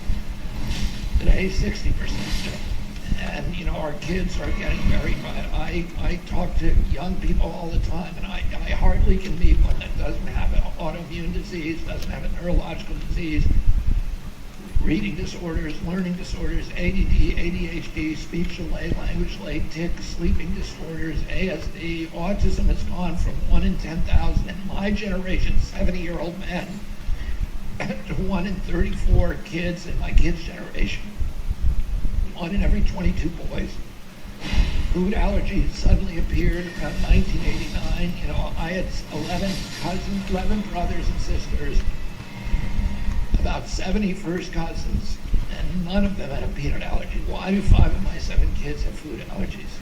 Something is poisonous. Why did diabetes today? And when I was a kid, a typical pediatrician would see 1 case of diabetes in his entire career. Juvenile diabetes. Today, 1 out of every 3 kids who walks through his door has either pre-diabetic or wait, what did you just through his door? Juvenile diabetes. Today, 1 out of every 3 kids who walks through his door. 1 out of every 3 kids? 1 out of 3? What did you work in fucking Diabetes R Us? What the fuck? Where does this doctor work at? Has either pre-diabetic or diabetic. Something's wrong. We're spending more just on diabetes than our entire military budget. Okay, so, and nobody's saying why is this happening, and we know why it's happening. It's high fructose corn syrup, and it's, glyphosate and neonicotinoids and atrazine and all the other crap that is in our food. We're not feeding people, we're poisoning them. There's a study I read this week that showed that girls who eat processed food are 1,400% more likely to engage in violence than girls who do not. This is a mental health issue, the depression, the anxiety, all of this stuff. This is a mental health and violence, and processed food are more. That showed that girls who eat processed food are 1,400%. Girls who eat processed food Can somebody link me this study? Girls who eat processed food. Where do you find a study to research children who don't eat any processed food? I'm so curious what that cohort looks like. It has to be like the most unique fucking group of people in the fucking world. Percent more likely to engage in violence than girls who do not. So if this is a mental health issue, the depression, the anxiety, all of this stuff, the autoimmune diseases that our kids are now ubiquitous in that generation. Kids are not supposed to be sick like that. They're not supposed to be complaining of brain fog. They're not. They're supposed to be on Adderall and albuterol inhalers and insulin and all this other stuff. That is not what children are supposed to look like, and they don't look like that anywhere else in the world. Only here. We have the highest chronic disease rate on Earth. We're being mass poisoned by our food. During COVID, we had 16% of the COVID deaths in the United States of America. We only have 4.2% of the world's population. We had the worst record of any country on Earth. I don't know why people are getting awards for this, because whatever they did was wrong. But CDC says, well, the reason it's not our fault, it wasn't mismanagement of COVID, it's because we have the sickest people on Earth in this country. The fattest people on Earth, the sickest people on Earth are here. And they said the average person, this is what CDC says, the average person who died from COVID had 3.8 chronic diseases. So they had diabetes, they had obesity, they had asthma, and one other thing. Right? No, that's what killed them. It was the chronic disease that took them to the top of the cliff and threw them over the side. And, Okay, so I just looked up the per capita deaths of COVID worldwide, right? And the US isn't even close to being first, so it's straight bullshit. Well, Brian Telecom brought that up yesterday too. I would be careful with that. I didn't say this yesterday, but I would be careful with that reported number, because it could be that there are some places that had like almost no COVID deaths, but they probably just had shitty healthcare and they weren't reporting it. This is why I remember looking this up during the ivermectin era, because somebody was saying, look at this country that uses ivermectin and everybody, they have like no COVID deaths. But it was like countries like these countries like don't report anything. Like, you have no idea how many people are dying. But he just said RFK, right? That the US had the most COVID deaths per capita. Yeah. Well, he didn't say the most, but he said we had 4% of the world's population and we had like 60% of the bullshit. One of the this is like my central complaint now with like dipshits like this. The thing that's frustrating is that like when it comes to being healthy, that's like the science on that is like settled as salt. There's no like mysteries. We need to exercise more and we need to eat less and probably have less like ultra processed foods. That's it. It's not fucking food dyes. It's not fucking chemtrails. It's not fucking whatever weird government poison vaccine. It's just you probably need to eat like more like whole foods, stuff that doesn't like digest super quickly and make you hungry immediately after, and then like exercise more. That's it. But then we have like retards like this guy who are like hogging so much of the conversation with this like conspiratorial bullshit. It is so fucking annoying. Whatever. Well, it's just easy, right? It's easy to find a boogeyman like chemtrails or the vaccine or something and put all blame on that instead of actually engaging with the issue. Because, yeah.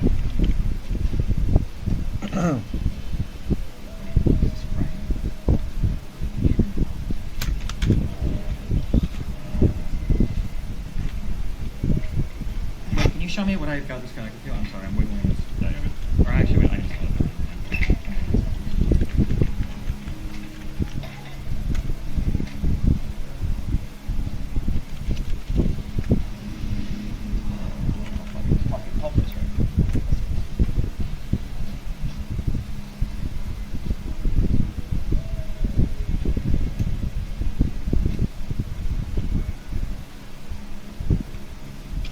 $50 dono, very important.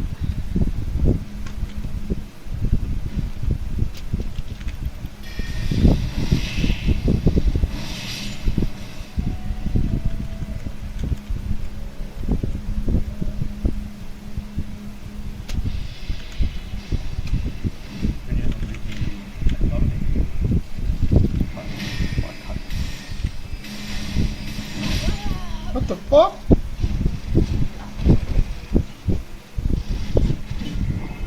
One hit?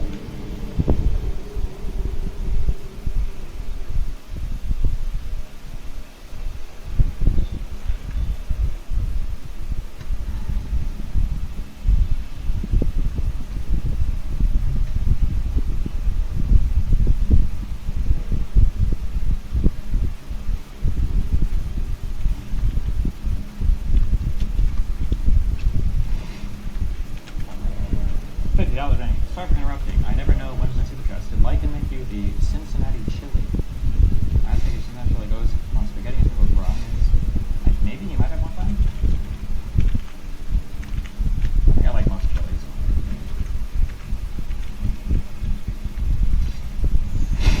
Some of RFK's shit is fine. No, you have to stop saying that. You have to stop saying that. You cannot give somebody a pass just because you happen to agree with some stuff they say, just because, or when other shit they say is unhinged and insane. You can't do that anymore. It's just not, you can't give these guys a pass on anything. I'm sorry, but none of what RFK says is okay. There are like end policy things that he talks about, like having kids like exercise more and run around or whatever, that's fine. But you can't do that. You keep it because you can't grant. It's about different standards again. Remember, right? Fauci said one thing wrong about masks, and that's enough to discredit every single thing that he says for the rest of his life. You can't have a guy like RFK who is insane on like 80% of what he says, and then on 20% you're like, oh well, actually, he's kind of okay. No, fuck that bullshit. Cocked. That is cooked behavior. Broken pockets, right? Twice a day, right? True. That's why I use a 24-hour clock, so a broken clock will only be right once a day.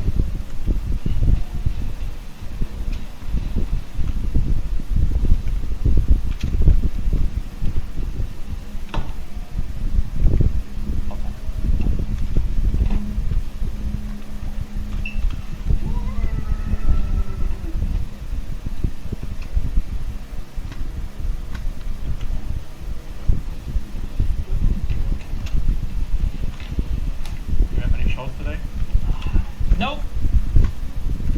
I got a list of things I want to talk about.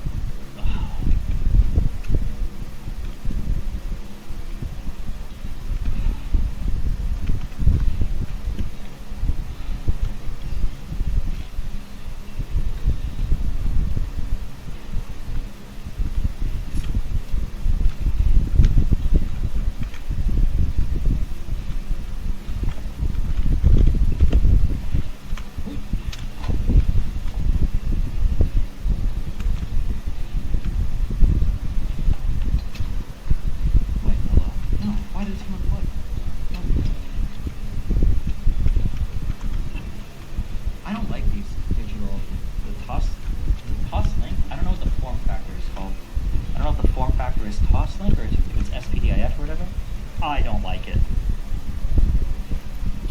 I'm not impressed.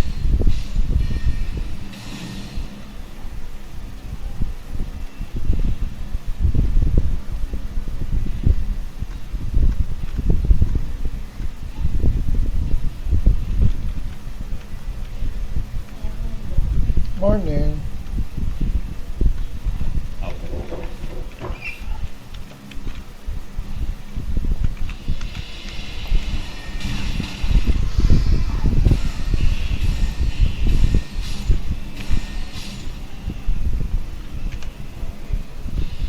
Bye. Stop it. It's